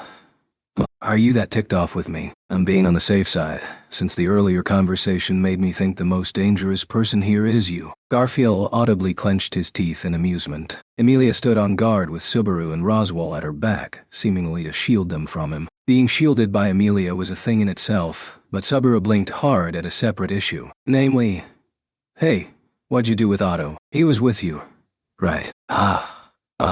What? That noisy guy. Him? Well, you get it, don't you? Garfield nodded defiantly, and his sharp gaze turned even sharper. Subaru, sensing bottomless hostility from his statement, felt the hairs on his back stand up. Emilia lowered her stance, as if she had the same sense from Garfield as he. The atmosphere grew strained. At the drop of a pin, combat between the two would become unavoidable. Fine. If you want a piece of me, I'll be happy to. He is not fine at all. Know your place, stupid Garf. But the atmosphere primed to explode was smashed apart by the powerful impact sound of an iron tray. Circling around his back during the exchange, it was Ram who had brought Garfield down with a single, merciless blow. As Garfield writhed in agony, Ram looked down at him, sighing as she addressed the others. "Lady Emilia, Subaru. It is equally unsightly of you to jump to conclusions so quickly. Garf has nothing to do with Master Roswell's injuries. He may look like a simpleton, but he is not quite that thoughtless. Is that so?" "Yes, Lady Emilia. He had nothing to do with it." I was about to say so that very moment. Roswell's utterly shameless exaggeration left Emilia lowering her arms, astonished. Then she rushed over to Garfield, kneeling upon the floor in great haste. "I am very sorry. I completely misunderstood. I was certain you'd eaten Otto or something." "Wow, Emilia Tan. Your ideas are really something." Even he didn't think he'd gone that far. Though it was certainly true Subaru suspected Otto's life had been in danger, he hadn't suspected Garfield of doing such a thing. Following in the flustered Emilia's footsteps, Subaru checked to see how Garfield was doing. Garfield, shaking the head Ram had struck with that hearty blow, opened his mouth wide at the pair's assertions. "As if I'd munch on a guy like that. He's noisy, and Hesse stuff a guy ain't emotionally prepared for. So I ditched him back at the dragon carriage." "You're being pretty vague there, and you kick up a ruckus even without Otto." His suggestive demeanor had caused a misunderstanding that had nearly led to a great disaster. That disaster had been averted by Ram. "Thanks a bundle, Ram. Don't want any unnecessary bloodshed. Hold on. Your tray is all bent out of shape. A necessary loss to stop, Garf. Next time it would seem I should use the corner, not the flat of the tray." Ram took inspiration from the bent tray for how she would deal with him next time. Setting Ram's demeanor aside, Garfield, the victim of her pummeling, plopped himself into a chair in a corner of their room. Then he rubbed his head as he looked at Ram and said, "Ram, if you feel sorry about that at all, how about some tea? Please wait while I head out briefly to gather fallen leaves." Making a sound from her nose at the grandiose request, Ram really did head out of the house. Subaru had told her just what she intended to do with fallen leaves. Though that tugged at his mind, what also tugged at it was the ardor with which Garfield watched Ram's back as she departed. I was wondering this from the exchange at the village entrance too. But what? You have a thing for Ram. She's a fine woman, ain't she? Ain't exactly weird for males to be attracted to strong, capable females. We're not dividing chicks by male and female, so stop chirping about that, shishi.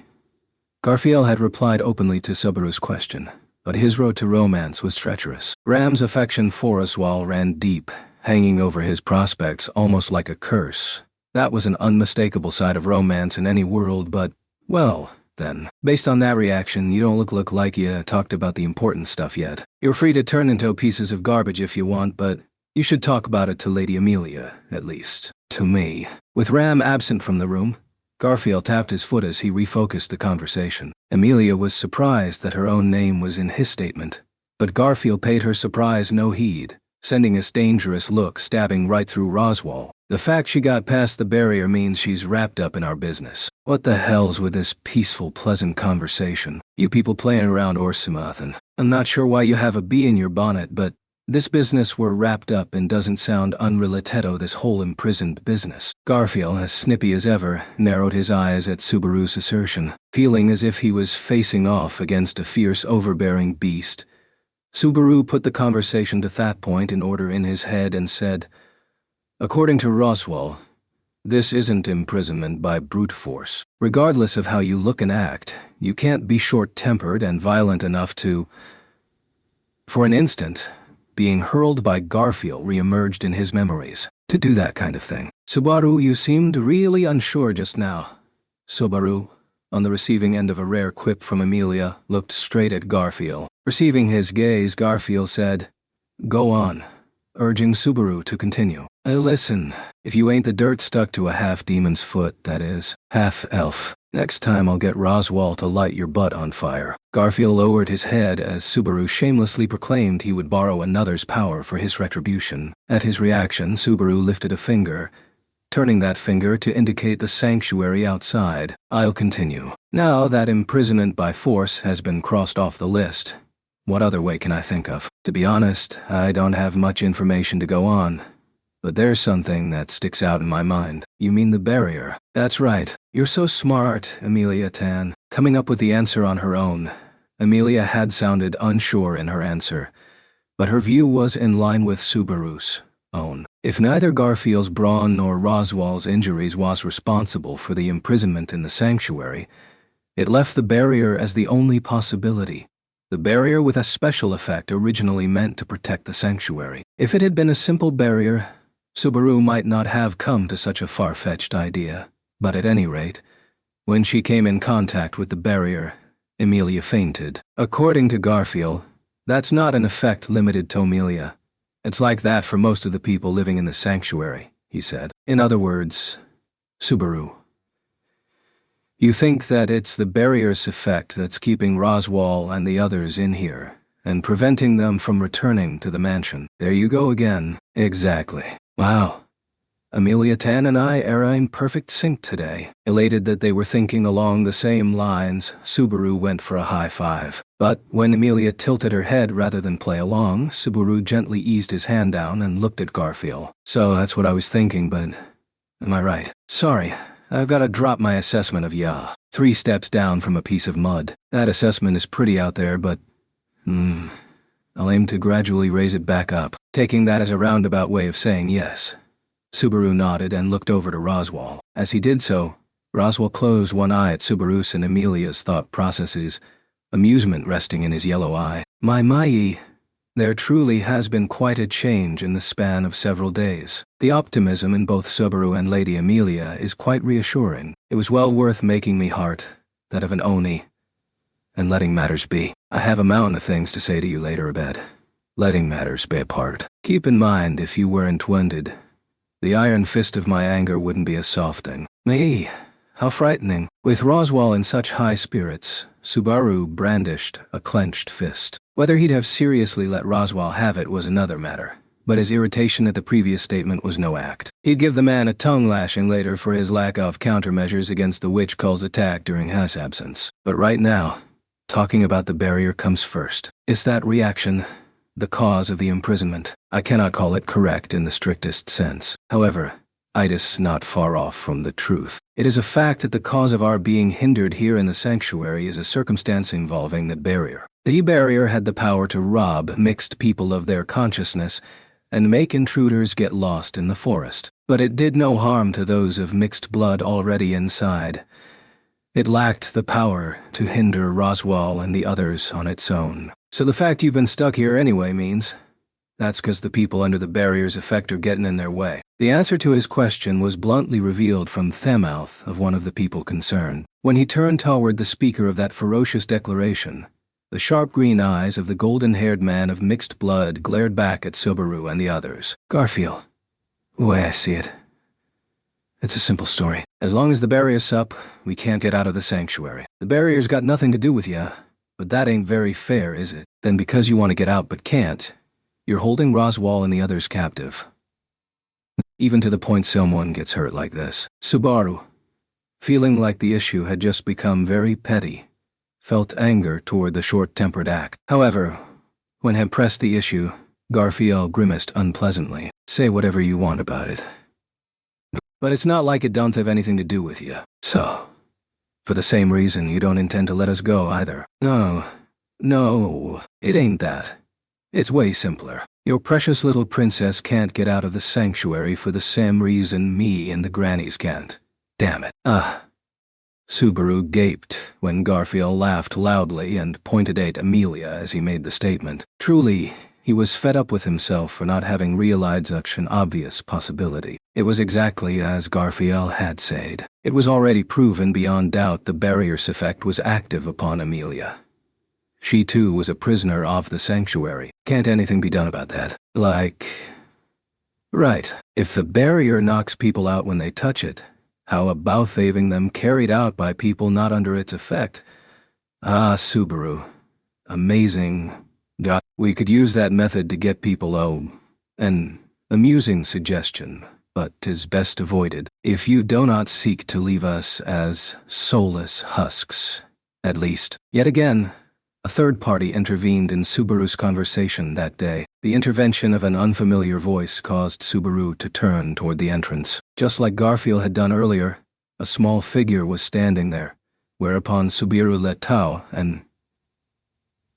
she had long pink hair, doll-like beauty, and pointed ears, all things he had seen before. The features were without doubt those of the elfin girl Subaru had encountered in the forest.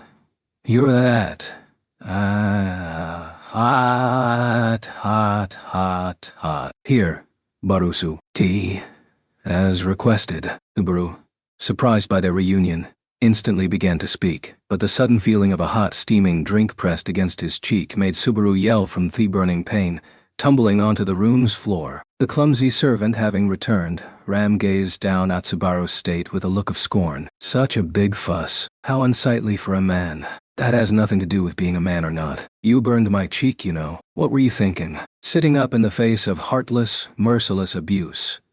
Subaru vented his grudges with tearful eyes. It was hardly Ram's first act of violence toward him, but this was the least logical of them all. Subaru was enraged at the high-handedness toward him. Goodness, said Ram, and pressed a damp cloth to Subaru's cheek as she said, Please keep quiet about Thiel from before. Who? Subaru said, dumbfounded and wide-eyed. Azram was so close that she was practically touching his ear. However, Ram said nothing about that and handed a different steaming cup to Garfield and said, The very essence of crude tea. Ain't that usually said with more, modesty? It is the juice from fallen leaves. You should be grateful it was poured by Ram's hands and drink it to the bottom. Subaru put his own thoughts aside as he watched the terrible treatment she gave the man. Subaru, are you alright? Should I cool your cheek with ice?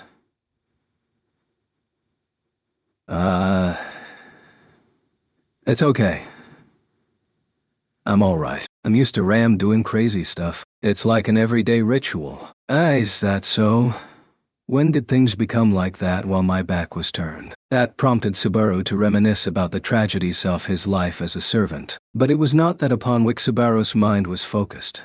Rather, it was Ram's whisper into his ear. She told him to keep quiet about the elf, but his questions about that were soon answered. I'd heard young Gar brought in humans from the outside again. Quite a rambunctious youngster. Speaking those words, the elf concerned lowered her eyelids. The voice, the expression, the emotions lacking from the earlier individual, they felt as if they came from someone very old. Something that threw Subaru off. And you are. I apologize for my late introduction, Lady Emilia. I am Ryuzu Bilma. I suppose you might call me this village's representative. As you can see, I am a tottering old woman. Right. You are as old as you look. When the girl calling herself Ryuzu bowed and named herself, her declaration made Amelia seem conflicted. Subaru's reaction was the same as hers. Apparently, he wasn't the only one thrown for a loop at Ryuzu, who looked like a young girl, declaring herself a tottering old woman. On the outside, she looked like an adorable early teen. She was dressed only in a white robe, one that made it impossible to see her limbs past her cuffs and hem. Furthermore, her words and actions from her years of maturity clashed with her appearance. It's a lowly hag in the flesh. I thought I might see that stereotype here someday. To think I would be called hag upon a first meeting. A youngster is ruder than even young Gar and young Rose. When you add lowly to the pejorative hag, it goes from an insult to a badge of honor. It is a status highly esteemed back in my homeland. No, I'm serious. Replying with appropriate flippancy, Subaru tried to somehow put a lid on the chaos inside his own mind. Ruzu was the spitting image of the girl in the forest, but the air she gave off was clearly different, and Ram had forbidden him from speaking of the other girl's existence. Something's going on here, said Subaru's instincts, ringing like an alarm bell, but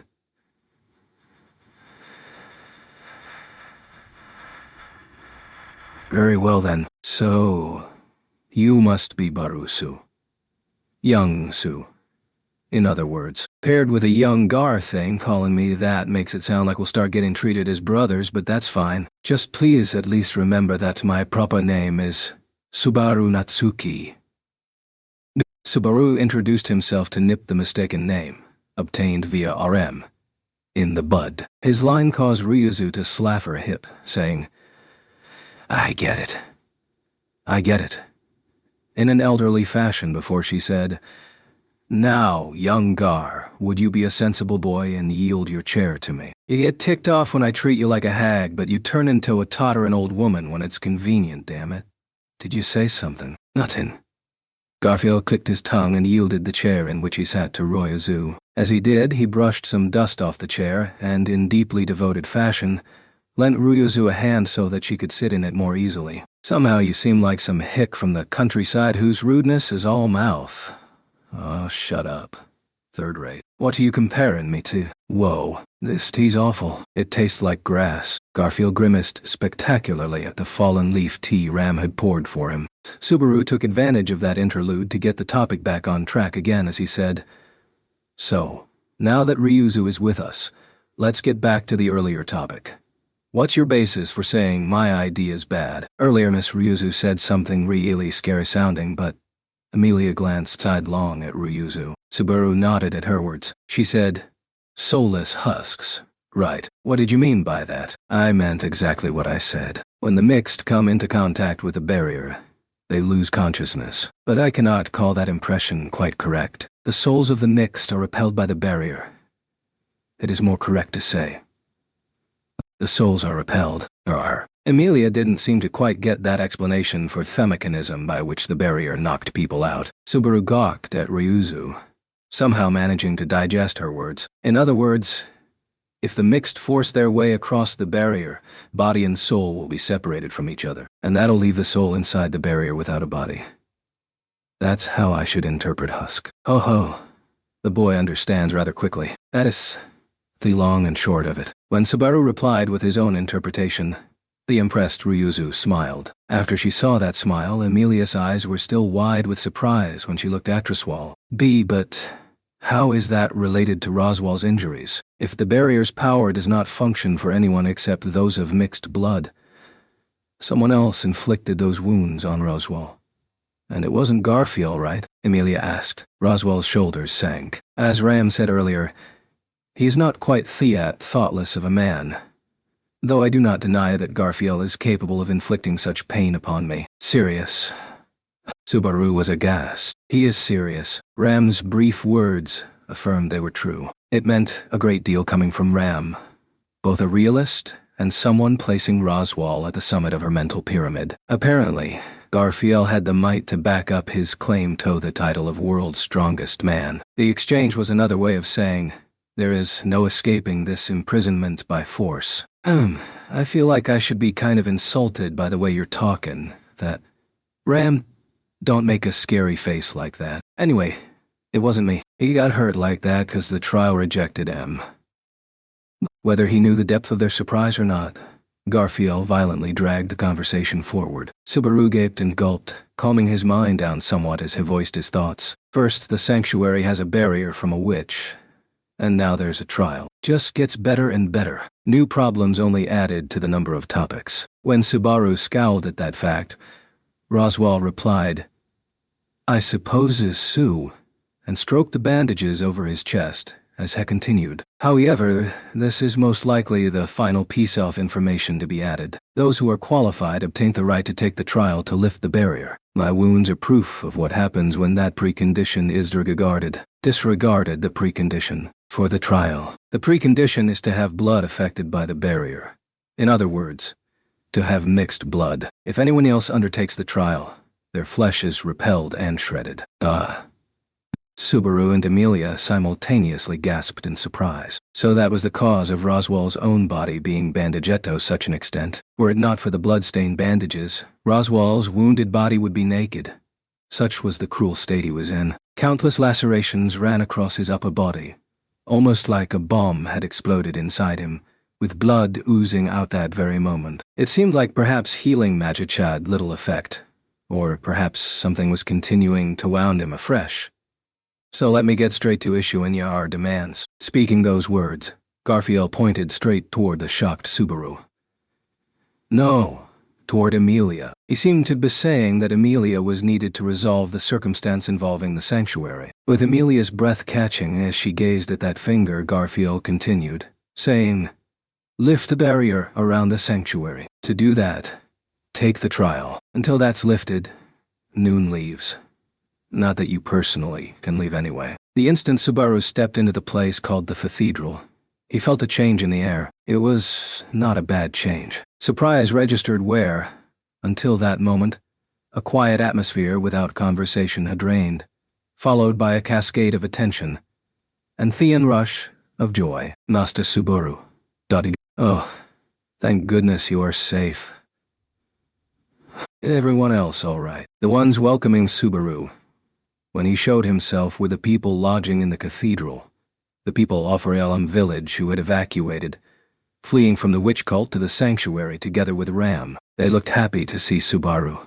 But their situation was little different from when they had left the village. Subaru was relieved that they had not been treated poorly in the sanctuary, though. I'm the one who told you to take refuge here after all. I'm glad you're all safe. Master Subaru, it is we who are glad you are safe.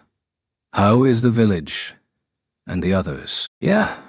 Relax about that, okay? We drove off the dangerous folks, and the people evacuating to the royal capital are back in the village. No one's hurt. They're all in great shape. Oh. When Subaru pounded his chest, giving the villagers his metaphorical stamp of approval, all the villagers' faces brightened. Subaru responded to their reactions with a smile as he finally took a look around the cathedral. The stonework structure had a high ceiling, and was filled with a solemn, serene air that lived up to the name. So far as Subaru knew, the atmosphere was probably close to that of the chapel of a church. Because the temple site was fairly large, it was able to comfortably accommodate the 50-odd residents who had evacuated. Put frankly, there had to be many inconveniences involved, and they did raise such dissatisfactions with Subaru as they said, we're worried about the fields and livestock we left behind. Besides, we're separated from our children too, so... But are the Lord's injuries all right? Such terrible wounds for our sakes.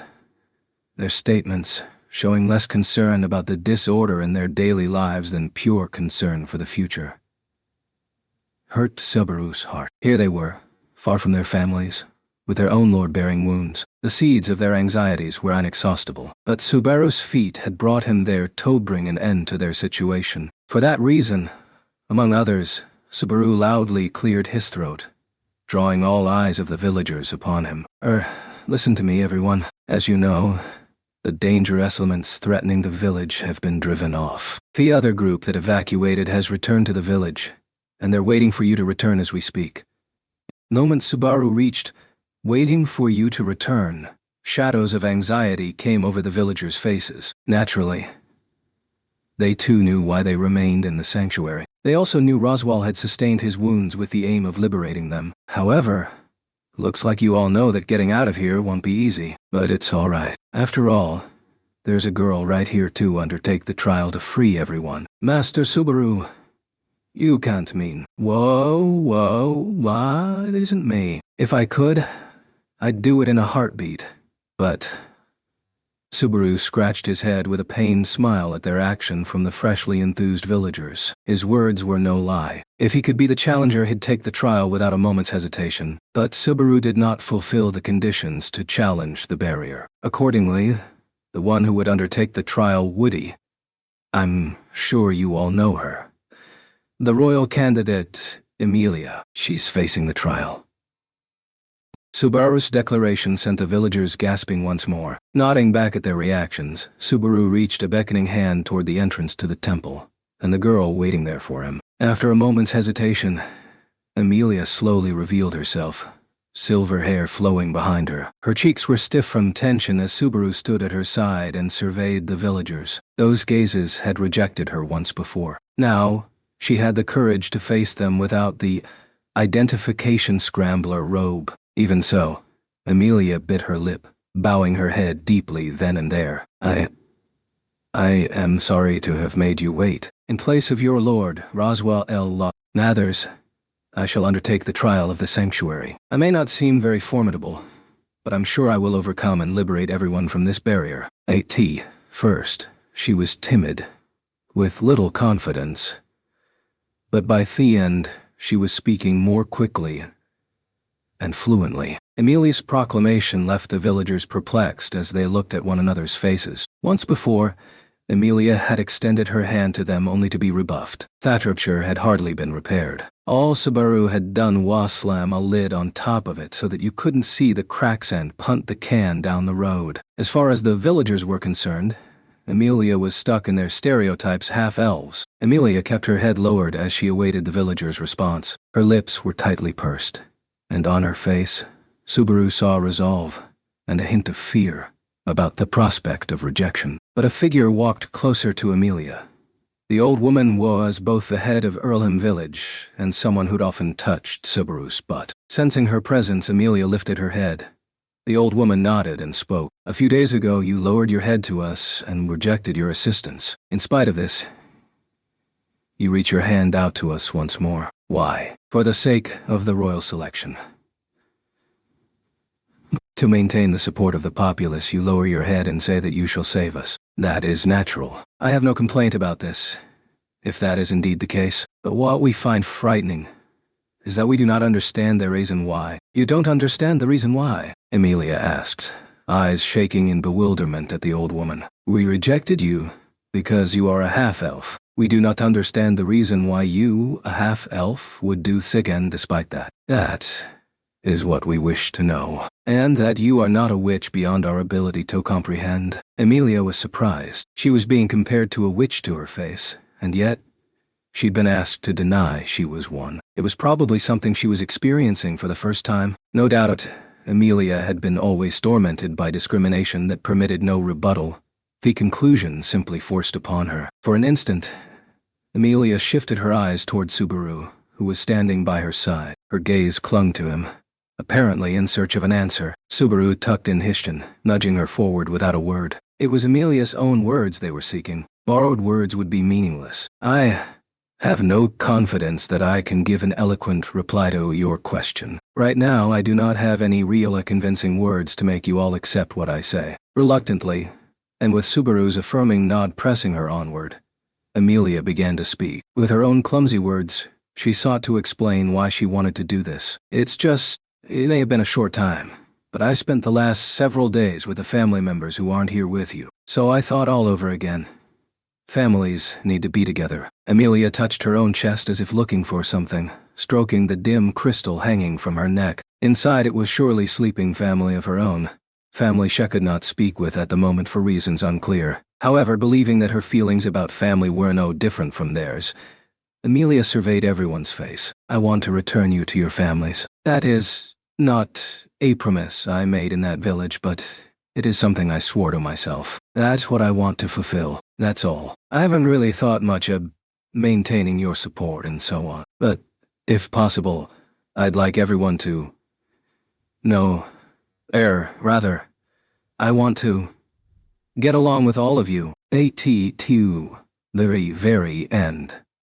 Emilia's words weakened, and the pace of her speech slowed. Once she had spoken her piece, she and the villagers were mutually silent. The silence continued for seconds, perhaps tens of seconds.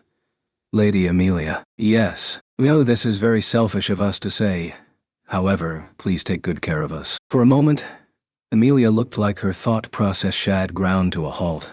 unable to digest the meaning of those words. But when she saw the old woman's head bowing before her, she finally grasped their meaning. I may be a greenhorn, but please bear with me. No one says greenhorn anymore. Subaru gave a pained smile, instantly tossing his own quip on top of the obsolete language sailing out. Amelia had no time to deal with it, for she was busy dealing with other villagers' follow-up comments, engaging in scattered conversation. Satisfied at the turn of events, Subaru distanced himself from the throng and headed to the entrance of the cathedral. And there stood...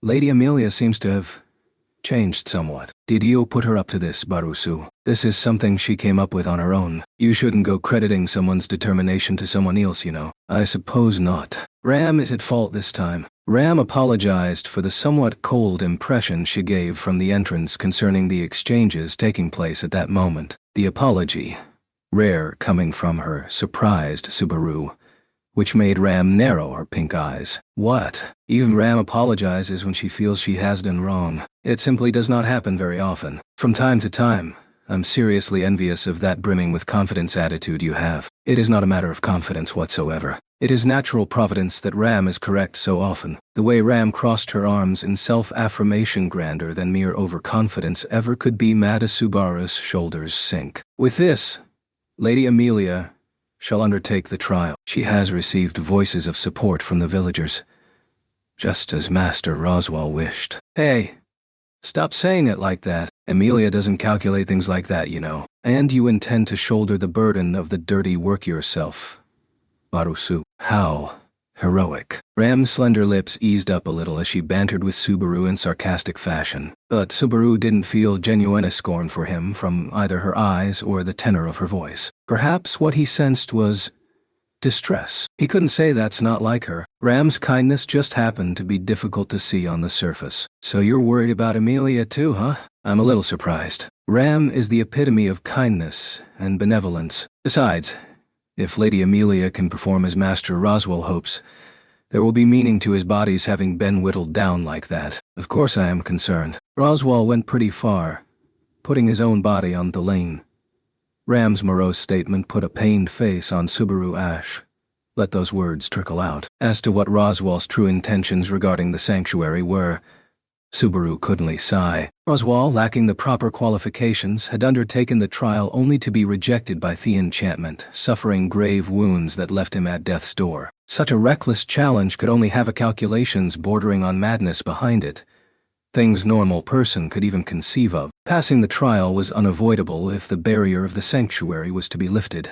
And, faced with this fact, Roswell had taken the initiative, sustaining wounds as a result. That even Roswell, in an attempt to fulfill his duties as Lord, was unable to succeed in the trial had established to all his people the difficulty of the matter. He had acted without hesitation before his people, wounding his name, reputation, and even body in the process. And here comes Amelia out of the blue, galloping in to undertake the trial and liberate the sanctuary. The residents of this sanctuary and the residents of this sanctuary, the residents of this sanctuary, the refugees held captive. Either way, they shall have a great deal for which to thank Lady Amelia. It would be good if they thought of her being a half-elf as a trifling matter. People's hearts don't dance in your palm that much. Besides, Amelia doesn't weigh things like that. You and I both need to have that fact sink in. Subaru watched from a distance as the villagers interacted with Amelia at the center of the cathedral with hard, smiling faces. He understood Roswell's thinking. This was a necessary challenge if she was to make it to the end of the royal selection ahead. He could appreciate the true intent behind Roswell's telling Amelia this place would at some point be necessary to her. But he could not raise both hands high in approval. This was Subaru's stubbornness at work. Incidentally, Barusu, there really is nothing wrong with your body. No problem. I wasn't lying when I said as much when I talked about the teleport. Even thought Roswell got all beat up like that. I only fainted. Don't know how to say. I suppose you should be grateful to have such a puny gait. It's the truth, so I can't argue, but geez. Raising his voice at the very blunt remark, Subaru gave his hips a big twist on the spot before continuing. I was surprised that the ruin I teleported to was the place for the trial. Plus, There's the thing about bad stuff happening to unqualified people trying to get in. Totally a trap that kills on first sight. You saw from Master Ruswall's wounds, right? And someone blessed with only an average gait should receive a rather stiff punishment. There is no telling what would have happened to Lady Amelia if she'd entered unawares either. You think Frederica planned it like that? Subaru lowered his voice and aired the suspicion he'd been harboring for a while. Ram sank into thought for a brief moment. Then closed one eye as she said, I wonder. The circumstantial evidence suggests Frederica planned something. In point of fact, Lady Amelia only avoided such a fate by a hairbreadth, escaping by Barusu's relatively noble sacrifice. Hey, don't correct that. Well, I don't mind you correcting the sacrifice part, because I got through it fine. But if I had sacrificed myself, call it noble. Even if it's a lie, I shall take it under advisement. In regards to Frederica, there is something I ought to tell you, Barusu. Following that preamble, Ram confirmed the state of Theria around her with a sharp gaze. It was as if she wanted to be careful that no one overheard their conversation. No, it was not. As if, at all. Ram approached a half-step closer to Subaru, her voice a whisper as she spoke. Not everyone living in the sanctuary supports being liberated from it. What do you mean by that? There is also the matter of the elf being hidden from Miss Ryuzu and Garf, as well as Frederica's actions. But Miss Ryuzu is only the titular leader, guiding the militants like Garf. Among the residents, there are also those who do not desire liberation from the sanctuary, and who choose to remain sheltered within the barrier. Sheltered inside the barrier. What's up with that? Subaru, knitting his brows at Ram's warning, indicating comprehension toward the behind-the-scenes maneuvering. If all was according to Garfield's explanation, everyone living in the sanctuary was of mixed blood. Naturally, that meant they were affected by the barrier, unable to leave.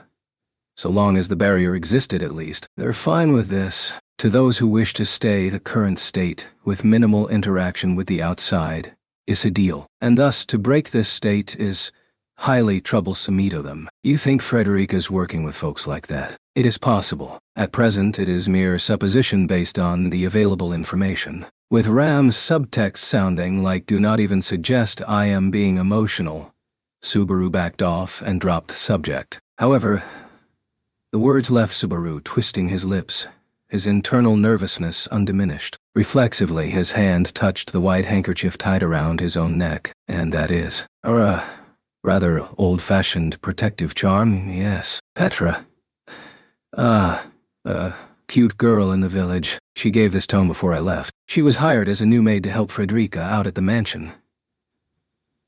So I am worried. If Frederica was operating from a position of malice, it was quite possible she'd take Petra hostage. He'd never forgive himself if something happened to the girl who'd offered her cooperation in such good faith. Even more than that, Rem was back at the mansion. He'd spoken exhaustively to Frederica about just how important the girl was, both to him and to the other people at the mansion. But Ram exhaled and said, that, in reply to Subaru's misgivings, then continued, rest at ease. Frederica would never do ill to a new worker at the mansion. She has surely not fallen into heresy such as that. You need not be concerned for the girl. Do you trust Frederica, or do you not trust Frederica? Which is it? I know not what she schemes, but that Frederica is indeed Frederica, I do not doubt. Having asserted the point with such force, Ram averted her gaze from Subaru's face. She folded her slender arms and motioned with her chin,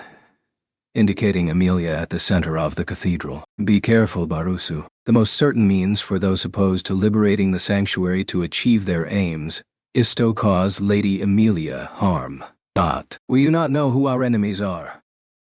Remain ever vigilant. So, this is secret from Ryuzu and Garfield too, huh? Those two being opposed to liberation is too far-fetched, I suppose. Even if those two are not involved, someone related to them might be. It is best that as few people know as possible, even if one of them has very loose lips, yes. Subaru couldn't even manage a groan as she drove the implication in like a nail, making it painfully clear just whom she meant. Either way, now that he was in the sanctuary, Ram's warning was exceptionally important. In particular, he'd never have known there was an anti-liberation faction if she hadn't told him. Man, That girl really did look just like Ryuzu.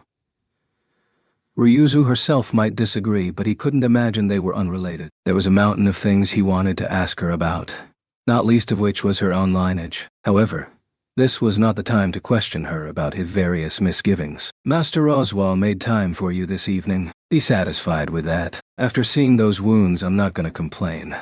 I still feel like suspecting that was part of his scheme, though. That is even more far-fetched. Garf came to see how Master Roswell was doing.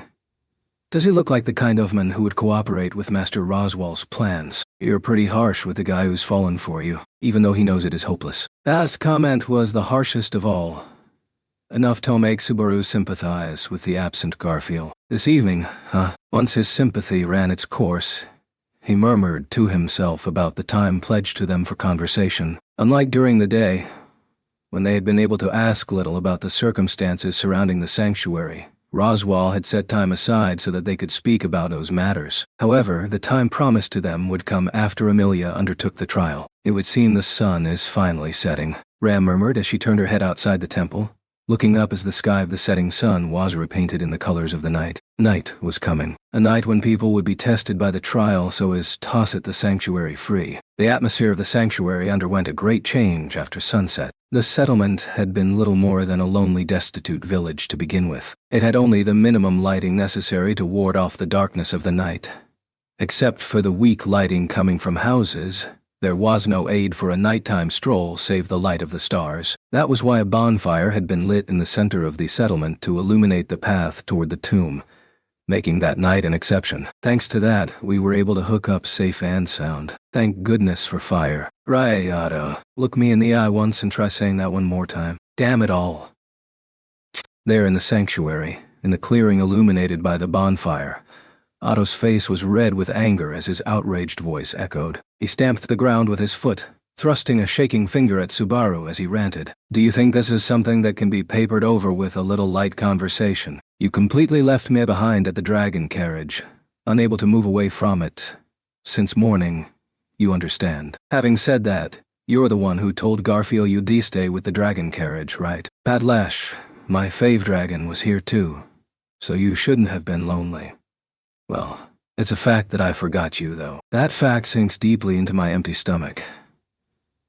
Subaru's brazen reply left Otto fuming amid the bonfire light breaching the darkness of night. After arriving in the sanctuary, he'd been on the same page when stabling the dragon carriage was left to him, but, having been completely forgotten over the course of furious conversation, had only just reunited with Subaru under his own power. Incidentally, it was already the dead of night, with supper at the cathedral long over. I can't really call it an awesome-tasting meal, but beggars can't be choosers. So I am not only a chooser but a beggar as well. I really am holding a grudge over this. My bad.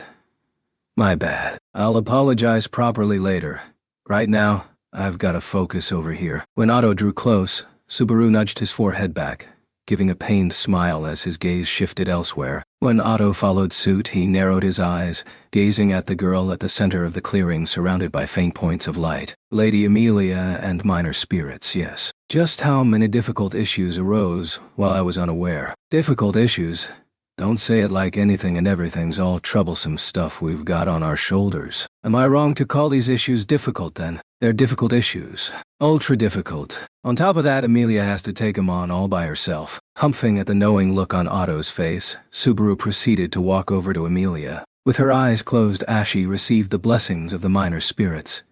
She sensed his presence, lifting her face and pursing her lips. Get enough cheers of support from the minor spirits to satisfy you. It's all right. But I suppose I do want one final push. May I, if you want to, Subaru, please.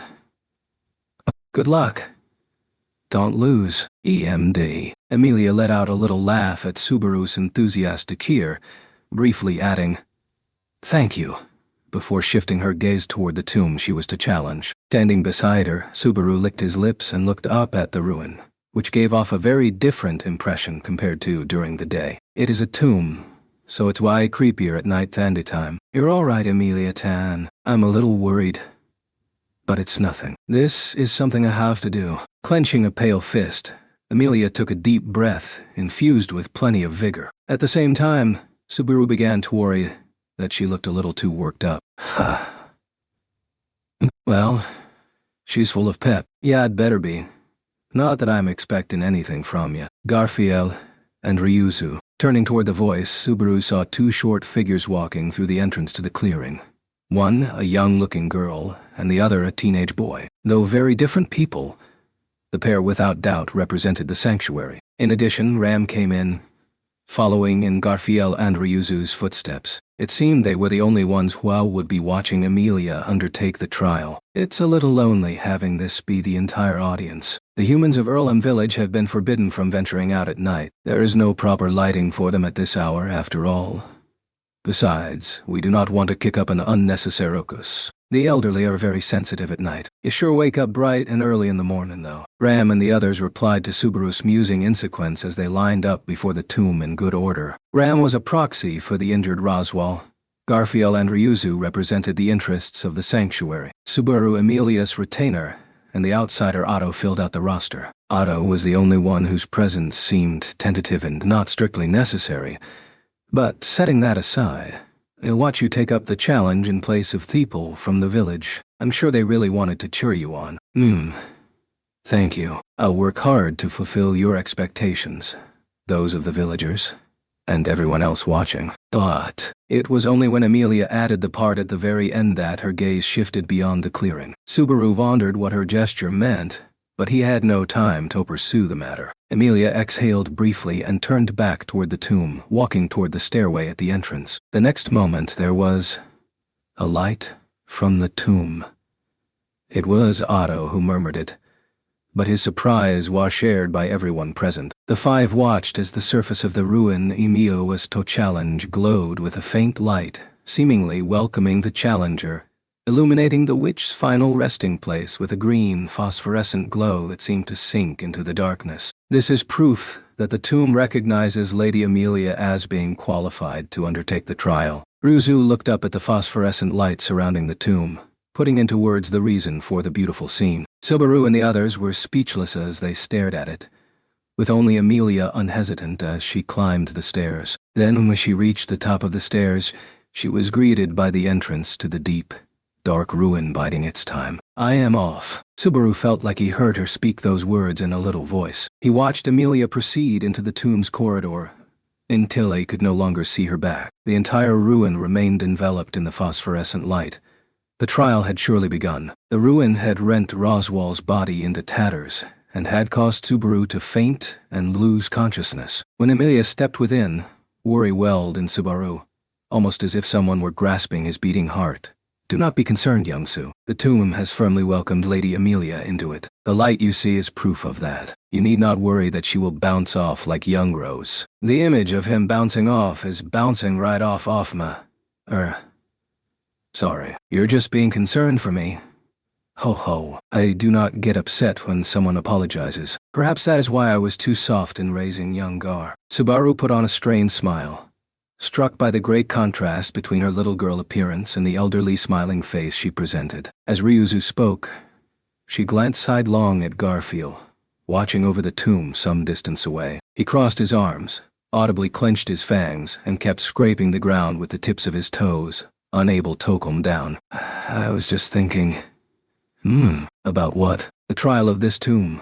Only those of mixed blood affected by the barrier can take it. Right. Now that I think about it, Ryuzu, have you or Garfield done it already? Logically, it is possible to merely undergo the trial. However, we cannot liberate the sanctuary. This is because of the never-ending pact that binds us residents to this place. Another pact, huh? Subaru's distasteful tone and the bitter look on his face made Ryuzu raise an eyebrow. Oh. No. Young Sue, you dislike pacts. I don't have a good impression of them. I have bad memories of trials over the last few weeks, too. The guy Hottie most in this whole world talked about them a bunch. My. What a poor impression indeed. It must cause the spirit user girl no small amount of trouble. Spirit mages took all oaths very seriously. Ryuzu's words were proof this was a publicly known fact. As a matter of fact, pacts and oaths were among their reasons Subaru and Amelia had once split up. It went almost without saying that Subaru had internally concluded it was his own fault. All the same, accepting it and liking it are two different things. It'll keep putting a red line through them in my lexicon going forward. Obstinate, aren't you? Well, a little stubbornness in a young one like you is adorable too. It was really hard to wrap his head around the young Opart. At the same time, Subaru saw a whiff of chagrin rising onto the side of Ryuzu's face. Perhaps it was nothing more than her having been robbed of the opportunity to challenge the trial for herself and having to rely on an outsider to lift the barrier. She might have quietly felt powerless on the inside. Thinking along those lines, he could understand Garfield's irritation too. Considering the grasp of his personality Subaru had arrived at in a short time, there was no doubt he was the type who'd rather die than leave his problems for someone else to solve. From there, time proceeded to flow. Subaru did nothing and said nothing as he waited for Amelia to return. There was no visible change in Garfield. Ryuzu continued to stand beside Subaru in silence. When he shifted his gaze a little, he was surprised to see pleasant-looking conversation passing between Ram and Otto. To Subaru, who had experienced little pleasant conversation with Ram, this was an alarming development. He was about to think fruitless things, such as I'll have to get him to spill conversation tips for Ram later. But something happened first. When the change met the eyes of all others present, they instantly gasped as one. Reflexively, Subaru blinked and looked back, by which time the source of light over all that time had already been lost. In other words, the almost dazzling phosphorescent glow surrounding the tomb had been extinguished. The light's gone. Hey, is everything all right? The light of the tomb should not cease so long as Thetriel continues. Meaning something went wrong. Amelia. Raising his voice at the sudden disaster, Subaru raced toward the tomb without a first or second thought. Ryuzu raked toward his back, shouting with urgency in her voice. Wait. Young Su, you're not qualified to enter the T. What the hell? Ryuzu's voice trailed off in shock, leaving a bewildered Garfield to send spittle flying as he picked up where she'd left off. Ram and Otto were just as surprised. Even Subaru's breath faintly caught. The tomb lit up the instant Subaru's foot hit the steps, beginning to radiate a green, phosphorescent light. The same as Lady Amelia. Mr. Natsuki. If I can get in, it's the answer to my prayers. Everyone to stay outside. I'll call if anything happens. Barusu. What? Shrugging off the voices trying to stop him, Subaru rushed up the stairs and dived into the tomb. The ruin's air was cold and dry. The corridor in which his steps echoed was enveloped by the same green phosphorescent light covering the outer walls, giving him a pretty good view of the moss and vine-covered interior. A strange sensation accompanied each and every step clawed at his chest. The scene, the location somehow seemed familiar to him. The inside of his head anguished as if being violated by some unknown memory. Of course I know this place. I came here before, in the date. Deciding that his memory from that time was the culprit, he impulsively stomped on the thought in his head with a shoe as he dived deeper. The air deep in the ruin was stagnant, invading his nostrils with a dusty scent. He felt his lungs worsen with each and every breath. He shook his head as he went deeper, deeper. A room. When he finally reached the end of the corridor, Subaru beheld a door before his eyes that led into a small room. The grimy stone door was already open, having abandoned at its duty of warding off intruders, so Subaru slipped in without resistance.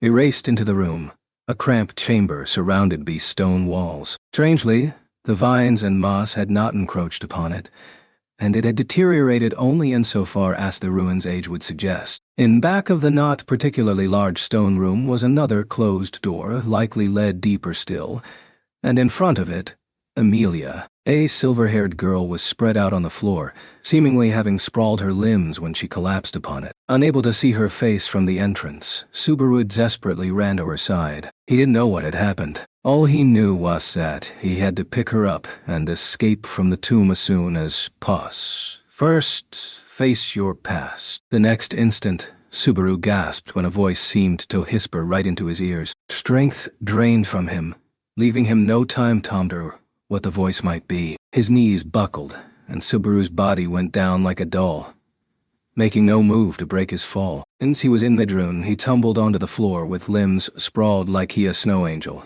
ending up right next to Amelia by pure chance. I've fallen right beside her once before, haven't I? Suddenly thought. Before he could recall the memory, his first memory of death, Subaru's thoughts were swallowed up by the darkness. As he always did when Subaru awoke from slumber, he felt short of breath, as if his head were breaking the surface of the water. The feeling was much like that of floating in a sea of unconsciousness, floating upward in search of the air-colored reality. Then, when his awakening lungs had breathed in enough of that reality, Subaru's mind awoke. Good morning. Soon. Us. That cool, refreshing morning, his poetic rise from slumber, was smashed to pieces by an incredibly destructive impact. From above, something heavy squeezed the air out of his body, forcing Subaru to let out a cry much like a frog being squished. He batted the top of the futon away as he hacked and coughed. Hey, what's the matter? That's just my diving press to wake you up with love. Same as usual. Really gets those carelessnesses your greatest enemy fires burning, huh? Cough. That's expecting way too much from Agui who's asleep. Wait, just now. What the heck happened? He wondered, lifting his face with tearful eyes. As Subaru brought half his body out of bed, the other party pointed a finger to the ceiling right before Subaru's eyes. And then, what is it with you? You've got the look of a guy looking at his father buck naked in the morning. It was his father, Kenichi Natsuki, as he posed half-naked there in the morning, blessing his son's awakening with a cackling laugh. Chapter 4. Parent and Child, the Annoying Cackling. Laughing voice made Subaru appreciate that yet another normal morning had arrived. He was in his own, very familiar room. There was a bookshelf stuffed with manga and light novels on the wall, and the student desk had been using since a young age. He held a variety of small tools and the fruits of various hobbies scattered over it. In the back of the room was an old television used exclusively for gaming, and before that was the very familiar sight of his half-naked father. Such was the morning scenery surrounding Subaru Natsuki atop the now unmade bed. But amid that very familiar scenery, he felt an odd stirring in his chest. Hey. Are you ignoring me? If you ignore me, I'm gonna cry. I'm your real daddy related to you by blood and no spring chicken. Do you really think I can take that? There's no way. I'll die from embarrassment. Same goes for me then. Or rather, the press just now killed me. Now, I will sleep forever. Subaru responded appropriately to his half-naked father's statement and ducked under the futon. Faced with his son's cold demeanor, his father, Kenichi, groaned out in dissatisfaction. Well, woe is this? Is this your rebellious phase? Shit. I thought it'd come someday, but I never expected it'd be this morning. I should have spent less time preparing breakfast and more time preparing to speak with my own son. You say that, but what are you trying to do with a guy's legs? Hey, wait a. Ow. Oh, right. Not. Okay. I've decided that today, I'll have a heart-to-heart talk with you. First, let's talk with our muscles. You just try breaking out of my figure 4 leg lock infused with lube. Oh, yeah. With Subaru's legs bound in a lock atop the bed, Kenichi lay down facing the opposite direction as he applied pressure to the joints. Unable to resist, Subaru let out a painful cry, which Kenichi greeted with a laugh as he mocked his son. Waha, what's wrong? What's wrong? You work out every day so you can grow big and strong. So aren't you ashamed of having such a hard time against one middle-aged ma? Ah, wait a second. Oh. Oh, Daba. Dot. You're a fool to pick a figure 4 leg lock. It's weak against reversals. You're getting old, Dad. All I have to do is reverse my body, and the damage flies the other way. Here's my revenge for you putting a figure 4 leg lock in. Oh. Wait. You can't reverse my reversal. Ow. Ow. As the victim shifted that morning, painful cries arose, boisterous voices filling the Natsuki residence to the brim. Thus did the horseplay resembling a father-son dispute continue until... Put a sock in it, you two. Your mom's getting pretty hungry over here and wants to eat breakfast. When an even knock and a casual voice flew into the room, the pair engaged in a war of holds came to a complete halt. Both of them teary-eyed from pain. They looked at the entryway, where a single woman stood. A middle-aged woman with a foul look in her eyes. At first sight, one might think the look grave, filled considerable displeasure. But in truth, she wasn't the kind of person to think anything of the sort on the inside. Something Subaru knew from 17 years of being acquainted with her. Subaru could derive all that from a single glance at her foul look. For the woman appearing was his mother, Nahako Natsuki. Nahoko's words made Kenichi go, "Whoopsie." He stuck his tongue out while leaping to his feet and said, Sorry. I lost myself scuffling with Subaru there. You could have eaten without us, you know." "Why would I?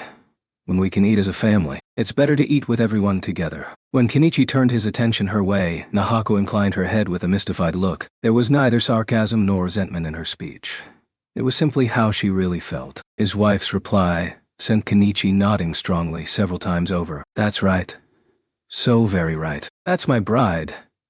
You really hit it. Breakfast is much tastier when everyone's faces are gathered in one place. The taste doesn't change. Everyone eating together means I can wash all the plates at once though." "Ah, you were talking about the cleanup. Sorry, I guess I get overly worked up by my lonesome." Kenichi said a rather nice line, but Nahoko's statement bluntly shot it down. Nahoko looked curious as the blow sent her husband's shoulders sinking. Then, she looked in Subaru's direction and said, "You're coming for breakfast too, Subaru. Your mom worked hard for your sake today after all." To this, she added a thin smile, which only those close to her understood meant she was in a very good mood indeed. "Oh, this is amazing, Subaru. It's a super special course. It's like a green forest." Thus spoke Kenichi. Gone from half-naked to clothed, Ash went down to the first floor with Subaru, standing by his father, who wore comically eye-catching glasses. Subaru gazed at the dining table and sighed. "I'm straight up grateful." I seriously feel that way. But what's up, Mom? Why is my plate the only one with a big pile of green peas plopped on top of it?" Just as Kenichi had pointed out, before Subaru's spot, on the dining table was a special course, a large heaping pile of green peas. Incidentally, Subaru really didn't like green peas. He was bad with green vegetables in general, but especially these. "Hey now. You're always saying how you hate green peas, aren't you, Subaru? It's not good to be picky about your food, so I thought I'd take this opportunity to make you eat lots and put that whole business to rest." "So, you relied on a memory you'd eventually forget anyway, and decided to correct my likes and dislikes. But what do you mean, this opportunity? Is today some kind of special day or something?" "You're so naive, Subaru. The day that is today. No. Any day, any hour is precious time that will never return again in your life. So today may not be special, but it's special in its own way. You can, stop now." When Kenichi wedged himself into the conversation, throwing him for a bit of a loop, Subaru sat down with resignation on his face. Then the first thing he did was push the plate packed with green peas away from him. "Anyway, I'll accept the feelings you felt for me on their own merit, but I'll pass on the green peas. I'm not eating these things even if it's Armageddon." Sheesh. That kind of like and dislike stuff will be a big hindrance to life down the road. Mom. There's some tomato in my salad. I hate tomato, so give me something else to eat." "That's my father for you, damn it. The first part of what it says has nothing to do with the second." The husband passed the tomato in his salad onto his wife, stealing the boiled egg from her salad in turn. Such trades between husband and wife were always occurring in the Natsuki residence. Glancing sidelong at that, Subaru pressed his hands together over everything on the menu except the green peas, which that morning consisted of tofu, miso soup, and honey toast heavy on the honey. "I think you're always doing this. But why the eclectic Japanese-style food? Mom used seaweed as an ingredient in the miso soup. I like strawberry jam on my toast too." The reply was not an answer, nor was it consistent with that day's menu. If he pointed that out, Nahoko would no doubt simply give him a mystified look. Accordingly, Subaru didn't trouble himself with pointing it out. This miso soup. That's Mom for you. You've gotten better at this behind my back, haven't you? You can tell. Actually, I recorded a 30-minute cooking channel video yesterday over lunchtime." No way she watched it. Kenichi's statement felt strongly appropriate to Themament, and Nahoko's reply felt incongruous with equal strength. Furthermore, if Nahoko's statement were dragged in line with the truth, it would likely go from her having recorded the show to her having only recorded it, most likely never to consider it again. Setting that aside, What are you gonna do about this plate of green peas? I tried to pass it to Daddy. Daddy passed it to Mom, and Mom passed it to me, and we've been going around in circles. But Mom hates green peas. I hate even looking at them, and you are trying to overcome me being picky. Don't misunderstand me. It's not just green peas that Mom hates. It's all food that's little and round like that. It feels icky to put them in my mouth. That's not a misunderstanding then. If anything, it just sounds even fishier than before. Deflated by his mother's impactful statement, Subaru grudgingly pushed the plate of green peas Kenichi's way. Well, it's the husband's place to take responsibility for the wife, so I'll leave it to Daddy to reap the fruits of defeat. Hey, don't make me feel all lonely here, Subaru. We're a family getting along like few do these days. Right. In other words, if Mom hates it, Daddy hates it too. Man, I really feel for this forest of green. Nobody's happy with it. In the end, Kenichi made a face like a mischievous Bratas, he said. Guess we'll have to plop 'em into pilaf until they're all gone. Ha ha ha ha. And thus, how to dispose of them was settled. No longer having to solo the green peas, Subaru readily promised to cooperate in their disposal. For her part, Nahoko declared, I hate even looking at them, completely rejecting them in every way. In the end, it became a competition between the two men to dispose of the green peas, and the family breakfast finally came to an end. It was a feast. Oh, it was nothing special. Okay, let's wash all dinnerware in the sink. Then it's a race to school to help with digestion. Subaru, I keep telling you. Give it up with this cliché rushing me off to school routine. I'm gonna sleep till noon. The dinnerware was piled into the sink. Kenichi made the offer with a glint of his teeth, leaving Subaru to listlessly shake his head. Then, as he watched both parents head off, Subaru scratched his head as he went toward his bedroom. Then his feet stopped. A throbbing pain ran across his temples, making Subaru strongly rub his head and eyes. The light flashing on the backs of his eyelids made him blink, and he felt like he could hear something hot smoldering inside his chest. Something was off. Something about that morning was odd. Subaru.ya. From the back of his head, the halted Subaru felt the gazes of his parents. Subaru knew just what emotions were infused into his father's gaze, his mother's gaze, the gazes of both his parents. He didn't turn around. He silenced his head, practically fleeing. No. Literally fleeing to his own room. Why? Why am I getting these weird feelings like this? Touching a hand to his own breast, Subaru sensed his rapid heartbeats and even fear. Practically crumbling, Heck knelt on top of the futon, focusing his restless mind on the clock mounted on the wall. The time was 8 a.m. School started at 8:30, and it was a 20-minute jog from home. If he changed clothes, he could just make it without being late. But Subaru made no sign of changing clothes as he stared at the movement of the clock from atop the futon. Gradually, the second hand notched forward, and the minute hand moved to 10, crossing the deadline. From then on, he would not make it in time for school to begin. However, he might struggle. That was absolute. So, it can't be helped. Yeah. It can't be helped. Perhaps if there had been just a little more time until Heck could harden his resolve, he might have made it to school. But reality had imposed its time limit on Subaru to an exceptional extent. He'd gone beyond it. Therefore no more would the choice press upon him that day. And yet, usually this would calm me down, wouldn't it? What gives? His breath was ragged, his heart rate wouldn't settle, and Subaru desperately tried to suppress the shaking of his body. This was the time for his daily ritual of fear to come to a close. Even though he knew that the same fear would come every day at the same hour, that days had exceeded all bounds. That morning, no one would censure Subaru any longer. No one would hurry him or back him into a corner. Whether to go to school.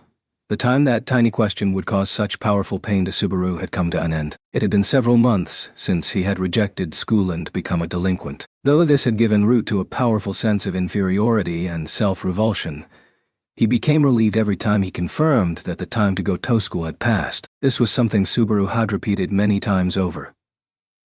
Thus, the palpable sense of relief should have been well ingrained in Subaru's flesh. And yet, what is it? Today of all days, the sense of guilt and self-hatred, the clinging sense of unpleasantness. They just wouldn't vanish. He didn't know where the sense of nervousness plucking at his chest was coming from. Without understanding how to set his breathing straight, Subaru agonized on top of the futon, smeared in disagreeable sweat. Now that he thought back, something had been off from the moment he had awoken that morning. His father, Kenichi, hatching schemes like that to wake Subaru up was a daily fact of life. Once Subaru stopped going to school, becoming a good-for-nothing in name and fact, his father's approach toward him hadn't changed from before. And yet, the physical contact, the conversing, the holds from his father, now hurt for a different reason. Even if his mother, Nahoko, had all kinds of harebrained ideas that strayed from the mark, with those that misfired like the one that morning, far more common than those that did not, she'd always put Subaru first. Always, for 17 years. Even so, his mother's gaze that morning had instilled a sense of loneliness and thoughts of self-reproach well beyond the norm. Everything was the same as usual, not a thing out of place. And yet, he'd sensed something off about his parents and about himself. The heck? What happened? Yesterday wasn't anything spec. Ugh. When he thought back to the day before in search of the cause of that morning's change in tone, fireworks scattered inside his head. The pain interrupted his thought process, feeling strangely as if it was preventing Subaru's attempt to touch on his own memory. To prove whether it was so, Subaru would have to challenge the sea of his memory once more. And this he did not do. There was no special reason for the odd pain that morning. That day, his feelings of guilt had simply decided to assert themselves as pain.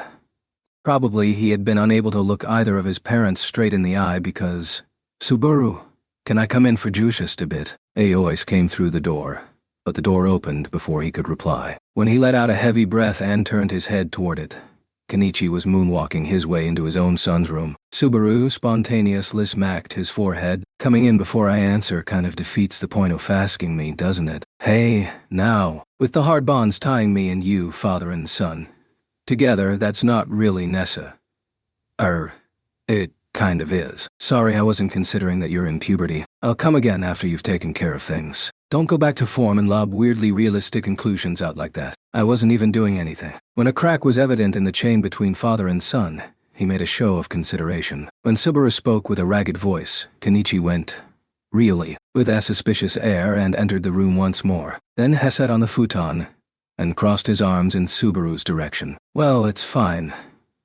We'll leave what just happened as a secret shared by the two of us alone. There's nothing that needs to be a secret. Just be honest, sheesh. All you're doing is assaulting me before I get back to sleep again." I get it. So then, let's get to the point. Actually, Subaru, I took time off from work today. Surprised. I figured that. Daddy's not at the house on a Monday morning very often. And don't be hasty jumping to conclusions. A father-son conversation is like boxing. The jab comes first. Kenichi's laid-back smile and demeanor made Subaru feel like he was just drawing out the conversation. He was dancing around the main issue, using words and gestures to make light of things, and giving himself and his opponent time to harden their resolve. This was a kind of habit in interpersonal relations Subaru knew well. It was not simply because the apple did not fall far from the tree. There was a separate reason, one steeped in incorrigible idiocy. Ow! The instant he embraced that sentiment, a sharp pain ran through Subaru's head once more. He began to vaguely suspect just what was causing the pain. But Subaru averted his gaze from Kenichi as he said, "And now that you've landed the jab, what's Daddy's right-handed punch? Your conversation topic gonna be?" "Yes. Let's see. Subaru, do you have a girl you like?" "What is this, middle school?" "Oh. That overreaction is like making a confession, don't you know?" "What gives with you saying that, with that smug look on your face?" Exasperated sighs of lament don't mean anything, you know. Had meant to paper over the sentiment, but that blow had been an unexpected one. But, as a matter of fact, the assertion was off the mark, because Subaru didn't have any interest in such things at that time. He had neither the interest nor a belief that he ought to have one. Gah. Well, aren't you boring? I laid it all out when y'all were little, didn't I? Girls have a weakness for promises that happened years ago in situations like that. So go make some and set up some flags. Damn it. If I sincerely took that as truth, I'd have every girl in town pointing me out as a dishonest bastard. I already have too many sins to deal with. You trying to drive me down into a living hell? If only you'd inherited my gentle musk. You've got mom's I don't give a damn look, plus daddy's short legs and bad jokes. Your status points are pretty low, huh? I've been saying that since I had a umbilical cord. The tension dropped between father and son as they bantered about their hardwired genetic situations. As the diversion ran its course, Subaru returned to SO once more and asked, what was the issue at hand anyway? After this, I have an important duty to fulfill. Sleeping Toto 3 more hours. So, if what you want draws a total beep, then talk to mom downstairs, okay? Don't brush me off all natural like that. Besides, this talk would just fly over mom's head. My wife and your momus, the worst woman at guessing in the whole world. That's why I can't let her out of my sight, but the natural way he tossed out fond phrases bored Subaru, his adolescent son, to tears. When Subaru hung his head, Kenichi went, then twisted his neck a bit and smiled mischievously as he said, well, it happens to Benice weather out. How about we dress up and have a little father-son talk outside? Oh, Ken, not often I see you in the morning. They final fired you, huh? Don't be stupid. Nothing's getting done in that place without me. Felt bad to work so much that I'm stealing everyone else's job, so I've got to lay off once in a while. Kenichi lobbed his insult with a raise of his middle finger, smiling toward the owner of a nearby bakery as he passed on his bicycle. He proceeded to toss warm words the store owner's way, as the latter vanished around a bend, adding afterward, sheesh. Everyone talks like I got fired just as they see me taking a day off. Is it so bad I'm nurturing a loving family here? And if I was fired, I'd get a new job before I got busted. As a person you're nurturing, I'm praying you don't toss any heart-stopping surprises like that on me. Hands thrust into his tracksuit pockets, Subaru watched the conversation with the baker from a distance, with sinking shoulders. Hey, went Kenichi at his son's demeanor, adjusting the position of his highly conspicuous glasses, as he said, it's bad enough in your own darned room, but there you are, making that suspicious face when you've dragged you out and the sun's shining. This bright on anise crisp morning like this. You might get stopped by a cop like that. If I got stopped by a cop, it'd be because Daddy dragged me out at a time like this. I said I didn't wanna, but you twisted my arm anyway. What are you saying? That foot dragging was just going through the motions. You really love everything about Daddy, don't you? Subaru. Relax. I love you too. Next, after Mom, that is. Their stroll recommenced, and Kenichi's feelings didn't seem all that hurt as he gave Subaru a slap on his back. Subaru grimaced at the force of it, but that moment, his thoughts were stolen by an even greater ache in his breast. After all, simply walking close to his father instilled so much pain. He felt like it would crush his chest. Don't be all guarded like that. It's not like I'm gonna talk about anything scary. It's an actual legit father-son talk. Legit father-son talk, eh? Eep. Legit father-son talk? Incidentally, Subaru, which would you rather have? A little brother or a little sister? Being asked that at 17 is nothing but scary. He'd lost count of the unexpected blows, but this one left Subaru aghast. Voice coarsened. Seeing his son like that, Kenichi went, I'm kidding, showing off his teeth with a smile. Well, Mom and I are certainly still on lovey-dovey terms, but at our age we really don't want to see more Thanon of you. So, be happy. You're monopolizing my and Mom's love. Right. Happy. You really are joking, right? That sounds like the lead-up to new. Do you hate me that much? And that kind of stuff, huh? When the possibility it wasn't merely a joke finally surfaced. Subaru wordlessly reflected on that possibility. Taking in the insecure, objecting gaze, Kenichi laughed keh, as he nodded. Subaru and his father were walking on a footpath a short distance from home. Subaru lived in a place with a mildly famous riverside doubling as a spring tourist spot, with cherry trees growing along the embankment. It was currently the wrong season for cherry blossoms, so the embankment was in full leaf instead. Subaru glanced at the trees as he walked with his father around town. Ken, what are you doing here in the morning? It's a late hour for starting pachinko, don't you know? Oh my, Kenichi. By any chance, were you seduced by the aroma of curry in the daytime? Oh wow, you're here, Ken. Now that's really funny. Isn't this bad for you? It's funny though. The bright, sunny, average day made the time fly as father and son walked around town that morning, with numerous voices tossed their way. No, the voices were not being tossed their way. They were limited to the father, Kenichi, alone. Regardless of whether male or female, young or old, there seemed no limit to the people who knew Kenichi's face. That went for the store owner in the shopping district, the housewife taking out the garbage, the senior high school girl with the Ganguro look that was rarely seen nowadays, etc., etc. Kenny, it's been a while. You still hanging out with Akita? That's Akita. That Akita.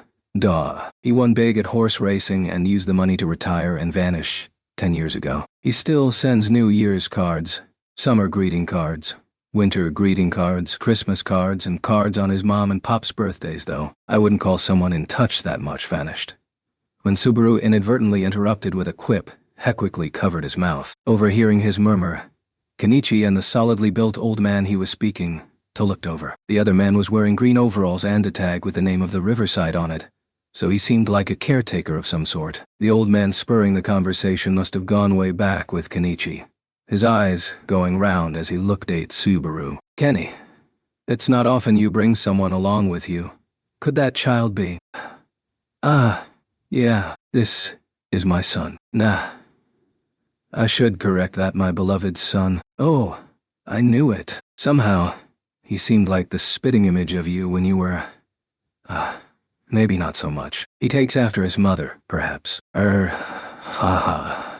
I get that a lot, especially about the look off my eyes. Amid the very average construction of his face, he'd inherited Nahoko's extremely characteristic three whites eyes look. In terms of outward appearance, about the only thing Subaru had inherited from Kenichi was the somewhat limited length of his legs. When Subaru gave that non-committal reply, the old man eagerly nodded. I'm surprised, though, that Kenny got old enough to have a boy this big. Guess I'm getting old, too. If Aikida was drowning, I don't have any strength in my body left to goswim and save him. Well, I don't think even that Aikida guy is enough of a kid to go play in the river and drown.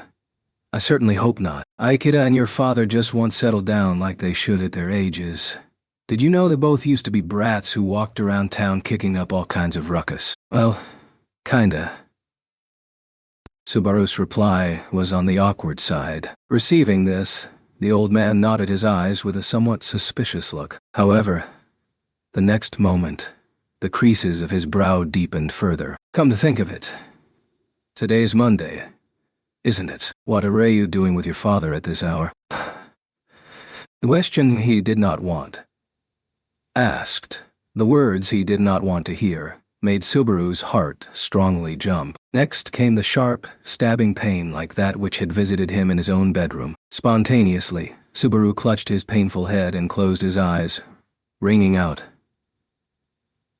I'm sorry, as he turned his back upon the old man. Hey Subaru. Sorry, Pops. I'll come again when we can take our time. Alright. It seems I shouldn't have said that. Apologizero.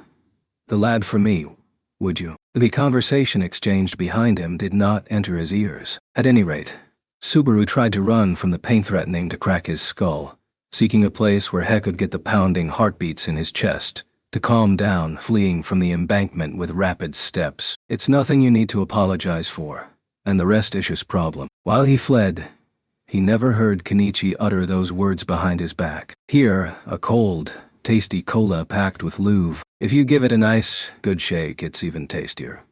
Well, I'd like to say that, but this doesn't seem to be the time. No one has time to pack anything with love on the way back from the vending machine. Accepting it, Subaru felt the coolness of the can on his palm as he put his fingers on the pull tab. Then, after a moment's thought, he pointed the can's lid toward no one in particular before putting strength into his fingers. The instant he opened the lid, the contents spewed out with incredible force, reducing its contents by about a third. And, witnessing this... Chatch. Don't click your tongue. I've seen this movie before. My hand's all sticky now. Shaking off his cola-bathed hand, Subaru clicked his own tongue at Kenichi's childish prank. Then he put the lightened can to his lips, swallowing down and healing his parched throat in one sitting. He savored the carbonic acid bouncing down his throat, wishing it would wash away even the discomfort welling in his chest. "So, you've calmed down a little." Replying with a sober look, Subaru sank his weight into the bench upon which his butt rested. As his son proceeded to heave a deep sigh, Kenichi, standing right in front of him, opened his can of cola and brought it to his own lips. After fleeing from the footpath, father and son had ended up at a desolate public park for children. Naturally, it being morning on an ordinary weekday, there was no sign of anyone in the park, which liberated Subaru from the strange feeling of being backed into a corner. Even then, the headache was asserting itself, but it had abated to the point that he could converse. He wanted to change the subject, and soon. Incidentally, it took you a bit of time just to go to the vending machine and back. Did something happen? Nothing big. I just met a high school girl skipping class on my way to the machine. I lectured her about going to school, treated her to juice, traded email addresses, and sent her on her way. There's no way I'm believing you got to trading email addresses in that short a time. Had no words for the notion his father had gotten an mail address from a high school girl who was probably just going to the ladies' room for a few. "Is that so?" Kenichi asked Subaru, and he inclined his head as he said, "It doesn't take that much for a girl to give out her email at least. My cell phone's address book is almost 3 whole pages full of high school girls' addresses I've picked up on the way. Even if I went to a government office or something, I'd probably only get 2. Daddy, you're not gonna get caught for some weird offense, are you? Moron. I'm not interested in doing anything indecent with high school girls. They're children. The destination for me love was set long ago. My passions are for my family alone." Categorizing it like that makes it sound like I'm included, you know. Well, I do love you, like a puppy. Like hell you do. Which one's the moron here? Kenichi responded to Subaru's angry voice with a vulgar, cackling laugh. That laughing voice left no refined echo upon the ear, and yet for some reason people didn't find it unpleasant at all. All Kenichi's actions were like that. Everything he did was over the top, deprived of common sense, excessively theatrical, completely the sort of thing other people shunned you for. But for some reason, everyone took it in a really friendly way. It was just that, merely by their going outside for a walk, the decisive difference between Subaru and his father was driven home to a distinctly painful extent. Looks like you're in pretty bad shape across the board. That being the case, Subaru, how about I carry you home on my back? I don't need that, and I don't need to go back. Even if you go back, you'll be together and all. If anything, his mother, Nahoko, was home, so Subaru's condition would probably get even worse. He was coming to understand the cause of the pain arriving without cease. If his guess was right, the pain began to assert itself whenever he was in the same place as Kenichi and Nahoko, his father and mother. In other words, so what? Even my body decided to finally chew me out. Did it mean his body had finally begun to cry out at the sense of guilt racking him from continuing to flee? He spent day after day holding his knees inside his room as the hands of the clock reproached him for remaining inside his shell. He had an unpleasant feeling, almost as if someone were railing at him over his procrastination in a loud voice from inside his own head. "I don't know who you are or from where, but what the hell do you know about me? Hey now, Subaru, let's change the topic.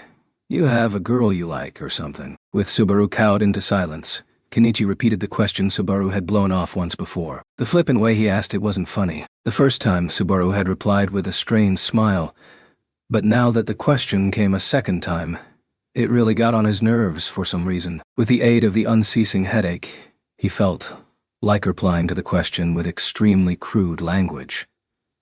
"Subaru, Lifting his face, he tried to locate where the whisper in his ear had come from. But, however much his gaze wandered, he could not locate the speaker. The only person in the park besides Subaru was Kenichi. Subaru's making that sudden, idiotic-sounding voice put a suspicious look over that very same Kenichi, who said, "What's wrong? You look like a guy just about to blurt out the name of the pretty girl that's not supposed to have." "I really do look like that, so I can't say anything about it. But did someone call out my name just now?" "Daddy, don't tell me you've been practicing mimicking a pretty girl's tone of voice." "Daddy has a variety of little tricks, but that one is note among them." "Okay, Give me about a month. I wasn't giving you suggestions. Really, the heck was that? The voice had a beautiful echo to it that resonated in the bottom of his heart like a silver bell. It was exceedingly gentle, its reverberation making his chest grow warm, and had such power to it that it made Subaru forget the headache that continued intermittently. Subaru didn't know whence it had come, but the voice had saved Subaru. So, back to the earlier question. Have a girl you like. What is it with all this? Even if I had one, why ask her name? Not like you'd know who she is, Daddy. You're the one who doesn't know that. For all you know, maybe I have the email address of the girl you like on my cell phone. Even a century-long love grows cold. To that blunt retort, Kenichi went,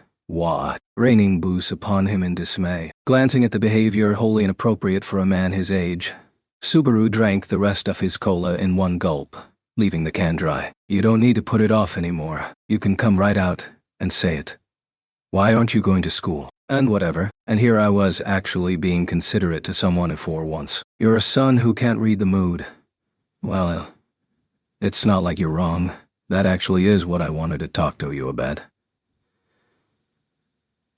I think I'm doing a bad thing to both of you. You don't really need to think about that. I had a vague idea you had something on your mind, and even if you weren't thinking, well, I can overlook a decent amount off that, so no need to dwell. With Subaru airing his side of things a little, Kenichi drank his own popkin dry and sat on the bench. A gentle, refreshing breeze blew between father and son as they sat side by side. The two proceeded to stare ahead, neither looking at Theodore's face as they wove their words. This might not exactly be the prevailing view, but I didn't think school is everything. I mean, you won't hear that out of my mouth when I didn't take school seriously either. I even skipped my graduation ceremony. And that's why when you got your high school graduation certificate, you were with a woman 2 grades below you when she was graduating. My ears are octopuses from hearing that one over and over. Well, I'll make you listen to it till they turn to squids. Since this is me talking, if you don't want to go to school, I didn't really think you need to. Now that I'm my age, I do think sure would have been nice if I'd taken school seriously. But that's not something you're gonna get for a while. Kenichi seemed to be gazing somewhere far off as Subaru stared at the side of his face, internally cursing his father for being underhanded. Even though he normally played dumb and showed only his flippant side, he'd set the clownish behavior aside in a place like that. It wasn't fair. Not fair at all. Enough to make him feel like crying. These days, human beings seem to live till they're 80 years old. Isn't that great? If you have 80 years, you can get 1 or 2 of them back while you're still young. Luckily, I earned some pretty decent money. Like this, went Kenichi, tracing a circle with his finger as he laughed with a vulgar look. Subaru didn't even make a sound to Kenichi to show he was keeping up, but his father nodded several times, showing no sign of caring. Going through life, you bump into questions without answers that leap out at ya. In my case, I move around and go looking for him, but for all I know, maybe you can find answers to some questions rolling around in your room. If you're mulling something over, I ain't gonna complain. If you give up though, then I give you a piece of my mind. Why? So, why did you feel like talking about this all of a sudden today? It's not like it's some kind of special day, right? It's just a green peas commemoration day. That plate sure was full of them, huh? Though he'd emptied the cola just moments before, it suddenly seemed very dry inside Subaru's mouth. As Subaru seemed to gasp for air, his father patiently waited for a reply. Watching from the side as Subaru became agitated, Kenichi went, twisting his neck several times before saying, "Why, I wonder. I just happened to be off work and I was wiping myself with a dry towel this morning and I was like..." The horoscope said Aquarius would have a great day. Plus, there was the look on your face this morning. Somehow, you look just a little better. So I figured you might be up to talking about it. My face looked better. I'm talking about the expression on your face. Your facade itself is the same, and you still have that villainous look in your eyes just like your mother. Setting the 3 whites eyes business aside, Subaru touched his own face with a hand as he mulled over Kenichi's words. There was no proof for what his father had said. That his face was better meant that there had been a change. But whence in Subaru's way of life to date had such a change come about? Nowhere. Therefore, Kenichi had to have misread him. Nothing had changed yesterday, nor would it tomorrow. That was fine. and that was what he intended. If he kept it up, no doubt at some point, Kenichi and Nahoko would realize it. Just what, exactly? Subaru was really after. The moment he thought it, an impact shot through his brain enough to make him think fireworks had gone off in front of his eyes. His heart rate became like an alarm bell. He could hear the exaggerated sound of blood flowing through his eardrums, the world going hazy before his eyes, and his shaving a rising urge to vomit had a common cause. The unpleasant feeling inside his chest had begun to assert itself once more. The sharp pain in his head, the uncomfortable feeling in his chest, both were trying to tell Subaru something. Hey now, you seriously look like you're having a hard time. Are you alright, Subaru? Naturally, Kenichi couldn't ignore the sight. He reached out a hand to Subaru's shoulder with a worried look on his face. When Subaru felt the touch of his palm, he lifted up his face, sweat on his brow as he tried to think of some kind of reply. It's been hard for you, hasn't it?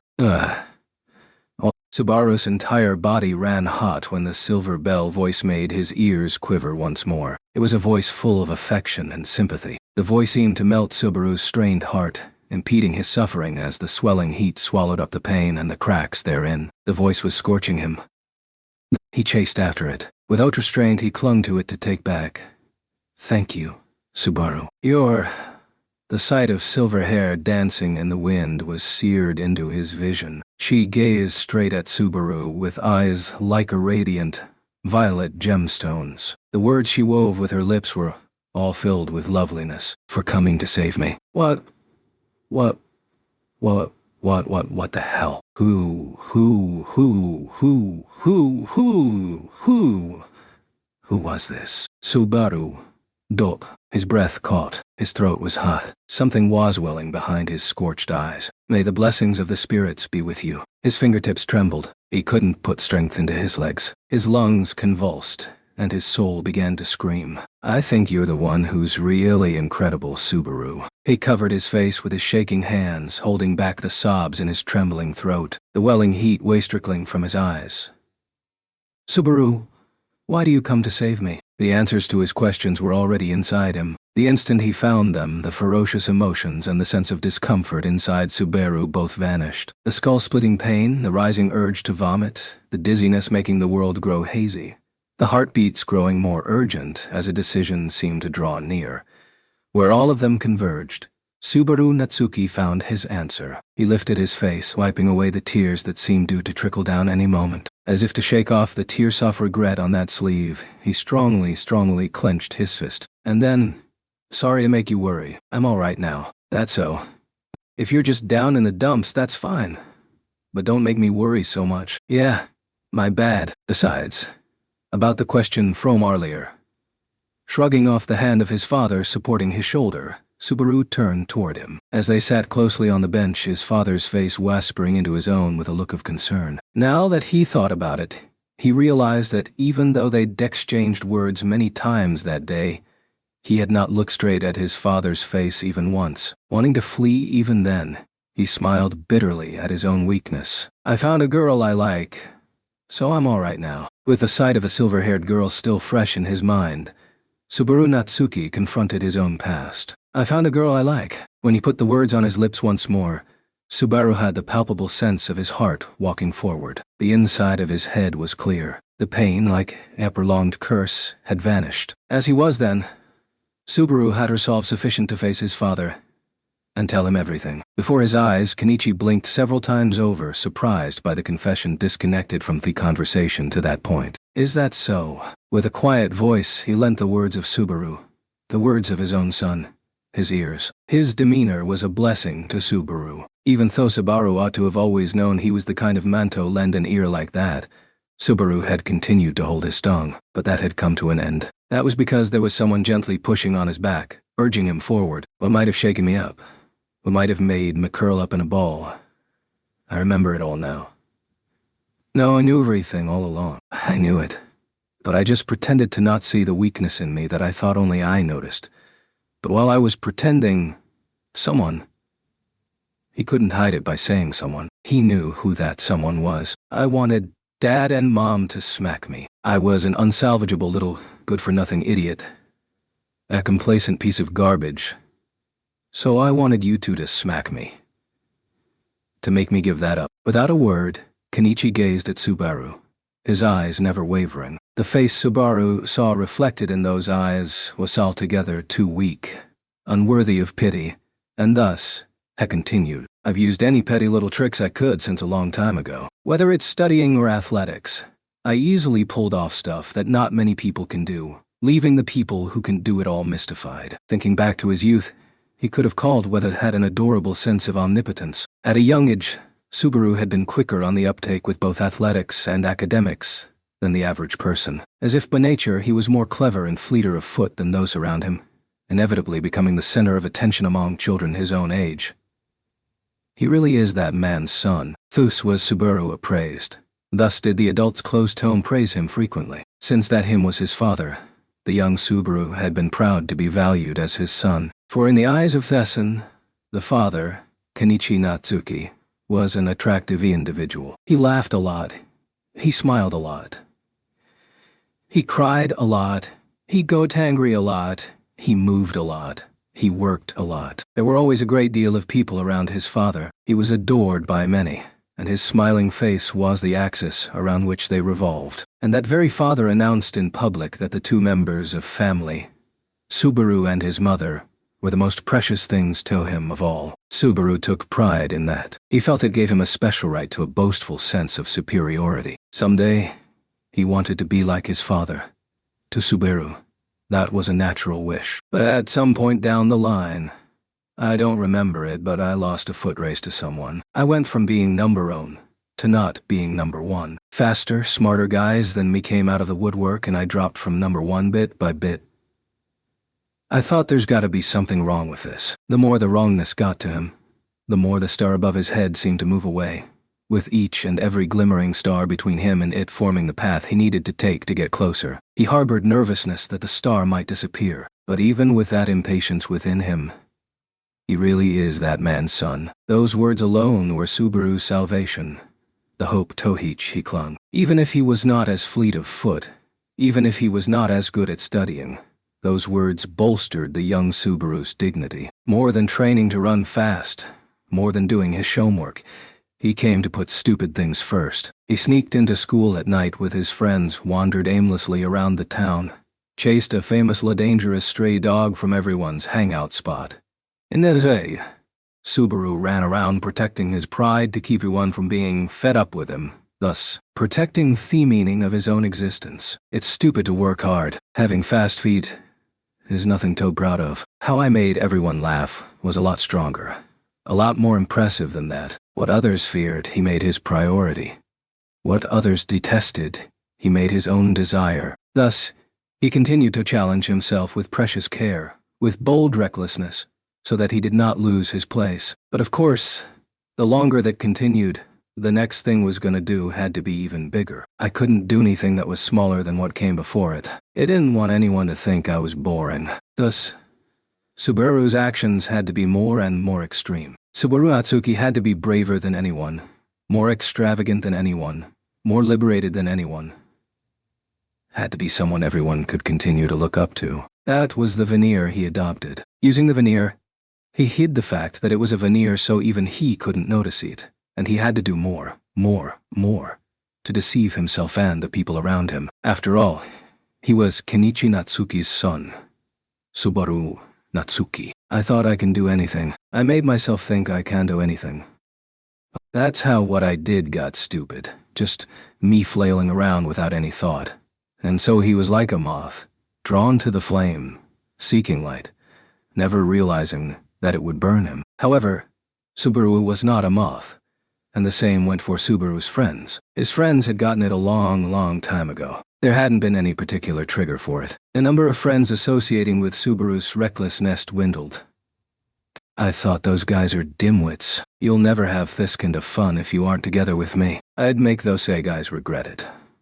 They could just idly pass the time away with boring stuff. I was aiming for even higher places. If he continued chasing the star like that, he'd lose sight of the other stars above his head, unable to see all the stars filling up the sky. Subaru desperately chased after the glimmer of the one star that remained, gazing at that star alone as he continued running after it, when he suddenly realized there was no one left around me but me. Naturally, with Subaru continuing to do things his own way, heedless of everything around him, even the people who'd thought it was funny at first would not follow as he escalated his exploits to new heights. Not noticing this, he distanced himself from them, laughing derisively at them, and calling them dimwits. But Subaru, now the only one left, found his thoughts harboring worry and doubt, and thus he distanced himself even more. And thus did the cycle repeat itself until, even though the sky has so many glittering stars, I lost sight of every last one. Having lost sight of the starlight, and having lost all friends around him when Subaru was left all alone, enveloped by darkness, he finally came to realize it for himself. He wasn't a special person at all. He really is that man's son. Those were the magical words that the young Subaru had embraced with pride. But somewhere along the line, the words transformed into a curse. The curse rotted his heart. When he lost his place, he felt as if someone was chasing him, making him unable to breathe. By going outside, walking around town, I understood. Wherever I went, whatever I saw, there were traces of my dad everywhere. Of course there were. In Subaru's confined world, he had come to admire his father. He'd wanted to see the same sights his father had. To Subaru, who sought the same things his father had found everywhere he went, there was nowhere he could look within that confined world and not sense traces of his father. In stages, the world became a scary place to Subaru. What simultaneously rotted Subaru's heart was the realization he himself was mediocre, and the realization he didn't want either of his parents or any of the people who knew his father to know this. In other words, shame. Subaru Natsuki, the son of Kenichi Natsuki, could not become known as a person who shrank in timidity from the public's gaze, a coward whose head harbored misconceptions and fear about a widening world. From late elementary to middle school, through strenuous effort, Subaru managed to pass the time without standing out whatsoever. Classmates who knew Subaru from his lower school years couldn't wrap their heads around the change in Subaru. But even they, children at an emotionally sensitive point in their lives, never noticed the darkness enveloping their fellow classmates' heart. And what put him beyond salvation was that Subaru was crafty where the issue was concerned. Though he passed his school days without standing out, he continued to behave in the same old, uninhibited manner at home. Even just remembering it, I shudder at how I passed the time back then. But that's how I managed to get through middle school. Even though we lived in the same town, most of my classmates stopped going to the same school as me. Guess because of test results. Even Subaru, who'd spent several years in such a backward-thinking fashion, harbored a faint hope from theoretical change in environment. When he advanced in high school, the environment, one where no one knew his past, might generate new relationships, and if that was to happen, no one would see Subaru as Kenichi Natsuki's son. Mustering all of the meager courage inside himself, Subaru decisively stepped off the beaten path. Even for me, I totally blew my grand high school debut. A guy who couldn't have proper interpersonal relationships in little and middle school was never gonna cut it in a place with all new faces. I did bold and reckless stuff to shake off the tension, and the result was, even an idiot could guess. Even though it would be plain to an idiot, to Subaru it was not. The result hardly needed to be spelled out. Subaru had never seen examples of how to approach other people beyond those of his father. He had nothing save his father as a reference for how to build relationships in a new environment. Even if he knew stuff to make people laugh at a young age, to classmates undergoing psychological changes on the way to the second stage of their lives, it was nothing but poison. From the first step into a new environment, he had gone badly astray. Thus, Subaru established his isolated position as a dork. Someone who couldn't read the mood. He wasn't ostracized. He simply spent his school life being treated like thin air. And then, as the days passed, one morning he thought, I just don't want to go to school today. It was a morning when errands meant Dad and Mom were both out. So even when it was past the usual wake-up time, I turned over and nodded back off. I was super surprised when I realized it was just before noon. After that, when I got up to change in a huge hurry, Subaru realized that his own mind and body were exceptionally at ease. After that, it was just a drag. I skipped one day a week, then it was once every 3 days, then once every 2. It didn't take even 3 months before I stopped going to school altogether. The days that followed hardly needed to be spoken of. Once he stopped going to school, Subaru's heart was filled with a sense of relief. Yes, he was liberated from the painful times he underwent while at school. But that wasn't the main reason. It wasn't a big reason either. He'd become Subaru Natsuki, smug juvenile delinquent. Looking at that Subaru, no one would think he really is that man's son anymore. But more than that, the exceedingly pathetic sight of Subaru like that would make both his father and mother stop loving him. No matter how unsightly, how deplorable Subaru had become, both his parents had loved him. That's what scared him the most. Nothing frightened Subaru as much as that fact. And then, to Subaru Natsuki, Kenichi Natsuki and Naoko Natsuki would say, "I don't love you. I hate you. You're not my child. You wanted you to do that, to say that, to throw me aside. I wanted to make you give up on me." With fleeting hope, he'd looked up at the sky, expecting to find the star that could never have been. A human being as pathetic and mewling as Subaru was a fool unworthy of being Kenichi Natsuki's son, and thus, he wanted to be cast aside. Not even Subaru himself realized that was what rested within Subaru's heart. Unable to accept how weak and stupid he was, pushing onto others the task of cleaning up the mayhem that appeared in his wake, he averted his eyes, hating himself all the same. In spite of all that, Subaru had not ended up shunned and abandoned by all, because someone had been there to support him. It is easy to give up, however. It does not suit you, Subaru. The image of the silver girl imprinted on the backs of his eyelids now had a flickering blue radiance superimposed upon it. With that, a warm breeze blew into Subaru's heart, making him pledge to move his listless limbs once more. "Subaru, I love you." With those words, she had given Subaru a push right when he should have been finished, because he realized that, because he remembered that he set his heart on walking forward from zero. And to do that, he had to settle things with the past, the minus that came before zero. Yes, my hero is the greatest in the whole world.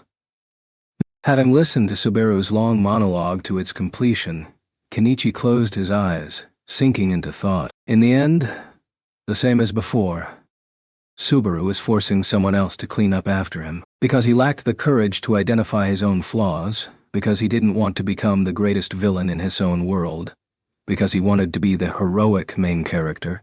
He kept making someone else play the villain. He believed that if he did that, someday, Kenichi would break the door down, bringing it all to an end. He'd spent day after day in foolish sloth, expecting that someone else would handle things. It was with that deadlocked mental state that he had arrived in that other world. And, even in a place like that, Subaru had continued his conceited ways, until finally,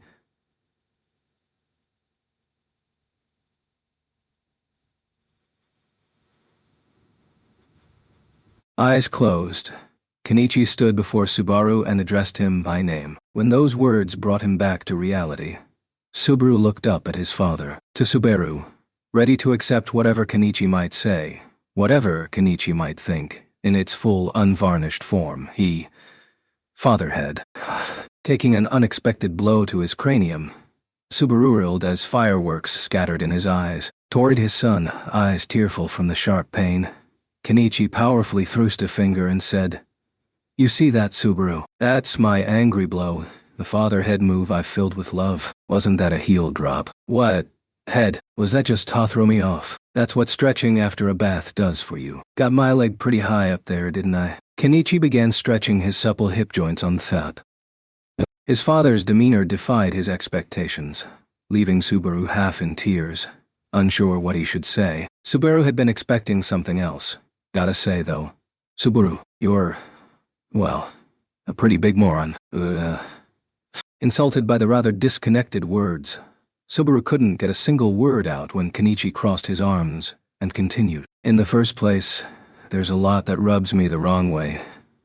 But there's one thing that's the biggest. You're the one who thought you'd get me to hate you. The way you did it was by rejecting school. And you thought, somewhere along the line, your dad would blow a fuse and yell at you. That's stupid on a fundamental level, you know. I can't really say I disagree, but I mean, if you want me to abandon you, you've gotta be more proactive about it. Who abandons his own kid just because he crawls into his own shell? If you want me to hate you, you should commit genocide on half of humanity for no particular reason. Then I'll hate you. That's a crazy thing to ask for. You don't see many villains like that even in shonen manga. To me, what you wanted me to do is just as crazy. The blunt retort silenced Subaru. Got it. Even if you were as slow-witted as a snail, a bidjidiot who can't even pick a banana hanging in front of his face, or even someone who bragged about harming yourself on some big high-profile blog. I ain't that slow-witted or stupid, but even if you were stupid, were slow-witted, an idiot, or a moron, I wouldn't hate you or abandon you. That's how it should be, right? I'm your father, and you're my son. Exhaling in exasperation as he spoke, Kenichi made ang sound as he stretched his back. When he sat, and Subaru, dumbfounded, gazed up at his father, Kenichi closed one eye. It's my son's twisted nature to be just short of dumb, just shy of an idiot, and on a straight line toward being Amaron. If you really want, I can smack that out of you by force, but it seems like you got up again after breaking down to the point that I don't need to. Perhaps Kenichi had seen something in Subaru's face. His words made Subaru slowly get up. When father and son faced each other head-on, the son's expression made the father moisten his lips. This morning I thought you've changed from before all of a sudden. What happened to your face? I told you. I found a girl I like. A silver radiance. Led Subaru Natsuki by the hand. Besides, there was a girl who said she would love having a guy like me. A warm, blue light gently pushed on Subaru Natsuki's back. Those girls, they don't know me as the son of Kenichi Natsuki. When I'm with them, I'm just Subaru Natsuki. No. Shaking his head, he gazed firmly at the father before him and went on. I was Subaru Natsuki in front of everyone. All unbound. I worried about being some poster child and ended up crushed by a weight that wasn't even really there. I finally get that now. Took you long enough. I'm the central pillar of the family. A guy who didn't inherit the job had better not carry any social burdens like that till you're a full member of society. I'll slap you silly otherwise. This coming from a guy who dropped his heel onto my head just now. When Subaru complained again about the painful blow, Kenichi went, Sorry. Smiling without a shred of guilt. Then Kenichi's eyes became tense. More importantly, you said you found a girl you like. And you said there was a girl who said she likes you. What's up with that? Are you two-timing them? A guy like you? What do you mean? A guy like me. To be honest, even he think I'm not qualified. But I can't help it. So, I have toe number 1 stars. What's the big deal? It was unforgivable no matter how he might frame it. But at the moment, those were Subaru's honest feelings. He loved Emilia. He loved Reme. They had given Subaru the strength to stand, to walk, and to face his own past even in front of Kenichi. The light that the pair gave off rivaled the starry sky Subaru had once had above his head. When Subaru was outside his room, unexpectedly invited to another world, he became desperate, suffered pain and anguish, cried out in tears, lamented and raged, laughed in delight, and finally obtained a new sky filled with stars. Well, it's fine if you can get by without making the two of them cry. By the way, don't make them cry. If you can manage that, I won't object. Looks like you've got your own way with people. If I had that, my high school debut wouldn't have been such a black stain on my past. I can't do it like you, Dad. Do you really think that? You're my son, you know. Besides, seems like you've got a bunch of misunderstandings about me. But that one's the worst. I figure, in that. As Subaru inclined his head, Kenichi wagged a finger atop his crossed arms. Yeah, I'm all bouncy like this in front of you and your mom, but Daddy completely behaves according to time, place, and occasion, okay? Okay, maybe you wouldn't know it because I'm always in full-throttle family love mode in front of you. But what? You think Daddy can pull an act like that and it'll just work on everyone? Wait. Hold on. Ain't it obvious? No one wants to get close to a guy who's that high tension the first time you meet him. That's why you've got to keep your collar straight until you get along better. You've got to wait a while before you undo the buttons. If you start in April, gotta hold out until the end of June for that. The shocking truth. Father revealed to be a man of common sense and appropriate conduct. Ignorant of this until now, Subaru had been shallow enough to believe he could just mimic his father to become a popular guy. Why'd agonize for all that time then? Don't worry about it. It's my fault for not noticing how much you looked up to me because I'm simply Thaddeusome. Sorry that I'm just too big a presence in your life. Even though it's true, I really don't feel like acknowledging it. Patting the lamenting Subaru on the shoulder, Kenichi did what he always did. Step on the naive parts of Subaru and grind them underfoot. As he quipped at his father, Subaru felt something hard and heavy inside his heart fade away and vanish. The dark recesses were brightening with the approach of daybreak, and his vision opened to greet the dawn. Subaru had confessed that he was conceited and self-serving, and yet the result was only relief. Facing his past like that was making a statement, parting ways with his weakness, and embracing what he wanted for himself in the future. His current self could walk forward with pride from now on. That was why. Ha ha ha. Don't blush so much. You're still my son with my blood in you. I'm sure you've got it in you to be half as cool as I am. Only half. Ta. Normally your genes get refined as you spend time in the world. Right. But half of you comes from your mom, you see. Even if you've got my coolness in you, the Nahoko part cancels I toot, so I don't feel like I can expect much from the final judge me. Sorry, Mom, he's got me there. Unable to stand up for his mother, who wasn't present, Subaru put his empty hands together and apologized. Laughing at the sight, Kenichi let his shoulders sink in exasperation as he moved on. This should lessen the burden on your shoulders a bit. The rest is talk about the future. It's all ahead from here. Yeah, I really am sorry for causing you all that. If you feel sorry for it, just spend a proper amount of time paying us back. You're the oldest son, so you'd better take real good care of me and your mom later in life. When those words were spoken to him, Subaru was unable to move. Had the resolve to apologize for how he had been to date. He'd had the determination to confess his current feelings. These things he had accomplished, finally dissolving that which had haunted Subaru for many long years, making him think he could face his father and mother again with sunny feelings. He'd confessed everything about himself to date. But the instant the conversation broached, from Therion, what permeated Subaru's entire being was, I'm sorry, Subaru. I'm sorry.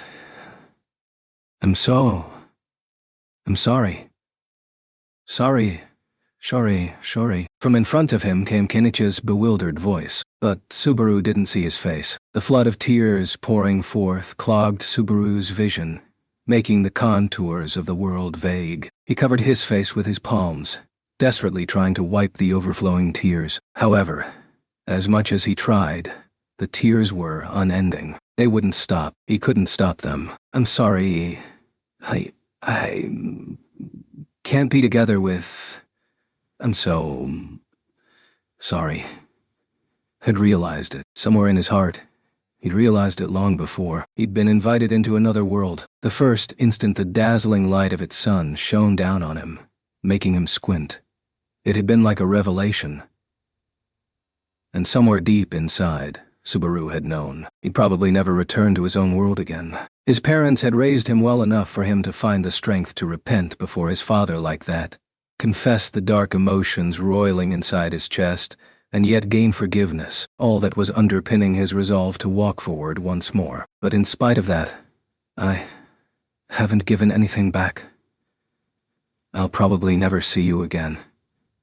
I'm sorry. I'm sorry. I'm sorry. I'm sorry. I'm sorry.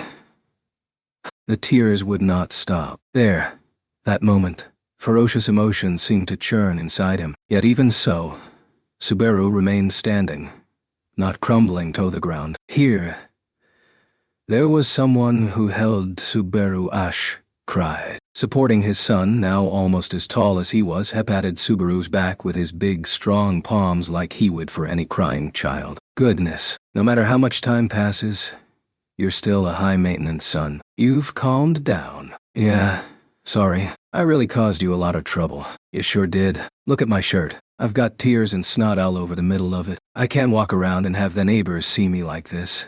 It's embarrassing. Subaru was no longer crying when Kenichi flicked his forehead with a finger, the corners of his mouth curling into a smile. With that grin on his face, he gazed at Subaru, who, after bawling his eyes out, wore an expression that was equal parts sad and apologetic. Kenichi sighed as he spoke again. I'm not sure what you were sobbing like that for, but it's embarrassing.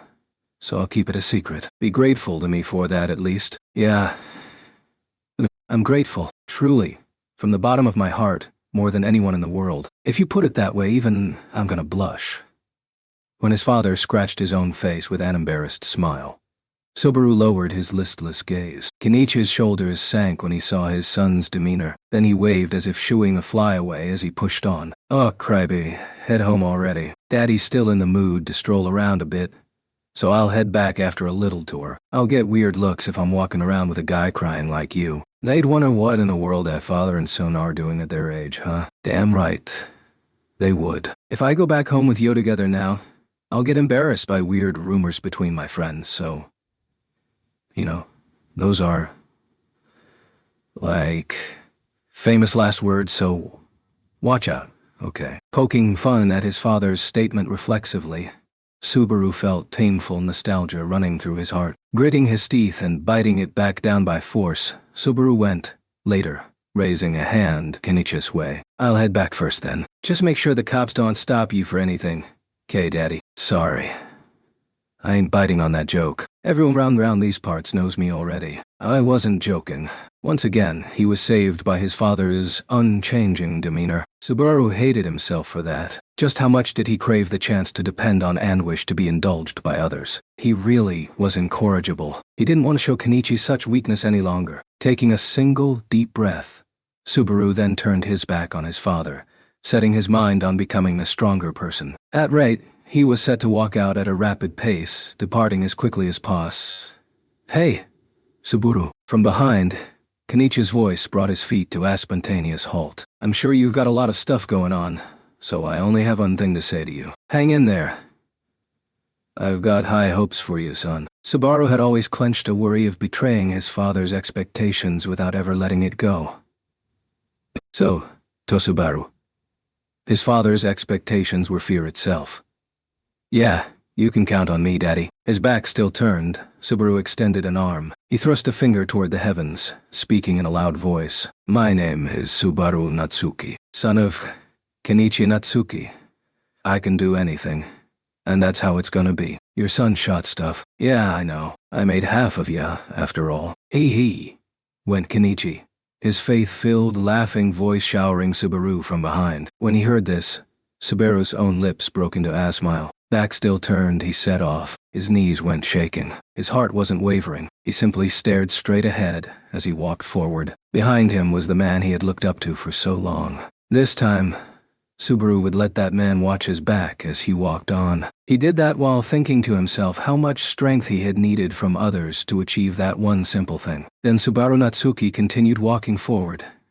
Never to stop again. With his arms through the sleeves his freshly ironed white shirt, Subaru put his legs through his good-as-new slacks. Waging a difficult battle, he tied his deep green necktie in front of the mirror before finally putting on his navy blazer. Student Subaru Natsuki.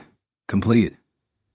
Man, it's been around 3 months, huh? Checking his completed version reflected in the mirror, Subaru breathed out, his face proclaiming that one task was done. There hadn't been a Subaru wearing his long-sleeved student uniform reflected in the mirror for quite a while. He recalled that tying the necktie of his blazer-type high school uniform every morning had been a real pain in the butt. Flicking a finger off the flat knot of the necktie, he turned his back to his reflection and picked up his school bag. For all appearances, that much, at least, looked well within the realm of perfect preparation by a student preparing to attend high school. Unfortunately, it's about time the third homeroom period started. Ain't well within it all. Scratching his head with a bitter smile, Subaru stretched his hand out a little on his way out of the room. Stopping just before he left, he looked back. To Subaru, who'd never experienced a change in residence, that room was the only place he could call my own room. Since entering middle school, he'd spent over 5 years in that room. It would be the last time he saw that place too. Subaru said nothing. He merely lowered his head in silence. That single gesture contained 5 years' worth of feelings in it. When his long period of bowing ended,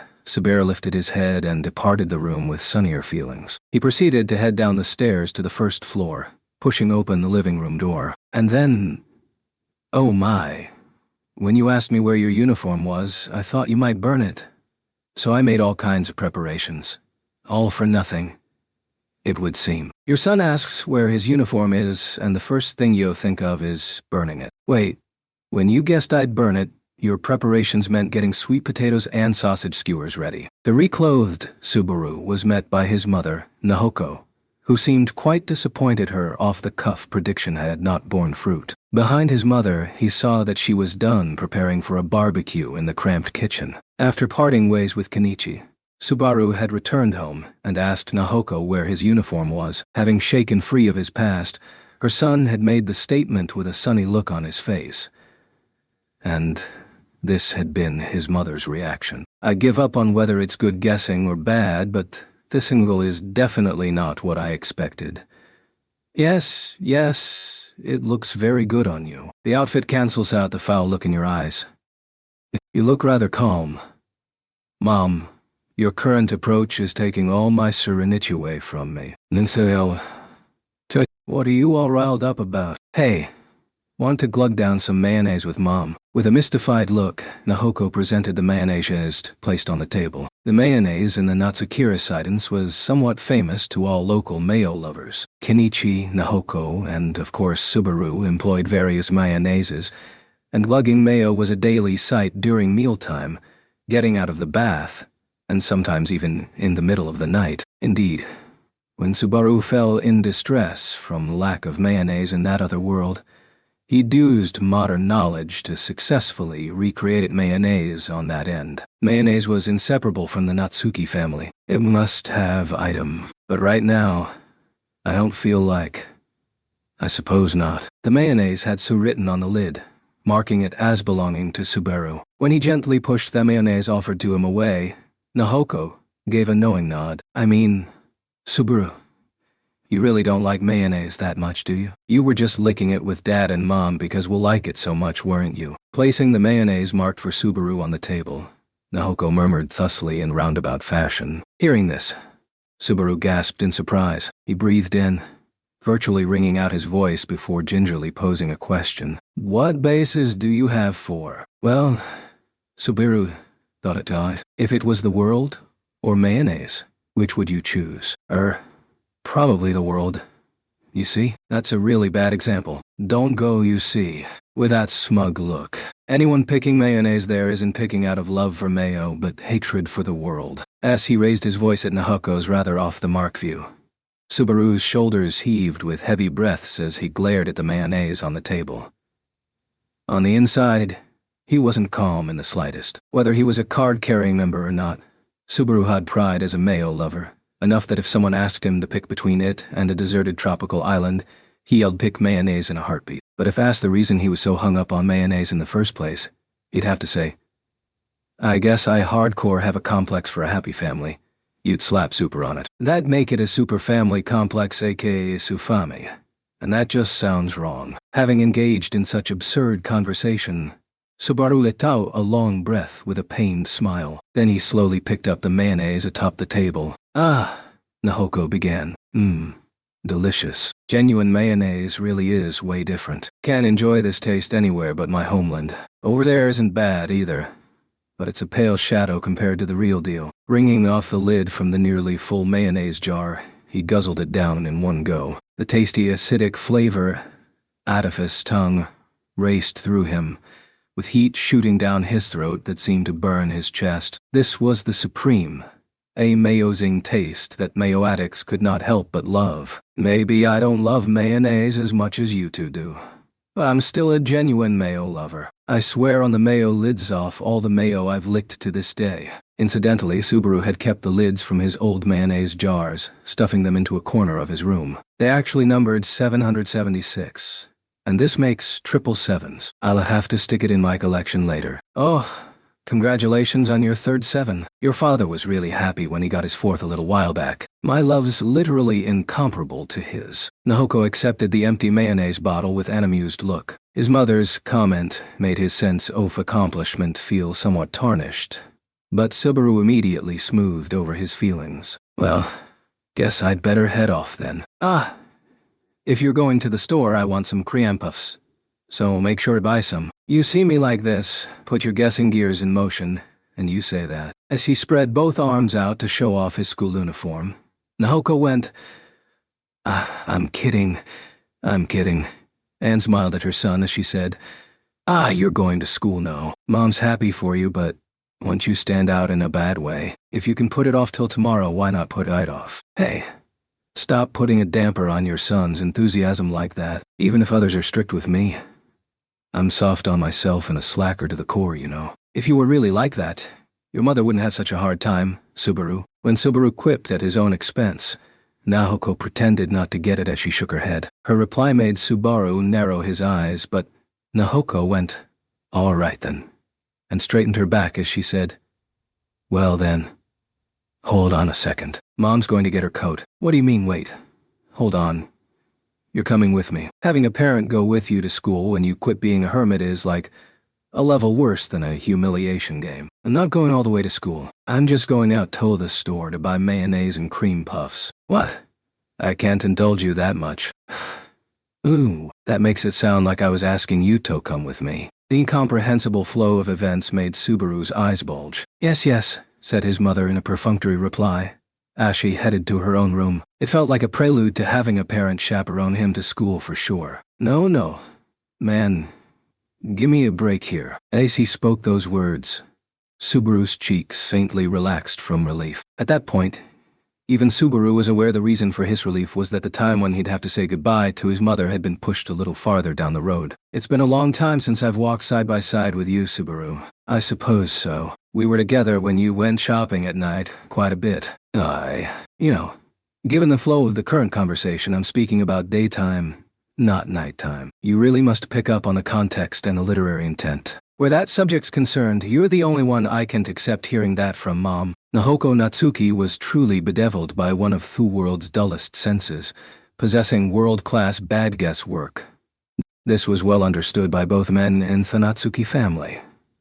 Indeed, it was virtually 100% certain that hypothetical or humorous conversations wouldn't work in Nahoko. That said, she herself was unaware of how complete her obtuseness was, which exponentially increased the stress arising from speaking with her. Even understanding all that, though, Subaru Hapaneto liked speaking with his mother. I'm glad that it's warm today. What did you talk to your dad about? Oh, there it is. Mom's beginner-level first half disconnected from the second half conversation topic. I know you don't mean anything special by it, but as they walked side by side on the way to school, Subaru tried to wrap his head around the question his mother had posed. The details of his conversation with Kenichi involved Subaru's confessing his embarrassing internal complexus and bawling his eyes out. But that didn't amount to a proper explanation. Also, he didn't want to say it in those words. It had been a necessary conversation, but he'd cut himself off from the emotions he imagined were unique to that place. No way in hell was he going to start crying again on a public street. It wasn't really anything major. Actually, we talked a bit about old times with Mr. Aikida. Aikida. Yes. He moved after winning at the horse races, and his young wife there swindled the shirt off his back, so he had to do manual labor until the sun scorched his skin pitch dark, didn't he? The tragic development in the second half of that is news to me. Ill-gotten money really is no good for you. His heart may be in sorry shape at the moment, but his mind is still holding up, so he sends letters. Oh, you experienced being stripped bare in an unfamiliar land, Mr. Aikida. I can relate. Though Subaru had been in a different world, rather a different country, he'd experienced things not so different from what Mr. Aikida had been through. Though Mr. Aikida was little more than an acquaintance whose face Subaru had known when he was little, for some reason, harbored a strong feeling of fellowship with the man. Subaru inwardly prayed for his good health. Beside him, Nahoko made a sound, then said, So, talking about old times made you want to go to school? Well, that's the simple version.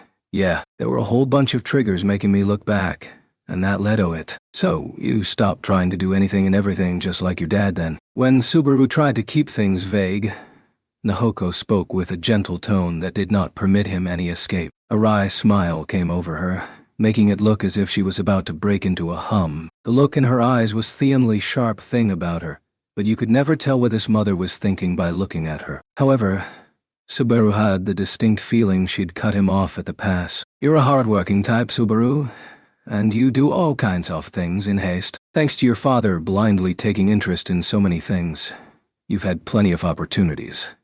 It wore you out, didn't you? And Mom, how much did you realize I was? Now, Subaru. The true feelings Subaru had continued to conceal, even to himself, had been plain to Nahoko all along. Subaru was still at a loss for words when Nahoko, pulling slightly in front, turned back to face him. It's often said the child looks at the parent far more than the parent thinks. But the reverse is also true. The parent is also always watching the child, much more than the child thinks. Subaru, even your mother has been watching over you the whole time, you see. Truly, he could do nothing but gape dumbfounded. He'd been so convinced he'd kept his inner feelings hidden. But in truth, it had all been in vain. This in spite of the fact that he'd thought himself lonely and miserable without a single person the wiser. I had to put suppositories in you when you were little, so I've seen everything, including the hole in your butt. Mom's even seen your body's intestines, something you've never seen. Subaru. I'm sorry. The conversation was flowing in a good direction, so I really didn't need that information. Where one's intestines were concerned, that wasn't something one had many chances to see, let alone those of parents or siblings. Though Subaru had been graced with the occasional opportunity to see his own intestines. But in any case, about the mayonnaise, and the reason for not going to school. If your mother could have done something about that, you can be sure she would have. Mom felt that no matter what she tried, it probably wouldn't work. But Nahoko tossed in a little smile as she stared straight at her son's face. It seems like you managed somehow with the help of someone besides your mom or your dad. I think that's a very good thing. I really must thank that person. Yeah, I suppose so. That person saved me from my incorrigible ways. She's the one who told the incorrigible I wasn't incorrigible. That's why I can walk forward like this now. When Subaru awakened to his own foolishness, she'd accepted him even so. So Subaru was able to stand there and face his past, and his father and mother with it. She's an amazing girl, almost to the point she really's wasted on me. But you're not giving her to anyone, are you? Damn straight. Dot. It ain't an issue of being the utter sequel. If anyone's gonna do it, equal or not, it's gonna be me. I'll just raise my own worth from here on out. Yes, you really are that man's son. To Subaru. Just how much meaning did those words carry? This was the mother who knew the things inside Subaru of which he'd never spoken a word to anyone. Probably Nahoko had seen right through him. If she knew, and she was speaking those words with that knowledge, then I wonder if I can really do it right. If I can really have kids with her and do things right, it'll be fine. I mean, your mother may be half of you, but if you act half as cool as your father, you'll do all right. Yes, you're acknowledging your own genetic inferiority in me body's makeup. I said you can act half as cool as your father. The other half, why don't you just be yourself, Subaru? Unmoved by what Subaru blurted out, Nahoko indicated that the path forward was very simple. Upon hearing her words, Subaru was dumbfounded, thoroughly beside himself. So, Subaru, your mother thinks you will hang in there in your own Subaru-ish way. Incidentally, what happened to your father after the stroll together? Did you ditch him? You ask that now. We're up to Mom's intermediate level question that resurrects the past mid-conversation. If Subaru cordially indulged her and ended up explaining the circumstances under which he'd parted with Kenichi, all his prior work would be undone. In the end, before being forced to speak about his bawling his eyes out, Subaru ignored the context surrounding the words and echoed his mother's words. In my own way, huh? Yes. Over the course of thinking, I want to be just like Dad. You'll end up just like Subaru. Even though he'd ignored the question, Nahoko acted quite satisfied with the conclusion Subaru arrived at. Then his mother headed forward, but her feet suddenly came to a halt. Having arrived at a fork in the road, Nahoko indicated the path to the right. Well, the convenience store is this way, so this is as far as Mom's going with you. Will you be alright? Maybe I have been wounded deeply enough for you to worry, yeah. He couldn't laugh it off as Nahoko's overprotectiveness. Even if Subaru wasn't pathetic enough to completely lose heart, the concern with which his mother gazed at him did not cease. Therefore, to put his mother at ease, Subaru said, I'm alright. There's some things I need to do, and some things I want to do, but I'll chew on 'em all. I don't have even one reason to shut myself in anymore. That's so. I'm glad to hear that. Good luck then. Apparently pleased with Subaru's reply, Nahoko nodded, then headed down the right path with a visible skip in her step. Subaru went down the left path, parting from his mother. They were going their separate ways, probably for far, far longer than his mother thought. At that, Mom, unable to bear silently gazing at her back and watching her go, Subaru brought his mother to a stop with a loud voice. His mother's feet, skipping as she sought more mayonnaise, came to a stop. She twisted her hips and looked back. Subaru seared the ever-normal, never-changing image of his mother into his eyelids. Ah. Goodbye. He needed to say goodbye. But Subaru hesitated to speak the words. Even if he said goodbye and parted ways there, his mother still had no idea just how long she and Subaru would be apart. With his mother not knowing they would ever meet again, Subaru would be spared seeing her cry. He didn't want his final memory of his mother to be her crying face. So was it not best that he leave his mouth shut, pulling the wool over her eyes out of consideration for her and himself? There's something I have to do, so it'll be a long goodbye, was something the heart of Subaru Natsuki would not permit. Nahoko greeted the spoken words with silence. There, before she could react in some way, Subaru continued his words. It's kind of far away, so I won't be able to stay in touch. I think you'll probably worry about a bunch of things. I can't firmly say I won't do anything dangerous. If push came to shove, I'd say it's all pretty dangerous, because the girl I've gotta save gets herself in all kinds of dangerous messes. His mouth moved rapidly. The information he wanted to enumerate, the words he wished to speak, poured out of him. I think Dad and Mom are both gonna worry about me a lot. You've worried enough about me where you can seem, and now I'll be somewhere you can't. But I'll be thinking of you no matter where I am, and I'll never forget about either of you. Subaru. I'll never think I don't want to be Mom and Dad's child of her again. And I'll never hate myself again. I know those words don't really let you send me off with peace of mind. But Subaru, even Subaru no longer understood what he was saying when Nahoko called out to him from very close. When he looked up, his mother was standing right before his eyes. And then, Subaru, it's all right. Yeah, what do you mean, all right? I know exactly what you're trying to say. Subaru, so you don't need to try so hard to find the words. No. But how? But, because I'm your mother, Subaru. There was not a single shred of logic behind the statement. So why did it feel irrefutable? The backs of his eyes grew hot. He'd sensed the same thing only a few hours before. Just how many times would Subaru need to bawl like a little child? How many tears had to flow before he could gain an unshakable heart of steel? I'm like a little kid here. So lame. If it's lame to cry when you need it, then that makes every single baby born in the world lame as well. That's not what I mean. Yes, I told you. I get it. From Mom and Dad's point of view, you'll be our child no matter what your age. Subaru.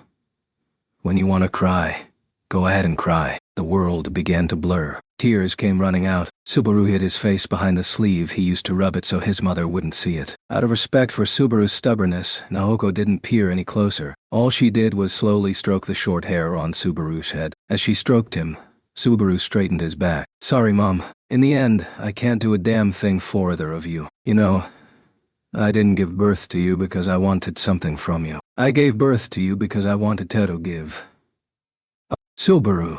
Your mother gave birth to you because she wanted to give you love. How much of this, the very definition of love, Subaru had already received from her was simply incalculable. If you really want to do something for Mom, take those feelings and give them to someone else. And if you happen to give that love to a girl you like, Subaru, isn't that wonderful? Yeah, it's wonderful. Of course it is. What your mother says is never wrong. With a satisfied smile, Nahoko toyed with Subaru's forelocks with her fingers. The feeling of those fingers tickled Subaru, making him smile back at her with his tear-marred face. Oh man, I'm super pathetic, just crying and crying.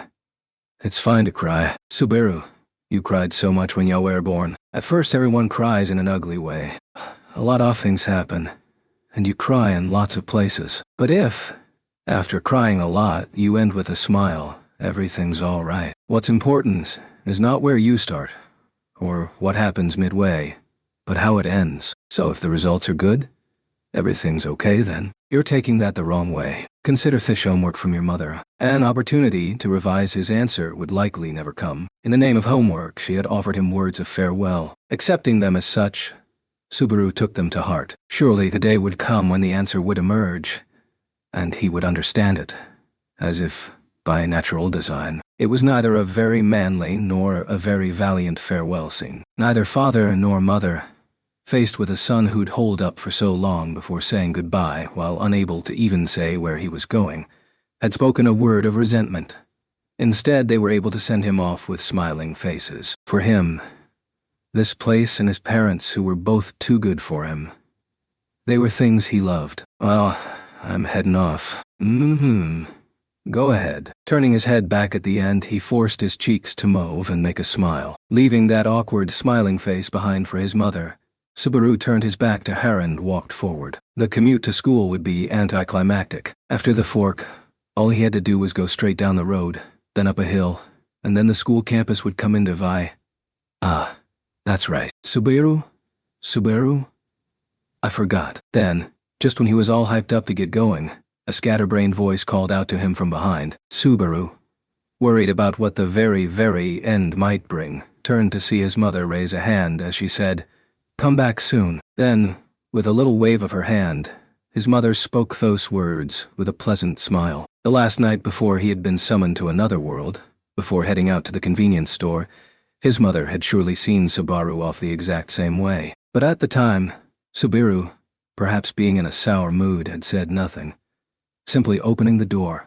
And this was the last chance for him to wipe away his regrets from that day. His mom's advanced level conversation piece was, no matter how many detours you may take, you will always arrive at the right answer in the end. The instant he remembered that, a genuine smile, not a forced one, broke out as he called out to her, "Be back soon." ATEAT, the school campus. He didn't see a single student, or teacher, or anyone. When he headed from the entrance to the Foot Locker, he opened the ill-fitting door that had remained closed for a while. He switched from outdoor shoes to indoor shoes, then walked into the linoleum-floored corridor. Third year, 6th class. Seat 22. That was Subaru Natsuki's spot in school. The classroom for third-year high school students, the senior class of the school, was on the first floor. His own footsteps echoed down the silent corridor as Subaru wasted no time heading to his own classroom. Then he stood in front of the door and took a deep breath. Putting his hand on the door, he slid it sideways, opening it wide in one go. That instant, Subaru, blatantly arriving sovereignly late, had reproachful stares converge on him from all over the classroom.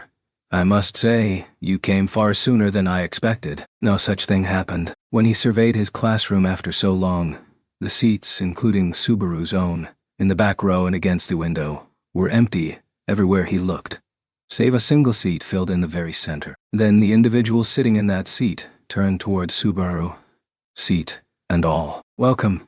Tell me, what did you gain from the time you spent facing your own past?" Stroking her own white hair, such was the question that the Witch of Greed posed to him, her eyes filled with inquisitiveness. Chapter 5. The First Step Forward. The white-haired girl remained seated in her chair in the middle of the classroom as she gave a wry, charming smile. Receiving her gaze upon him, Subaru leaned his upper body into the corridor, checking until he reconfirmed there was no one else around. Then he turned back toward the classroom once more, scratching his head. "First, there's something I want to tell you. You may speak it. I am very interested in whatever you might be thinking. That school uniform really looks good on you." The witch's eyes had an inquisitive glint as Subaru pointed and conveyed his impression. For a moment, the witch blinked at that impression, and then she gave a burst of irrepressible laughter. "Ha ha.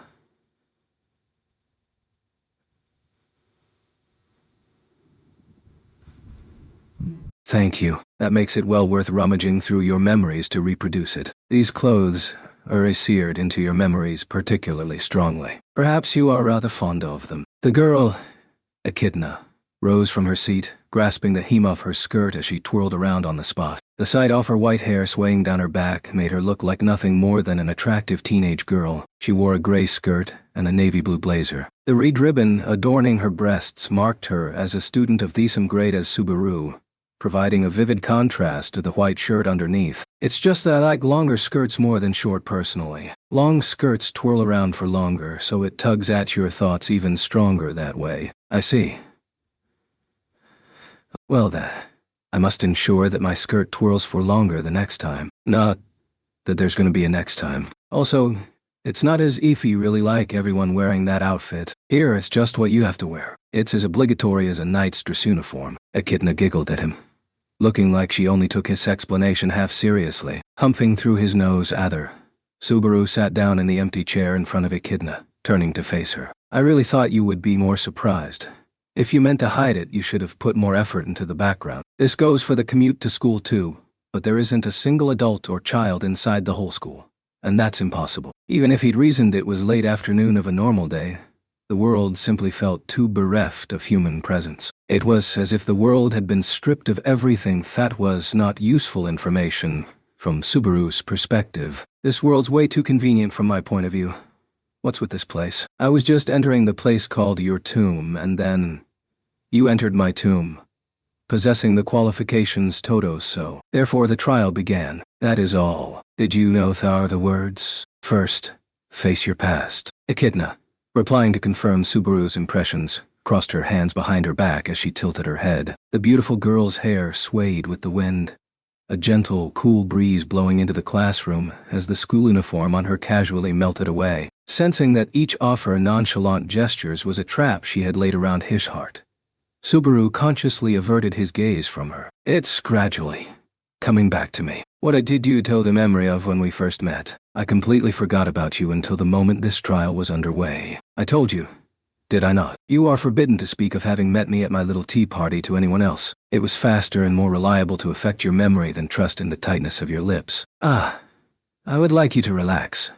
It did not play around with any other memories. I would never do such a banal thing. What basis do I have to believe what you just said? Perhaps your understanding of a witch's true nature. I am the witch of greed, lust for knowledge incarnate. Echidna crossed her arms as if embracing her own elbows, leaving Subaru unable to read what rested within her black eyes. Whether to trust the witch felt like a stupid question that did not require any elaborate thought. He'd already undergone terrible ordeals at the hands of the witch jealousy and the cult that worshipped her. The same went for Echidna. But first I want to set you straight about something. Fact is, you're the one who gave me the qualification for that trial. Set me straight, you say. Somehow, that sets my heart just slightly aflutter. How strange.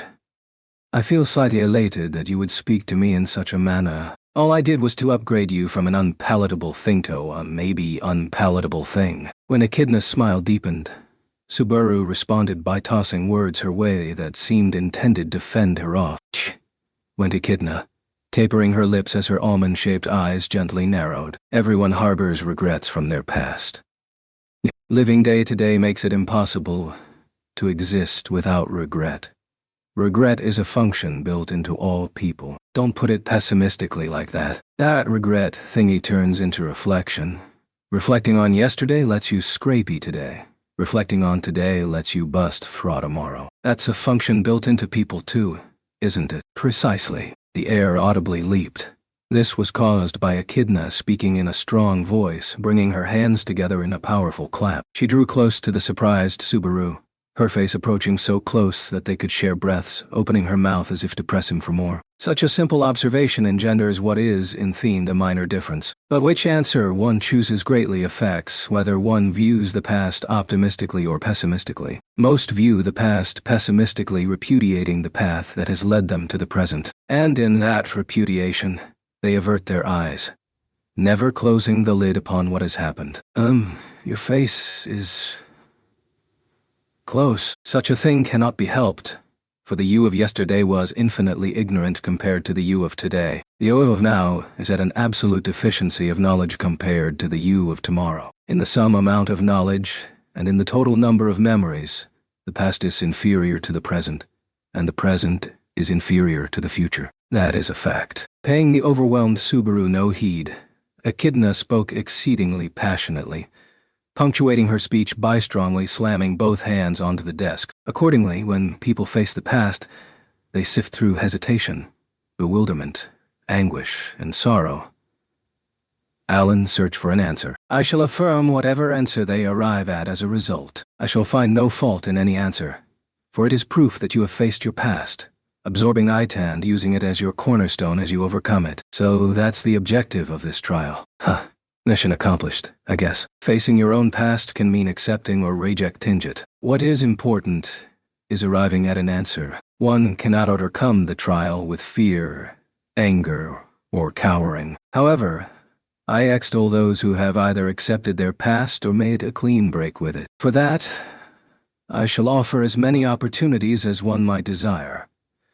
That is this trial. When Subaru took this as meaning he'd passed, Echidna made that powerful declaration, raising her clenched fist. Immediately afterward, Echidna audibly gasped as she came back to her senses, her cheeks reddening as she cleared her throat and said, I became a trifle too excited. I am sorry for the unsightly display. I don't really mind. I did get to smell your breath a lot, but it smelled like citrus fruit. More importantly, from what you're saying, I passed the conditions for clearing the trail. Right. I believe you have displayed sufficient results for me to declare that this portion is finished. Echidna touched a hand to her chest, her face full of satisfaction, like one savoring the aroma of luxuriant black tea. In regards to your trauma and your lingering feelings of guilt toward your past, you have found an answer to both. This, I wish to praise with thunderous applause. One portion.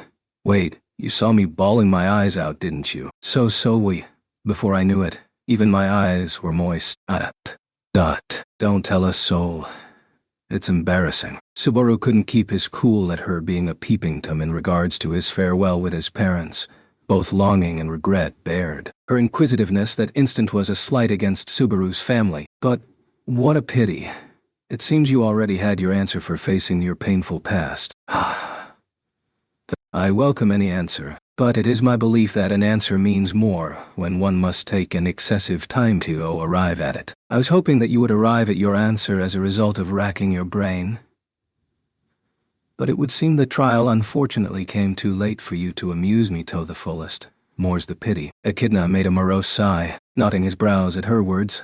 Subaru slowly realized it for himself. If Echidna's desired outcome for the trial was for Subaru to face his past trauma in the form of both his parents overcoming that past after much agony, he could only give his condolences. A girl told me, a totally helpless, no-good guy, that I'm her hero. That's why I've already accepted how much I come up short. I don't need to face my past now to teach him that. So you resigned yourself to it in a different manner. It is not at all amusing that this has gone contrary to my will. Should you meet that girl on the outside, I would like you to convey that a witch bears against her. Subaru's breath caught at the way she so casually stated that extremely frightening complaint. He knew he was at the limit of his ability to avert his eyes from comprehension he did not wish to accept. Echidna's presence, the world without people, and her saying she was reproducing the school uniform from his memories.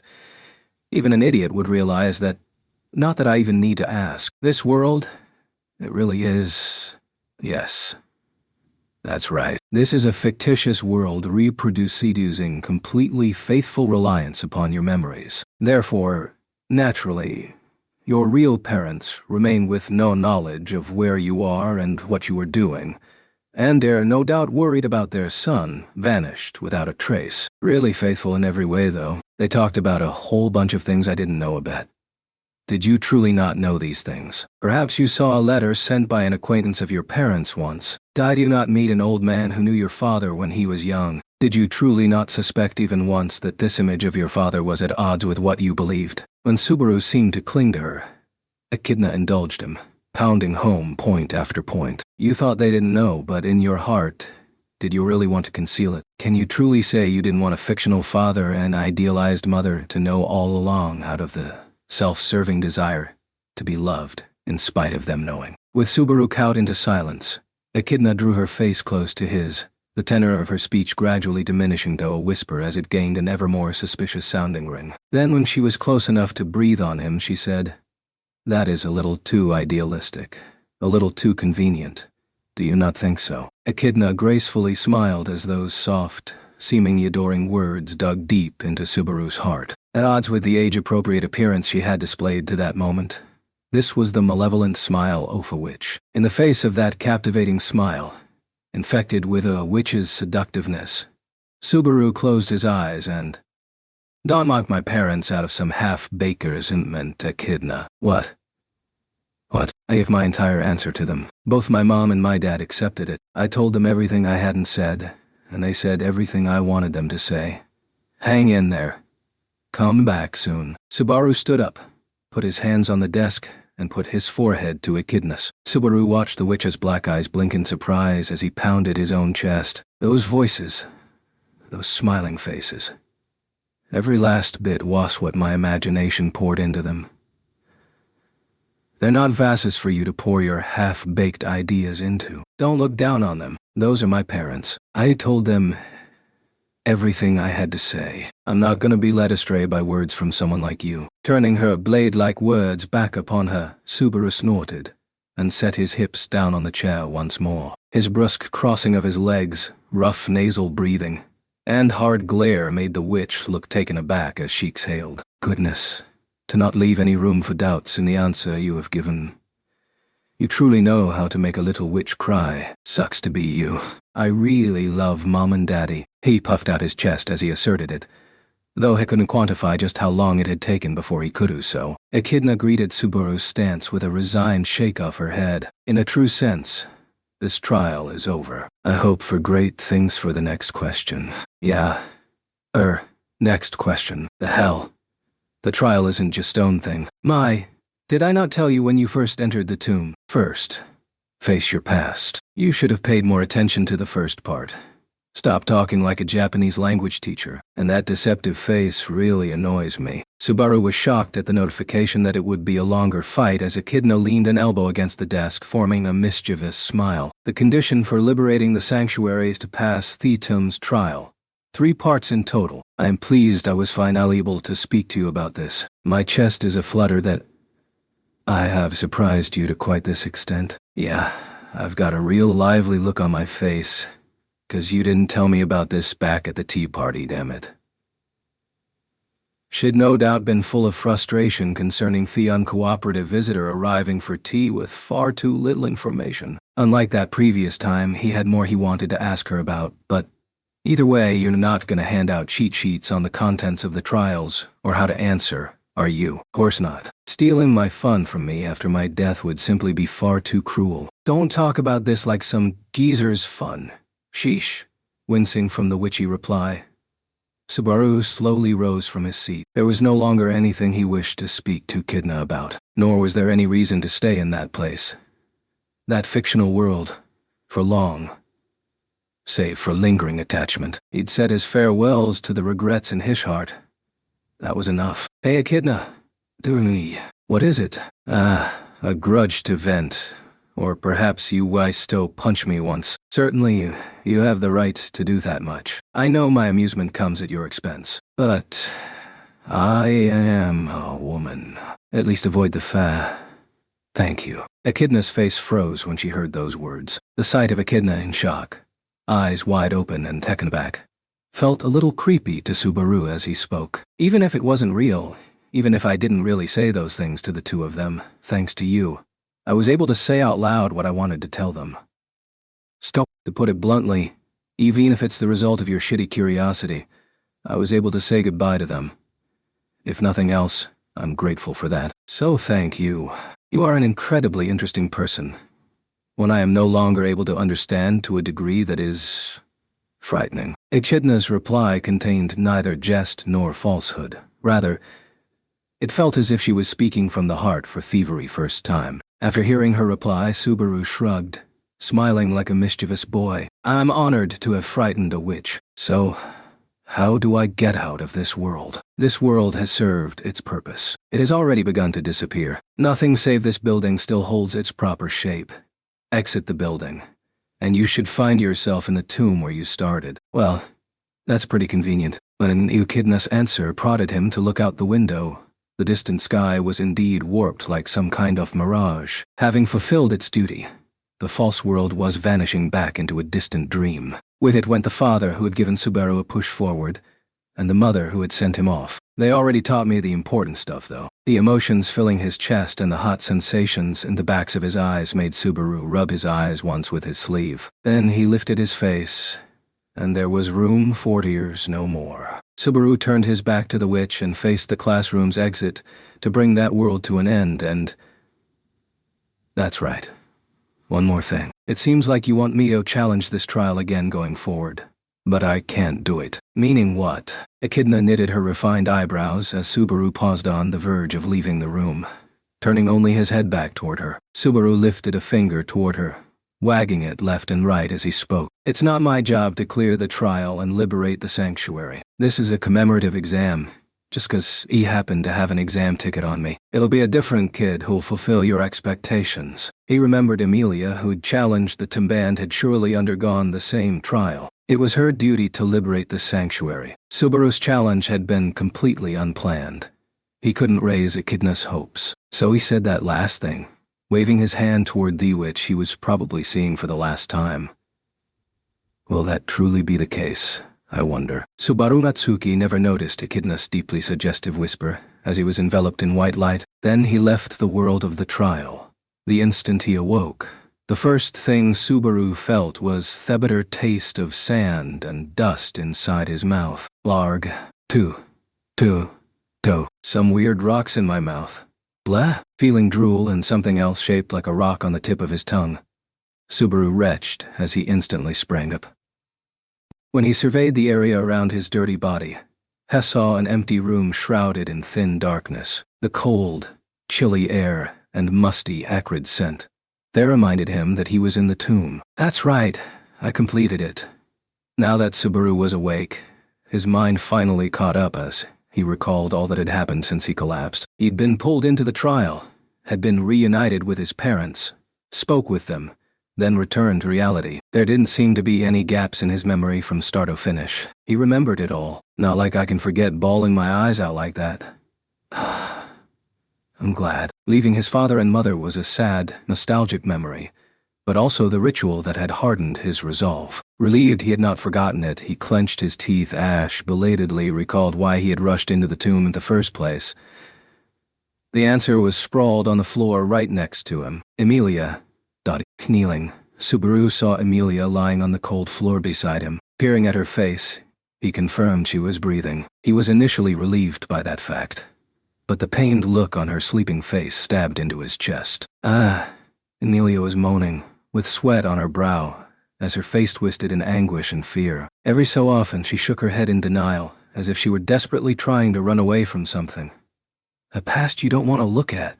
Something you have to face and deal with, huh? Subaru didn't know how much time had passed, but Amelia had entered the tomb long before him. That Subaru had come back first in spite of that meant she was having an exceptionally difficult time with the trial. Amelia moaned faintly, like she was begging for help, as if ready to break into tears at any moment. The sight of her like that made Subaru's breath catch. Wanting to somehow ease her suffering, he touched her cheek with his finger. That instant, Amelia's slender body sat up fast, almost like she'd been zapped with a jolt of electricity. The dramatic reaction made Subaru reach out with his arms, hugging Amelia against his own chest. Then, when she shuddered like she was having spasms, he called out to her over and over. Amelia. Get it together, Amelia. Amelia. Ooh. Subaru. Why yeah, that's right. You can tell it's me. I'm so glad. Subaru's arms had been wrapped around Amelia while he desperately cried out. After some time, the anguished expression on her face finally eased as she slowly opened her eyes. She seemed to be coming to her senses, letting Subaru breathe in relief after calling out her name since the episode started. This is... Take it slow. Don't panic. We're inside the tomb in the sanctuary. You came in here to fulfill a very important duty. And, sorry for taking so long. Remembering that he was embracing her, Subaru abandoned his explanation midway. and pulled back from Amelia's body. When Amelia hazily turned her head toward him, Subaru scratched his cheek and tried to pick up where it left off. Amelia. That's right. I began the trial, and then Amelia's thoughts returned to the moment right before she'd lost consciousness, to the test. But her reaction had clearly been abnormal, and the sight of her set Subaru's heart deeply astir. Amelia embraced her own shoulders, as if remembering shuddering from mere moments before. Her face was pale, drained of blood, and he could hear her teeth chattering. It wasn't me. I said it wasn't me. But wait, Amelia, calm down, please. Amelia, look at me, Amelia. No, don't look at me like that. No, you're wrong. Don't blame me. Subaru's voice never registered as Amelia cowered on the spot, covering her face with her palms in denial. Her tearful words turned into sobs, and her crystal-clear voice was so full of grief that it pained his heart. When Amelia crumpled onto the floor, Subaru still had no idea what had happened. It's all right. I'm here. You're not alone. It's okay. As Amelia shuddered in tears, Subaru tried his best to console her, to protect her, to care for her. He gathered her in his arms and gently stroked her back. During that time, Amelia continued to sob, seeming unable to hear Subaru's voice. Save me, Dad. Save me. Puck. It was not the man at her side consoling her, but the absent spirit whose name she continued to call. She finally calmed down a short while ago, and is now sound asleep. Ram whispered the news when she came out of the room after Subaru had questioned her with a glance. Given her considerate demeanor, what had happened inside the room behind her must have been something else. While relieved at her reply, he wasn't relieved enough not to turn his worried eyes toward the closed door. That expression isn't like you, Barusu. Normally you have such a sloppy face. Now that I have seen that somber grimace of yours, I truly have no wish to see it ever again. Nobody asked you. Sorry. Making you worry about Mel like that. Ram reacted to those words with a and walked away. Before following in her footsteps, Subaru bit his lip as he turned his eyes toward the door one last time. Perhaps repeated regrets over his insufficient strength, his weakness causing failure to pile upon failure, had steeled his heart. Oh, I wonder, is Lady Amelia already wheel? Cutting short his lingering sentiments at the closed door, he chased Ram deeper into the building. When he stepped into the room farthest back, he was greeted by Roswal, lying upon the bed. The place was at the back of the building in the sanctuary devoted to Roswal's convalescence. From what Subaru had heard, it was actually Ryuzu's house, but it was currently on loan, the needs of the Lord of the Land being the highest priority. Thanks to being able to use that room, he had ended up carrying Amelia, fallen into disarray at the tomb, into thievery, same building. Yeah. Right now she's sleeping in her room. Thanks, Torum, she shouldn't have to see any nightmares. I used aromatic tea that acts as a sedative. Normally it would not work, but the Great Spirit is not currently at her side, so after Subaru replied to Roswal, Ram put a hand on her pouch as she added her words to his. The tea ingredient seemed to be a different one from what Ram had previously used to lead Subaru astray with an illusion. That there were multiple types rather surprised him. It went without saying that he ought not to be concerned about bad effects inside his body, but I still have this nagging suspicion you've been serving poison all that time. Too large a dose of any base ingredient for tea will become poison, nothing more. You are a petty man to hold a grudge all this time. Speaking those words with a composed expression, Ram stood right at Roswal's bedside. For all intents and purposes, the room was host to a one-on-one meeting between Subaru and Roswal. No other connected persons were welcome. Garfield dragged his feet, but Ryuzu being so sensible was a huge help. Due to her age and seniority, she has learned the value of discretion. Even Garfield understands that they cannot achieve their objectives without our cooperation, you see. Roswal's words made Subaru recall how they'd looked when Subaru had parted ways with them at the tomb. The liberation of the sanctuary was Garfield and company. Cherished desire. If their side didn't cooperate, the other side might resort to force, but if we intend to liberate them, they'll lend us a hand. Damn complicated situation to be in. Because Lady Amelia is with us. Our interests are aligned. The obstinacy their side has displayed to date should ease. Incidentally, I heard that a follower of yours was present. Follower? Ah, you mean Otto. Well, we stuffed him in the cathedral for tonight. He actually came to the sanctuary because he wanted to meet you in the first place, Roswell, but...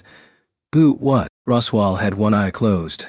As Subaru scratched his head, the reason for Otto's absence was exceptional clear. We're talking internal camp business from here on. I didn't intend to drag a half-outsider like him into our problems. Past the point of no return. I see. A wise decision. It would seem that you do not enjoy involving friends of yours in your troubles. I wouldn't exactly call us friends, but... well, pretty much. Yeah. Having mulled over and accepted the circumstances, Subaru shrugged his shoulders, making no great effort to tautany the point. From there, despite the absence of Amelia, the subject of their discussion, how about tonight we hammer out important stuff for this camp that we've been kicking down the road? You were the instigator behind the hunt for the white whale. You dispatched the Archbishop of the 7 deadly sins of the witch cult taking aim at the mansion and Thevelage. You formed an alliance with Lady Crush, candidate for the throne. That seems to be your meritorious service record. Roswell's white-painted brow wrinkled as the detached tone of his voice deepened. When Subaru attempted to speak about their internal affairs, it was Roswell's mouth that summarized the ferocious combat occurring in his absence that Subaru should have spoken about first. When they were enumerated like that, even Subaru thought his exploits sounded unreal, but he made no effort to deny them. All of it was pure fact. I had not asked in detail before the evacuation, but I cannot think the contents anything but fiction. I thought you might say that, but there's no point hiding it, and I hadn't boasted about it before. Now, come on and praise me. Yes. Yes. Good boy. Good boy. Put some heart in it. In contrast to the serious Subaru, Ram treated him as flippantly as ever. However, the dull edge to the sarcasm and her words was likely due to her surprise that Subaru had truly done all of those things. And the same seemed to go for Roswell, silent as Hess strove to comprehend those facts. These are unexpected, unanticipated results. Lowering his eyes with extremely deep feeling, Roswell spoke thus as his breath trickled out. Subaru, utterly convinced Roswell would praise him in some halfway frivolous manner, was dumbstruck by his reaction. Then Roswell fixed Subaru in his differently colored eyes as he said, Subaru, do you recall the declaration you made at the beginning of the royal selection? Like I could forget it. Like I should ever forget it. I remember each and every word. Suddenly he recalled the abominable memory, and the shame and self-loathing of it scorched his breast. Even if the numerous people of power and influence in that place had laughed it all off, Subaru alone was not permitted to forget, so that he might never repeat the recklessness, naivete, and stupidity of forgetting what were really important ever again. But Roswell responded to Subaru's reply with a solemn nod. In that light, I think your meritorious service should bear awarded. You have proven the words you spoke in that place. Upon our safe departure from this place I shall appoint you knight. Subduing the white whale with the Duchess and taking down an archbishop of the 7 deadly sins are exploits that should be commended. You shall be known as Subaru Natsuki, knight. No one will laugh at you anymore. In the name of helping Amelia. He'd opened his big fat mouth as a youth ignorant of his position. His naive dreams were broken on harsh reality time and time again. He had fallen first into despair, then madness. Then he'd cast everything aside as he raced forward with vengeance in his heart, only to be saved by deep feelings of love. These were the events that had brought him to where he was now. The prestige Roswell promised would demonstrate all that time had actually meant something. It would mean everything Rem had done would also bear rewarded, though memories of her actions existed in themans of none, save Subaru himself. If doing so gives meaning to that battle, I gratefully accept. You should be proud of these exploits. With your own power, you have won the right to stand at Amelia's side. It wasn't my power alone. Subaru murmured it quietly enough that only he must have heard it. When Roswell knitted his brows as a result, Subaru tightly closed his eyes for a moment, audibly cracked his neck, then continued. You acting serious really throws me off. I'm grateful we can move this talk along, mind you. You wound me. Am I not always serious? Besides, It promised, did I not, that I would face you directly the next time. You, as in me and Amelia. Amelia really should be here, but she's not. Oh my. You are quite mistaken. When Roswell averted his face, apparently uncomfortable at being misunderstood, Subaru's breath caught a little. Roswell closed one eye as he corrected Subaru's correction, leaving the gaze of his yellow eye alone. That was his tell when he was hiding something deep within himself. Subaru got a bad feeling when he looked at Roswell's eye and considered the earlier statement. What do you mean by that? Why did you go out of your way to leave Amelia out of this? Is it not rather obvious? Dirty matters should be discussed only between trusted co-conspirators. I am not so gracious as to include someone I do not fully trust in such a meeting. You mean you don't trust Amelia? What the hell are you talking about out of the blue like that? When Roswell, resting his back against the bed, calmly revealed his opinion, it drove Subaru into a rage. Of course it did. He was practically saying Amelia was not worthy of his trust. Roswell L. Others.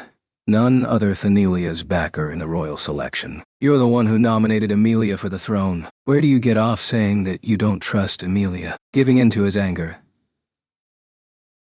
Subaru closed the distance between them to say what was on his mind. He violently rubbed his brow with his fingers over and over as if it were a spell meant to convince his head, flush with blood, to calm down. It was his bad habit to suddenly lose it in the middle of a conversation. Just how much had he run in circles at the royal capital because of that short temper? He focused on deep breathing. Breathe in, breathe out. He did this a second time, and then a third. Let's talk about everything in order, starting with his co-conspirator business. Very well. Once you understand that point, it should serve as a reply to your earlier misgivings. Subaru chained down his anger, which made Roswell appear quite satisfied. Subaru crossed his arms and glared at the man, silently prodding him to continue. Now then, first, the true meaning behind my use of a conspirator in regards to you.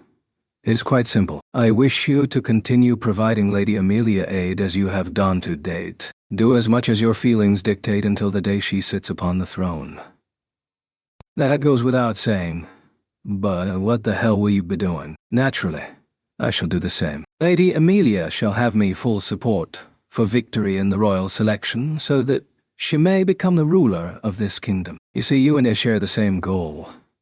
Thus, we are co-conspirators. If that's all you were planning, I'd just call you an ally. Co-conspirator means something different. Gritting his teeth as Roswell presented his terms, Subaru controlled the tone of his voice. He didn't think Roswell would invoke the word co-conspirators if his motives were limited to the proper ones he had just presented. In the first place, there would be no reason to exclude Amelia from the conversation if that were true. Besides, what you're saying is full of contradictions. If you seriously wanted to put Amelia on the throne, what's your excuse for slacking off before coming here to the sanctuary? What do you mean by slacking off? That's obvious. It was common knowledge Amelia publicly entering the royal selection would set the witch cult off on a rampage. Everyone said, oh, Roswell has to have prepared countermeasures, so where the hell were they? If that's not slacking off, what is? Subaru replied to Roswell's feigned innocence with anger as he pounded home the suspicion he'd wanted to express for some time. Once he'd reached a boiling point, his dissatisfaction had only grown and grown without pause. For starters, you hid info on the witch cult from Amelia, didn't you? Amelia didn't know a damn thing about the witch cult.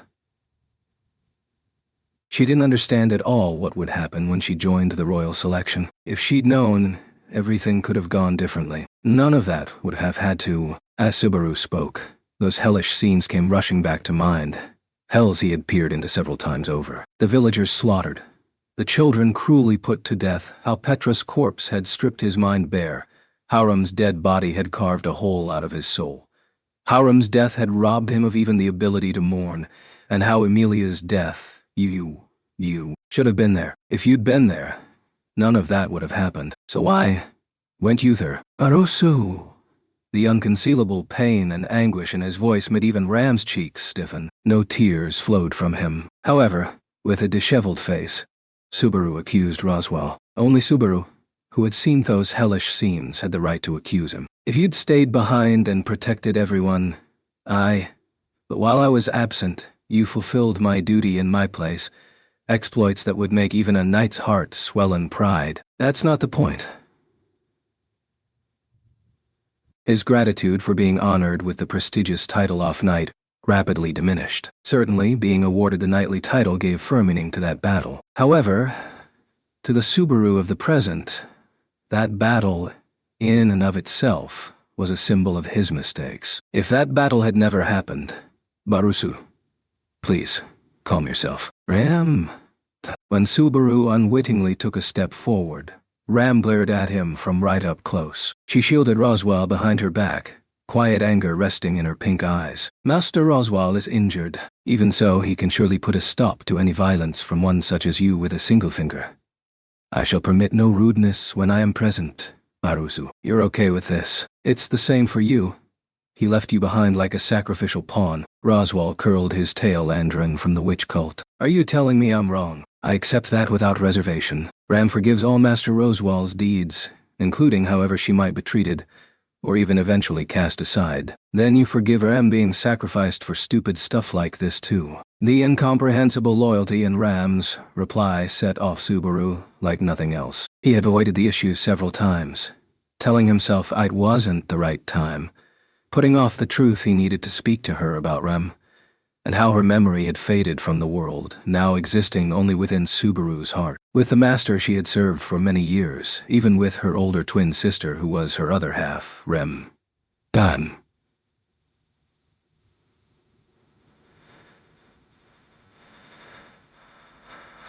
I know not of whom you speak, but no other name means anything to me. To Ram, Master Roswell, I sever everything, and all others come second. The words Subaru had spat out, giving in to Heiss emotions, were cut down by Ram without the slightest hesitation. Though Subaru had not planned it that way, her words were solid proof there was no memory of Ram within Ram, presenting him with the painful reality he had repeatedly ignored and avoided. Drained of strength, Subaru retreated a distance greater than the step forward he had made. The sight of Subaru's shoulders sinking made Ram knit her brows, whereupon Roswell weightily shook his head. Ram, stand aside. This conversation is between him and me only. I permit you to attend, but I do not permit you to speak. You understand? Yes. Yes. I have no excuse for intruding. Ram bowed, then attended Roswell's bedside once more. As Subaru watched the exchange, he felt something like a breeze blowing through his exceptionally empty chest. Both of Roswell's eyes narrowed at the sight of Subaru hanging his head at that desolate reality.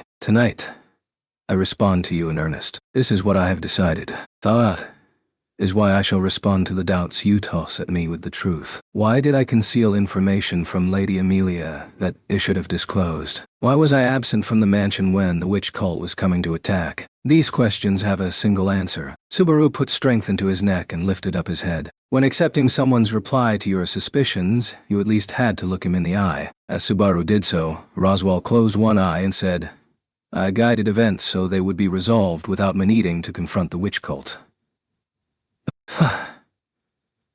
Subaru was dumbstruck, unable to digest the meaning of the words Roswell had spoken openly while looking him in the eyes. When he crunched, chewed, and swallowed the words down, tasting their meaning with his brain, the contents permeated his very soul. I don't get it. Then you mean what? You ran. You actually did get cold feet when the witch cult was coming. And then, how could you? Is it truly incomprehensible that I, among the kingdom's sages, a prominent man of influence, I, capable of a violent rampage even greater than the menace of the witch cult, would avoid battle with the cult? Damn right it is. You of all people could have easily taken care of all of. That is precisely why I did not. Had I resolved that matter, no credit would have gone to Lady Amelia, nor would there be any fame to be won by you. Would there? That would have rendered it meaningless. Double wah. Subaru genuinely couldn't comprehend what was being said to him. The statement would have been 100 times better if it had been a joke or Roswell toying with him. Roswell's face showed nothing that could fulfill Subaru's wish. Roswell kept one eye closed as he continued. The effect was tremendous, was it not? Indeed, ever since the witch cult was driven off, the attitude of the residents of Earlham Village toward Lady Amelia has been the complete opposite of what it once was. She has gone from a witch beyond their comprehension to the savior whose efforts protected their very lives. And their assessment of you has similarly risen. Yes. You? Do you even understand what you said just now? The jolt inside Subaru's throat made his voice quiver indistinctly. However, the sounds that were not garbled made Roswal cock his head, his lack of comprehension clear. It was that demeanor that gripped the bottom of Subaru's heart in incomprehensible fear. Roswal had essentially said this. His understanding of the menace of the witch cult had been in no way deficient. He had anticipated that the cult would launch an attack, and, so forewarned, he had used the expected disaster for public relations purposes. But that's just judging by hindsight. It ended up that way, that's all. If you'd resolved it all, Amelia definitely, maybe Amelia and the villagers would still be in the same place. But he recalled the scene from the previous evening.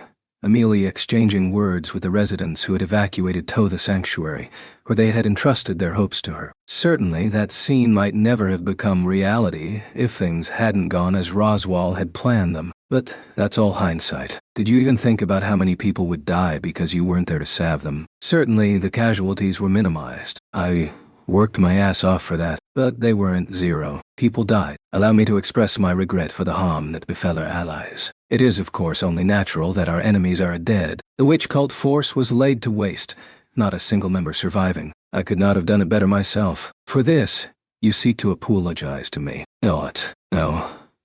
No, that's not it. That's not it at all.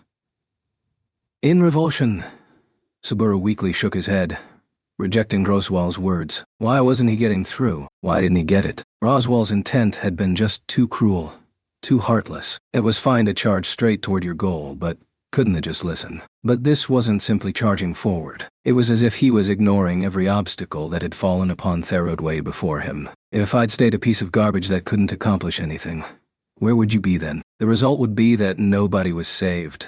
Not Amelia.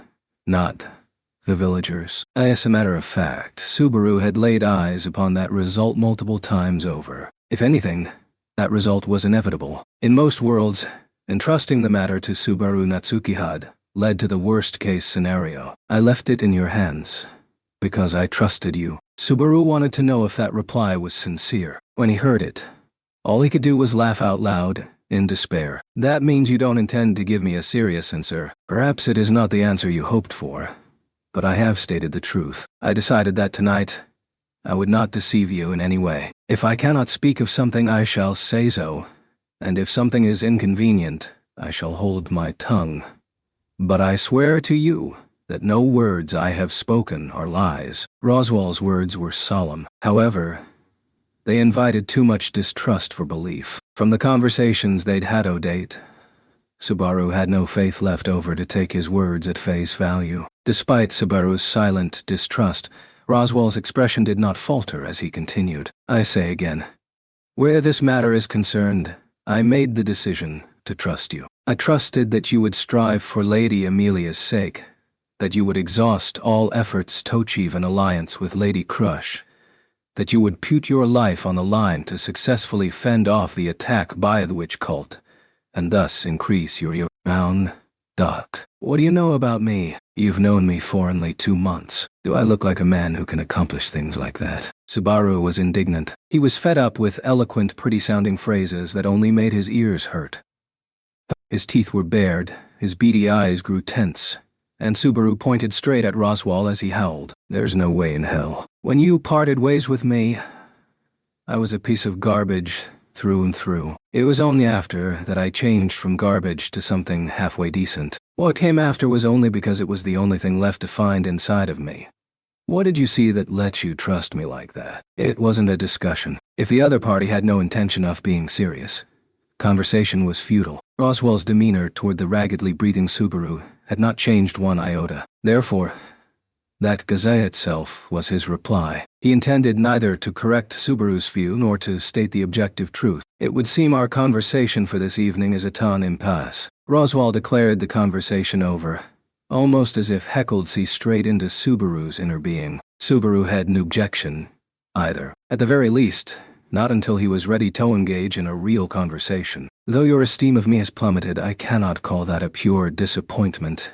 Incidentally, I think I hardly need to confirm, but concerning tonight, Lady Amelia, I'm not saying a word, like I could tell her anyway. Besides, whatever you're planning, whether you're laughing behind whatever face you make or not, what matters now is the result of Amelia's own choices. Her determination to challenge the tomb's trial, her promise to liberate the villagers urging her onward from the barrier, her resolve toward the royal selection from that point on.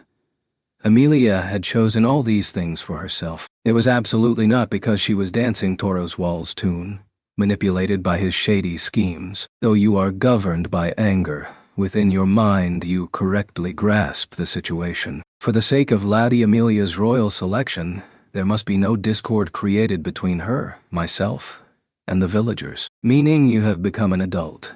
You are a worthy co-conspirator indeed. There's no good death waiting for you. I am aware of this. I shall, without doubt, fall into hell. Therefore, I must exhaust all efforts to bring my ambition to fruition in this era, before that day comes. Subaru breathed hard at the stifling situation as Roswell gave him the adoring gaze a predator had for his prey. Subaru returned that gaze in enmity before turning his back. The conversation was over.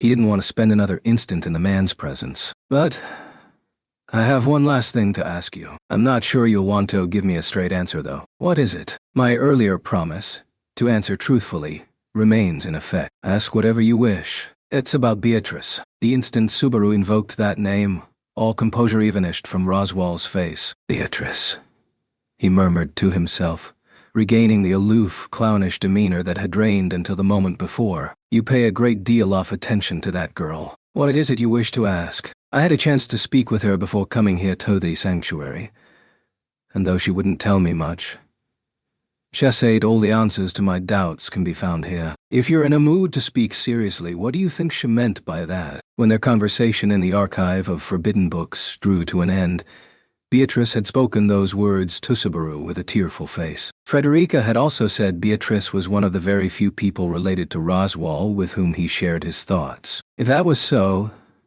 then Roswell might understand just why Beatrice had had that sad look on her face. Before I reply to that question, there is something I wish to ask for myself. What then? To aid Lady Amelia, you entered the tomb. By whatever twist of fate, it seems the tomb's punishment did not go into effect.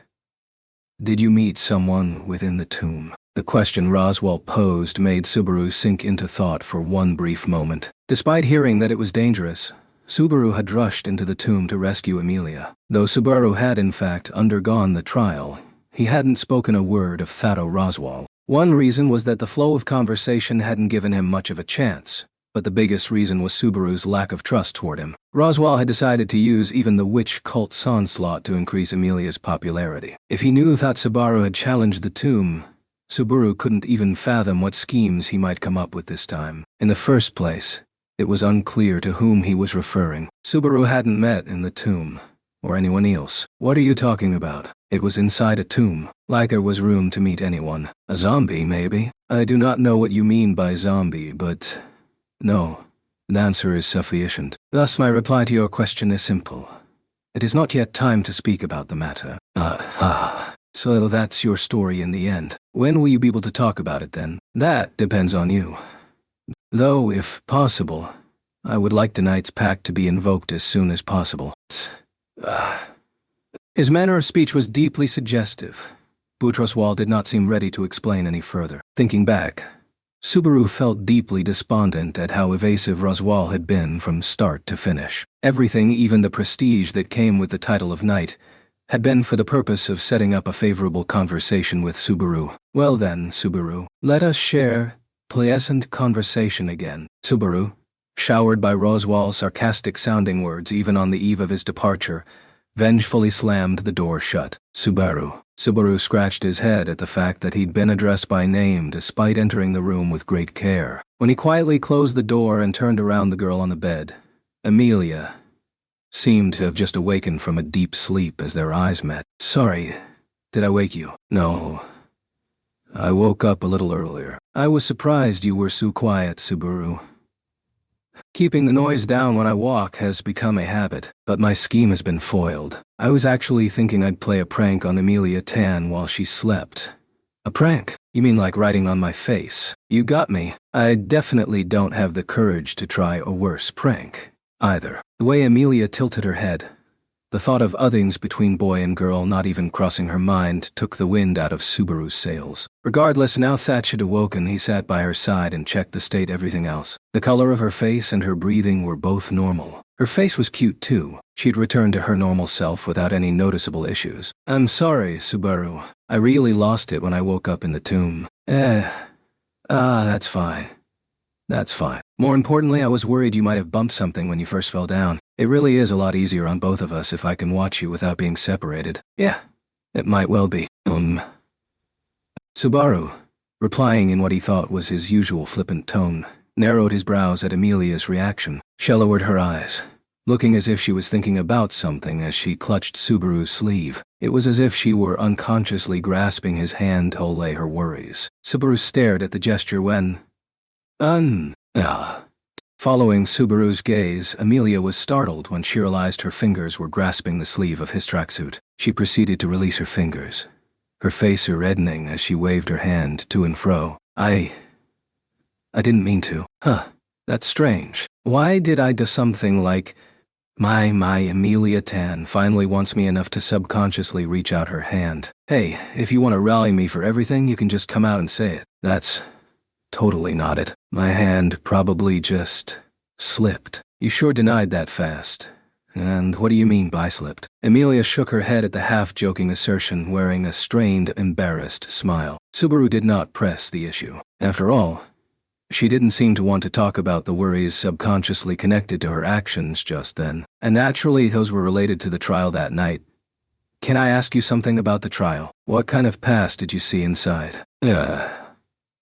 Subaru, how do you know I bet? If it's tough to talk about, I want to ask about the details. I have a past I don't want to talk about too. That's not what How do you know that the trial showed me my past? As Amelia's violet eyes opened wide, her words, Mata Subaru let an ah out of his throat. Certainly, no one was supposed to know the details of the test within the tomb before entering.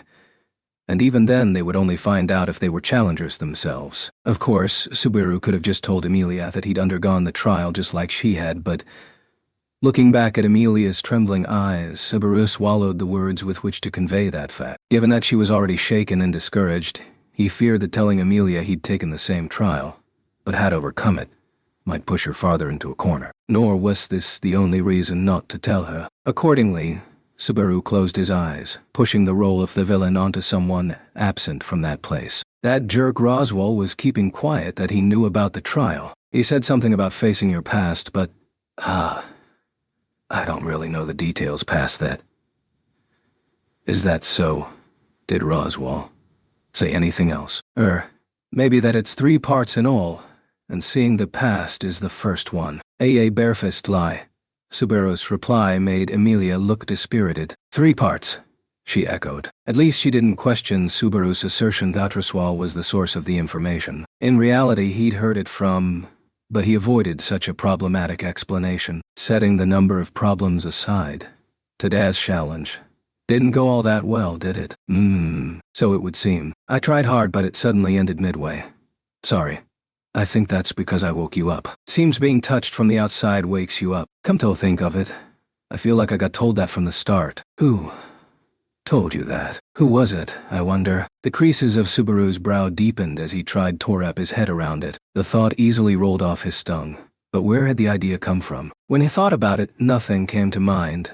So he put forming a conclusion. Let's switch topics. Tonight was no good, but that just means you can take it again. You can take it as many times as you need to. So the rest is up to how you feel, Amelia Tan. How I feel. I could tell from the look on your face as you slept that it wasn't a warm, fuzzy past. But if it's not you who liberates this sanctuary, there's no meaning to it. That's what I think anyway. For that, are you going to challenge it again? When pressed to choose, Amelia took in a deep breath and fell silent. Her trembling fingers went to her own neck, touching the green crystal that dangled from it.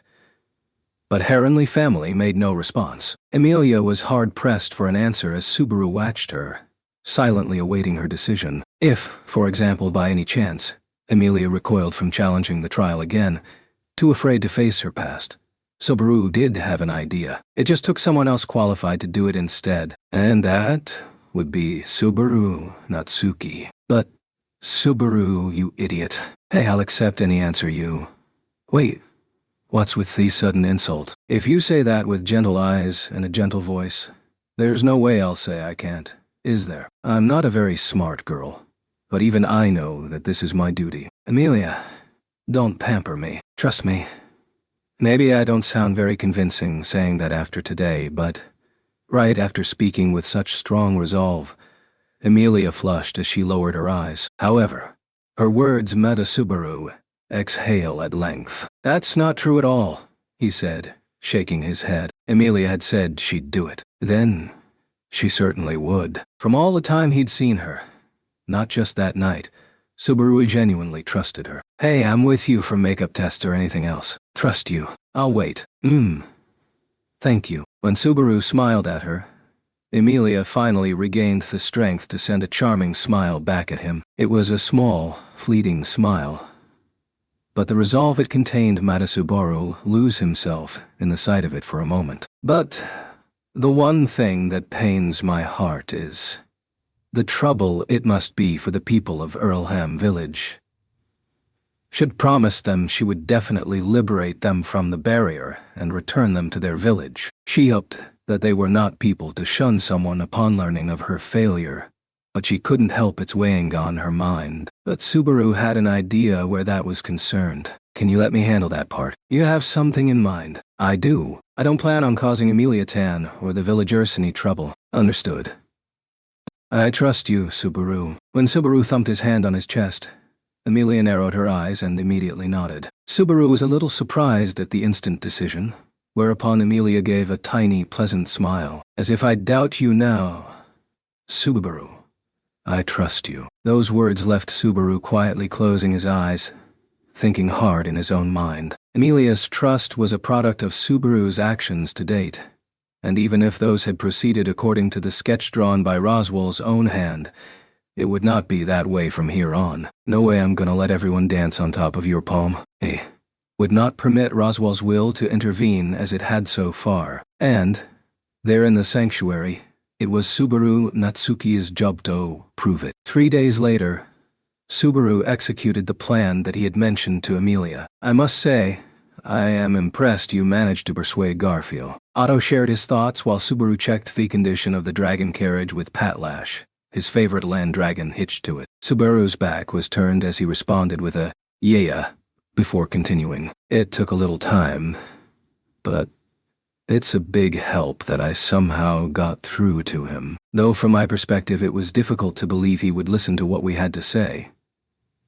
You might be a merchant, but you're not a good judge of people, are you? I suppose not. Having associated with all kinds of company to date, and never earning even the slightest bite of profit without a great deal of toil, it's enough that even I doubt my own eyes. Otto responded to Subaru's barb with a shrill, resentful comment of his own. But Subaru understood why he felt that way. To begin with, the point of taking Otto to the sanctuary was that Subaru could fulfill his promise of granting him an audience with Roswell. And yet, to think I would go 4 whole days without meeting him once, only to return to the village where we started. I'm sorry about that, but you won't be able to talk Toroswal until the heat dies down. If you want me to introduce you with a ton of sparks flying in the air, I can force the issue, but... No, please.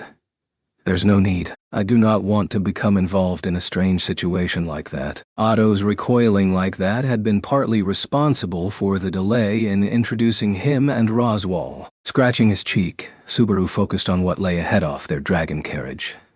The other carriages for evacuating the villagers assembled at the entrance to the sanctuary. There were a total of 50 villagers and cooperating traveling merchants in 7 dragon carriages, all moving in one rather large convoy. Subaru and Otto had arranged to bring them along on their return to Earlham Village. The condition that was required for it to happen, that the barrier enveloping the sanctuary be lifted, remained unmet, but Lady Amelia ain't got a choice. From the moment she stepped inside the barrier, she either lifts it or she uncleven. They ain't got no value as hostages no more, so go ahead and return them to their village. Garfield. As Subaru watched the villagers prepare to embark, a figure with blonde hair, and a bad attitude approached. Feeman, who always had a dangerous look in his eyes, glanced over, glaring at Subaru and Otto as they stood side by side. Wah. Wah. That gaze made Otto let out a small cry as he meekly retreated to the other side of the dragon carriage. Even considering the impact from their first meeting, it was quite an attitude. Don't boss him around too much. He's a super important... Wait, why is he important again? If you're wondering out loud, how the hell am I supposed to know? Besides, him acting like a chicken is his problem. Garfield crinkled his nose as he sourly folded his arms. But though his actions were frequently crude, Garfield was unexpectedly attentive to details. Subaru had learned that thanks to having come into contact with him repeatedly over the last few days. Who'd have thought you were taking care of the villagers who'd evacuated? What's that? Can't be helped. Damn it. Not like I can have the old hags pushing themselves too hard. And a lot of them don't want to get friendly with strangers either. The less trouble the better. Meaning my suggestion put us in the same boat. Pretty much. It's the Maringo Island way and stuff. Subaru was tempted to ponder how he was managing to hold such a normal conversation with Garfield. But Subaru ignored that and lightly bowed his head to Garfield once more. After all, without Garfield's cooperation, the freeing offices would have been possible. Cut that out, it's embarrassing. I told you not to bow your head and stuff. Even if you say that, I have to do this much. I know you guys have your own circumstances, and you accepted this because it suits your own interests too, but welcoming strangers into the sanctuary meant exhausting some resources. The settlement did have its own fields, and Roswell had arranged for the regular delivery of supplies. But a prolonged emergency situation wasn't good for either population. That was why Subaru had brought the matter up with Garfield, who had in turn spoken with Ruzu and the other residents, resulting in that morning's freeing of the hostages. That's why I'm grateful. The villagers, their feelings are a little mixed, but they're happy too. Besides, we really stuck it to Roswell. Yeah, that makes me feel good too. I'll accept your thanks then. When Subaru gave a mischievous grin, Garfield revealed his fangs and let out a hearty laugh. Not only had the proposal been Subaru's idea, Roswell had approved when he had been informed after the fact. From what Subaru had picked up through Ram, that had to have given Roswell plenty of heartburn. Ever since the nighttime discussion a few nights earlier, Subaru had stubbornly resisted meeting Roswell again. At the very least, he didn't intend to forgive Roswell until the latter made a proper apology. That was unfortunate for Otto, but Subaru. Just when there was a tiny break in the conversation, a voice clear as a bell called out Subaru's name. When Subaru looked back, Amelia was waving as she walked toward them. We'll talk again later, when we're on the road. Noticing her approach, Garfield whispered only that in Subaru's ear before moving off from his side. He walked off with an exaggerated swagger as Amelia arrived, cocking her head to the side as she posed a question. Did I butt into your conversation with Garfield? Oh, that's all right. It's not like it was anything important, and Amelia Tan's my top priority. I'm really happy to hear that. But right now, the villagers should be your top priority. When the corners of Amelia's eyebrows lowered as she gave a conflicted smile, Subaru nodded in reply to her request. Then she turned her mind's attention toward the villagers' dragon carriages, where preparations to return were underway. Subaru had a strong grasp on the complex feelings Amelia harbored inside. I really do think lifting the barrier and heading out like a big parade would be great, but I'm sorry. It's because I haven't overcome the trial even after several days, but I don't think it's right. They shouldn't be reunited with their families because of me. Her voice full of feelings of self-reproach. Amelia bit her thin lips in apparent regret over her own powerlessness. In the 3 days since they'd first challenged the trial, the tomb's methodology had become clearer bit by bit, just as Subaru had remembered.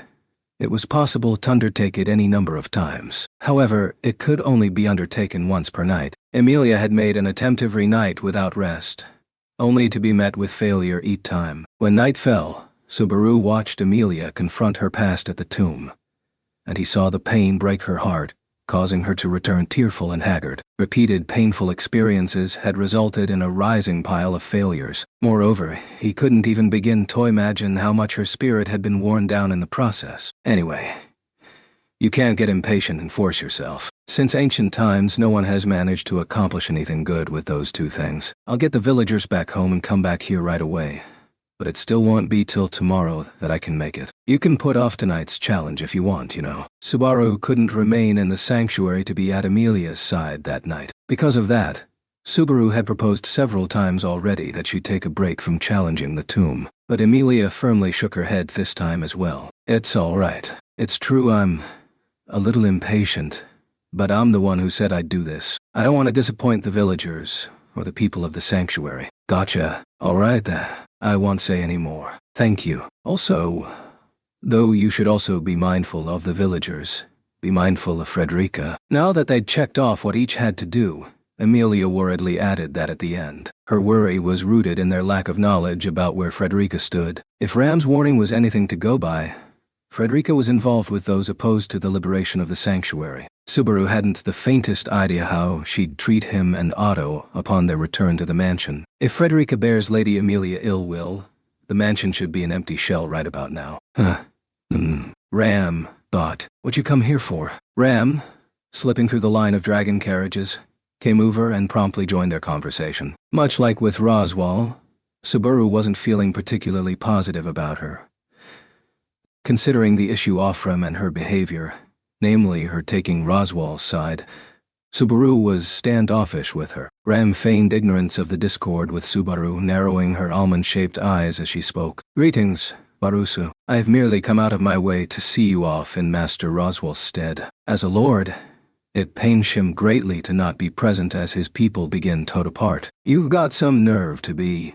In addition, he sends a message to Barusu for his return to the mansion. If Frederica concerns you, I believe it is all the more important you should hear it. When Subaru clicked his tongue at the preamble, Ram dangled the existence of information he could not afford to dismiss in front of his nose. Truth be told, it was very difficult for Subaru to endure going along with it, but what should I do then? If Frederica is a concern, Lady Emilia is so forthright. You should learn from her.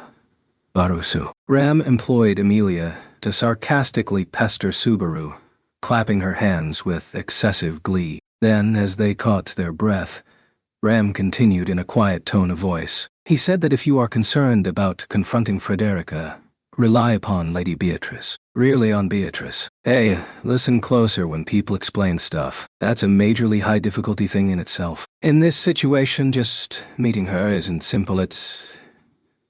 It is you who should listen, Barusu. Please be quiet until I am finished.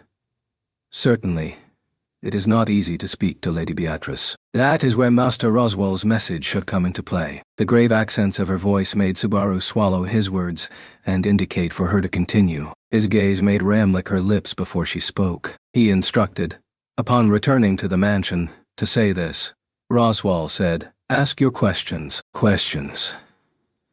Ram does not know the details. However, Master Roswell stated that once this reaches Lady Beatrice's ears, the situation shall change. I came only to deliver this message to you. Ram made that declaration with a composed look, showing that she was not of a mind to entertain any questions about the matter. Subaru mulled over her demeanor and the words she had spoken. In the end, had grimaced because he didn't understand their meaning. So if I tell Beatrice that, she'll listen to what I have to say. Is that it? Who knows? That surely depends on you, Barusa. See the villagers home safely, please. Placing a very strong emphasis on that last part, Ram turned her back to him and left, her business concluded. Taken aback by her attitude, Subaru scratched his head. Ram, no. Roswell's probably hiding something, damn it. Emilia. Yes. Nothing. No worries. In the blink of an eye, Emilia's gloomy expression vanished as she straightened her back and turned to face Subaru. Then she smiled pleasantly at Subaru once more, before she continued. I don't know how far we should trust the advice from Roswell that Ram gave us, but don't be reckless. May the blessings of the spirits be with you. To a spirit mage, this was an important phrase. Special words to send others off. Subaru answered with a solemn nod, though that might not sound very convincing coming from me right at this moment. That's not true. I'll be back. You hang in there too, Emilia. Instead of telling her not to be impatient or reckless, had tried to say something else. Rather than reinforce her worries, he tried to convey his trust to bolster her spirit, even if it only helped a tiny bit. You too, Subaru. Emilia nodded, and it was right around then that the preparations to depart were complete. With Emilia and subsequently Ram, seeing them off, Subaru and the others set off from the sanctuary in their dragon carriages. At a steady pace, it wouldn't even take a half-day to reach Erlem village. The main concern on the road ahead was the barrier that blocked the passage of those who were mixed and led people astray, but if you know the right path and you're pureblood who doesn't trigger the barrier, ain't no problem. Ain't like either of us want to keep more people with grudges than we need. Beyond that, I'm grateful that you offered yourself as a guide to make sure we don't get lost, but Garfield was inside the dragon carriage, sitting in his seat at an angle and having a great time. Sitting opposite him, Subaru leaned on an elbow and sighed. You're not guiding us. Hell, you're practically falling asleep. Did you ditch the job? ... It's just, that black land dragon of yours is totem good. She's got a perfect grasp of the road from just running down it once, so there ain't nothing for me to do. Aside from her taste in men, my Patlash really is perfect. Isn't she? Subaru was very fond of his favorite dragon, whose specs were so high they had earned Garfield's seal of approval. But that she'd picked Subaru as her owner might have been indicative of a certain flaw in her character. Either way, her amazing performance was why Subaru had ended up one-on-one with Garfield. Over at the driver's seat, Otto made a point of having nothing to do with the conversation, and so their chatter naturally drifted to the topic that they had set aside. Until now. So, before you head out, there's something I want to talk to you about. Unless you're real bad at guessing, I think ya can imagine what it is. Sorry. Setting aside opinions on whether I'm good or bad at guesswork, there's a whole bunch of problems I can't think of. Unless you tell me the specifics, no way I'm gonna understand what you mean. Well, ain't that rough. In that case, I'll lend you a hand in solving your problems. Garfield spread his thighs where he sat, turning a sharp gaze toward Subaru. Subaru's breath caught as he recoiled from those eyes that were not so much piercing as they were cutting. The way you say that doesn't sound like a good omen, Tome. In other words, hey, third rate, you took the trial, didn't you? The question Garfield posed in a low voice, like the guttural growl of a beast, ran right through Subaru. When Subaru narrowed his eyes at the question, Garfield shook his head. Don't hide it. I ain't picking on you. I'm wondering, like, people not qualified take the punishment once and then they're free to enter the second time and after. That's just a guess. Not like anyone's tried it. If you want to tell Roswell to try it, I'm not gonna stope you. Mean. I'd love him to try too, but Ram smacked me to death. So I'll pass. With a pained look and a flippant tongue, Garfield bared his fangs and laughed a little. As he pointed out, he'd come to the conclusion that Subaru had been able to enter the tomb because it was his second time. There was no way for Garfield to be sure, but it seemed he intended to make something out of it. Let's say, for the sake of argument, that's true.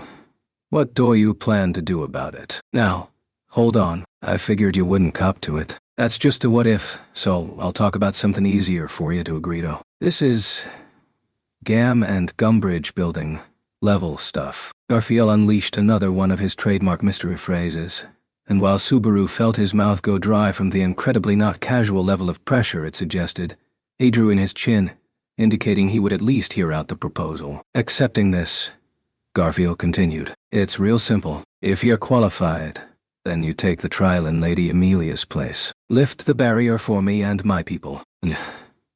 Wait, I can't do that. That assumes Amelia's gonna fail. Garfield was proposing that Subaru challenge it in Amelia's place. Certainly, the thought had grazed Subaru's head several times over. As a matter of fact, Subaru had already passed of the 3 parts of the trial, leaving 2 obstacles to go. If pressed, he would admit he held a strong desire to challenge it, but that was something he wanted to avoid. If he did add all Amelia's struggles to date would be for... Don't get me wrong, me and the old hag want to be freed from the sanctuary, and we don't much care who does it. That's... You wanting Lady Amelia to do it so she can have the old hags and the hostages thanking her.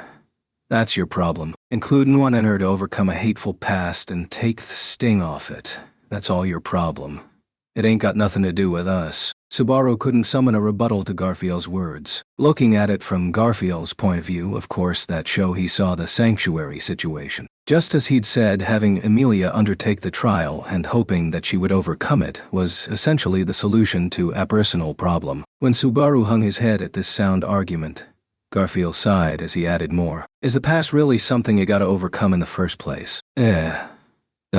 For 3 days I've been watching Lady Amelia challenge the trial, same as you. It's breaking her. Seeing her come out all messed up like that. I can't stand to watch. Crinkling the skin of his nose, Garfield brought up the heartbreaking sight of Amelia right after emerging from Thetum. The number of times Amelia had failed to overcome the trio were adding up, but it wasn't just that. It was the sight of her turning back. Broken, panicked, calling for Puck, then finally sleeping as if her strength was exhausted. The ordeal was excruciating, but what lay beyond her after she overcame that was... I believe Amelia will overcome it. That's why I'll... And you're free to hope she does. But can Lady Amelia really overcome her past? Could it be that crying and going all I'm scared is what she really wants to do? Me? I can't really tell what Amelia really wants. The words Garfield threw out struck Subaru like a shower of cold water. Subaru had meant to respect Amelia's wishes and devotedly support her until the matter was resolved. However painful it was to climb that wall, as long as Amelia challenged it without fail, he would continue lending her a hand. Amelia, challenging the tomb in spite of her trembling legs, heedless of the cry of her heart. Right then, when Garfield said it out loud, Subaru arrived at the possibility for the first time. The possibility that she wanted to be rescued, that she was searching for salvation. If, in her own heart, she truly wanted someone else to fight in her place, then who should be that someone, if not Subaru himself? That's one more thing I've got to really talk to her about when I get back. Whew, nothing. Setting aside whether to accept your proposal or not, it sure does sound like it helped solve my current problems. Gotta say, you really are a surprise Ingy. Ha, don't say stupid stuff. Me, I just want to improve my odds even a little bit. Clenching his fangs in annoyance, Garfield turned his face away from Subaru. Rather than this being a cute reaction in the vein of concealing a blush, he seemed genuinely irritated, which brought a pained smile to Subaru's face. But when it came to his assertion about improving the odds, there was a lot there Subaru could agree with. What do you want to do when you get out of the sanctuary? Well, ain't that out of the blue? What I want to do once I'm out, huh? You've been twisting arms left and right to get the barrier lifted and escape. Right. I was thinking you had to have something you wanted to do on the outside. Had innocently raised the topic, but Garfield looked completely taken aback. It was as if he found the question unexpected, or even as if it was something he'd never thought of before. That's something only a person who can freely come and go would say. If you can go wherever the hell you want, yeah, I can understand how me and the old hags feel, right? Finally, Garfield slowly spat those words out. Subaru felt like he'd been insulting, but Garfield stood up, giving him an opportunity to apologize. We're close to the barrier. This is as far as I go with you. Take care of the rest, you hear? You bet. I'll be coming back real soon. Not like I have a zero worries about stuff, though.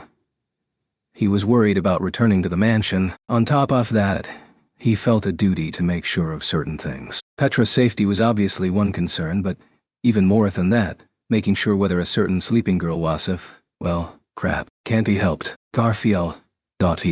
Garfield scruffed up his blonde hair as he harshly clicked his tongue. Surprised by the gesture, Subaru turned toward him as he put a hand into his own waistcloth. Then, take this with you. This crystal.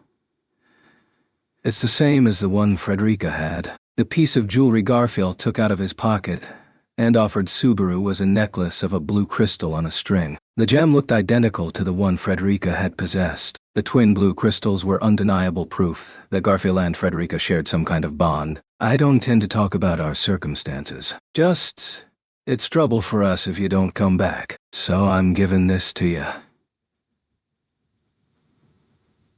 In a pinch, show it to Frederica. Taking this before I head off makes me worry I'll get teleported by the barrier all over again.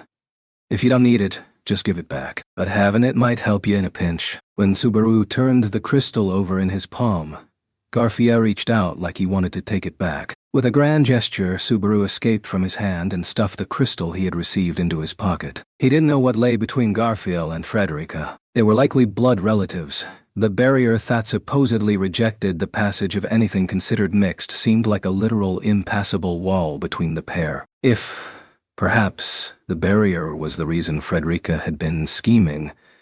I have to find out what Frederica meant to do, so... Well, wait for good news, Kay.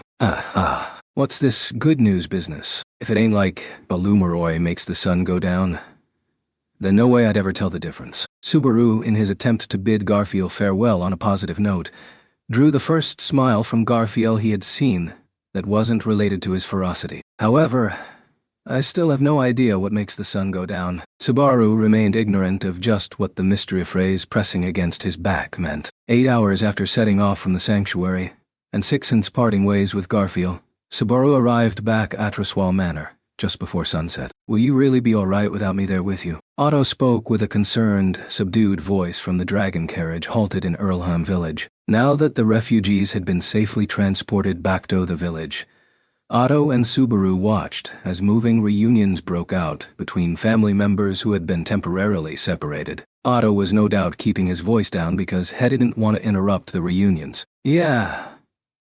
I'll head back to the mansion by myself for now. If nothing happens, I'll send my thoughts over to you straight away. So hook up with me after getting that. Okay. Mr. Natsuki, you have so many distractions. I am concerned that my accepting your precious thoughts might leave you in dire straits.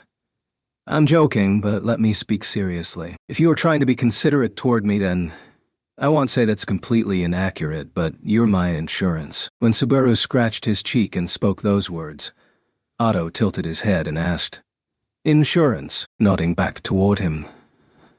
Subaru explained, At the very least, you're the only other person here who knows our circumstances. If you figure something really did happen to me, I want you to avoid doing anything crazy and report back to the sanctuary. I would rather not speak of such things, even if it's only just in case, but, well, since you're our crew's Mr. Dependable Merchant, I'm counting on you. Yes. Leave it to. Wait. Since when have you arbitrarily lumped me in with your faction? When Otto went shrill at being entrusted with a job he didn't remember accepting, Subaru forced a smile and set out from the village. Straddling Patlash, he raced like Thewwind up the road from the village to the mansion. What? Are you worried about me? It's all right. I'm not gonna cause you any trouble. When they arrived at the front gate, Subaru dropped off Patlash's back and rubbed the tip of her nose. His favorite land dragon responded with a lively gesture, rubbing him with her head, and accompanied Subaru on his way to the mansion's entrance hall. The day had stretched into dusk. The orange sun shone on Roswell Manor, nestled between the mountains. Gradually, he sensed night approaching from the sky to the east. First, door number 1. Subaru spoke those words as he stood before the door and put his hand on the knocker. Taking a deep breath, he strongly knocked with it, announcing the arrival of a guesto all within the building. For a time, he waited for a response from inside, but door number 1, no good. Proceeding to door number 2. When the supposedly present servants didn't reply, Subaru suppressed a sigh as he gently pressed his hand to the doors. When he applied a little pressure, he found that they had been carelessly left unlocked. Without much difficulty, he slipped through the gap between the doors and trespassed on the mansion. The worried breath given off by the land dragon at the thievery end, a moment before the doors separated them, weighed heavily on Subaru's heart. Steeling himself, Subaru turned his eyes toward the interior of the mansion he hadn't seen for 3 days. At the very least, the broad entry hall was quiet, with no sign that anyone was near him. The words Ram had shared prior to his departure abruptly rose from the back of his mind.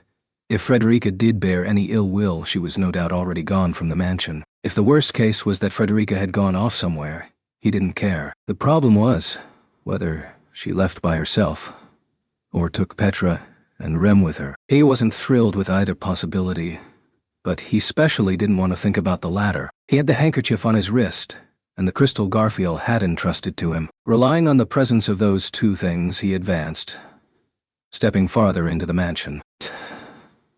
His brows scrunched up at his sense of foreboding. Subaru was on the verge of calling out to the occupants in a loud voice. Without the sight of the people who ought to have been there, the familiar mansion corridors felt like unknown territory. When Subaru walked into the hallway of the main wing and peered within, he was greeted by a strange sight. As far as he could see, every single door in the corridor had been opened. Doesn't seem like someone did this to air the place out. From what Subaru could tell, only the doors had been thrown wide open. There was no sign anyone had touched the windows. All the rooms were impeccably tidy. Though that served as proof of Frederica and Petra's capabilities as servants, the empty tidiness clawed painfully at Subaru's chest. Something was wrong. Something felt off. Something was very unnatural, a detestable feeling. A foul timidity crept around inside Subaru's body. With a deep breath and a hand to his chest, he held it in check by force. He'd already noticed that this was a bizarre emergency situation. After the many dangerous situations he'd found himself in, Subaru's survival instincts were currently ringing loud and clear. There was some kind of issue there in the mansion. If he'd followed his initial judgment call, Subaru would have immediately left the mansion and rendezvoused with Otto. The best plan was to tell his allies of the strange occurrence in the mansion so that they could devise a way to address it. If the mansion hadn't contained so many people he wanted to save within its walls, that's exactly what he would have done. Understood it was reckless and irrational. Even so, he had to be sure. Subaru didn't know how long it would take to return here with allies. The more time passed, the greater the chance the girls inside the mansion would be spirited away. He couldn't weigh them all on a scale. He just couldn't. Who to put first? Gripping the handkerchief on his wrist as if to make sure it was still there, Subaru's brain tossed and turned enough to bring it to a boil. The people in the mansion related to Subaru in some way numbered 4. All girls. Among them, Frederica was the lowest priority. At the moment, it was unclear to Subaru where she stood. Besides, she probably possessed combat capabilities. If any of them could deal with problems as they arose, it was her. As Subaru stepped forward with trembling, wavering knees, he realized if he had to go over them one by one and decide whom he had to check on first, then he could only think of Rem. He had any number of excuses he could cite. Asleep and immobile, Rem was completely defenseless. With her existence forgotten, there was no way to be sure what value it held to a potential enemy. So he couldn't simply leave her alone. In her own room, she had to be asleep. There was no reason she would have moved. Rem ought to be sleeping in the same room that very moment. With so many conditions piled together, wasn't it natural he would check on her first? Subaru repeated unnecessary excuses over and over inside his head as he headed to the east wing of the mansion, to where Rem's bedroom was located, his breathing in disarray as his lungs convulsed. He clutched his chest as his loudly beating heart protested in concern. He abused his knees with rapid, tottering steps. Ash carefully hurried to catch up with the anomaly. Along the way, every door in the main wing had been flung open. This continued into the east wing, remaining the same as he reached the floor that contained Rem's bedroom. Rem's room was at the end of the corridor. The doors every room before it remained open. Shit. Rem. Clicking his own tongue as he climbed up the stairs, Subaru ran toward the back of the corridor. The color of the evening sun thickly filled the corridor through the windows. Some kind of sweet aroma was mixed in with the serene air. Breathing hard, Subaru's own body was dyed orange ash, quickened his ragged steps. His heart beat louder and faster, sending painful throbs and a feeling he could not describe racing through his eyes. Horror poured in, intruding upon his brain and leaving him able to think of only one thing. He had to find out if Rem was safe. Whoa. As Subaru's thoughts raced, his feet suddenly tripped 2 rooms short of his destination. Subaru's chest slammed into the corridor's floor, leaving him gritting his teeth at his own folly. Clenching the fist that had landed on the carpet, he tilted his head and came back to his senses. His feet had snagged on something. That's what had tripped him. He'd been focused solely on the doors of the rooms he'd been passing when something slender at his feet had made him fall. With everything dyed in the glossy light of the setting sun, it was difficult to tell what its original color had been. But the thing was slender and long, stretching out without interruption, and when Subaru's eyes followed it to its endpoint, he realized where it came from. It was no great mystery. It had simply tumbled out of the rent side of Subaru's abdomen. The right flank of his tracksuit had been cut clean. That was where the yellowy intestines had tumbled out. A large amount of blood was pooling beneath him. He wasn't sure if his right foot had stumbled over his small or large intestines, but at any rate, his innards had been expelled, seemingly clinging to their owner. Ugh. The instant he confirmed this fact, his throat was blocked by a rising clump of blood, and the world was dyed crimson. His trembling fingers tried to stuff back in the innards pouring out, due to the pressure exerted by his belly, but he didn't have the strength. Then his knees failed as well, and before he realized it, he had tumbled forward onto the carpet. He didn't know what had happened, only that his belly had been fatally slashed. "I told you, didn't I? I promised you, yes." Suddenly, there was a voice. Straight ahead, from the direction that Subaru's fallen head pointed, someone was talking to him. He couldn't lift up his face. His consciousness was draining away with his organs, mixing with the coursing blood and spreading thinly across the floor. Subaru desperately gurgled, as if trying to cling to a world that was growing more distant. "It's over," his instincts proclaimed. He understood that.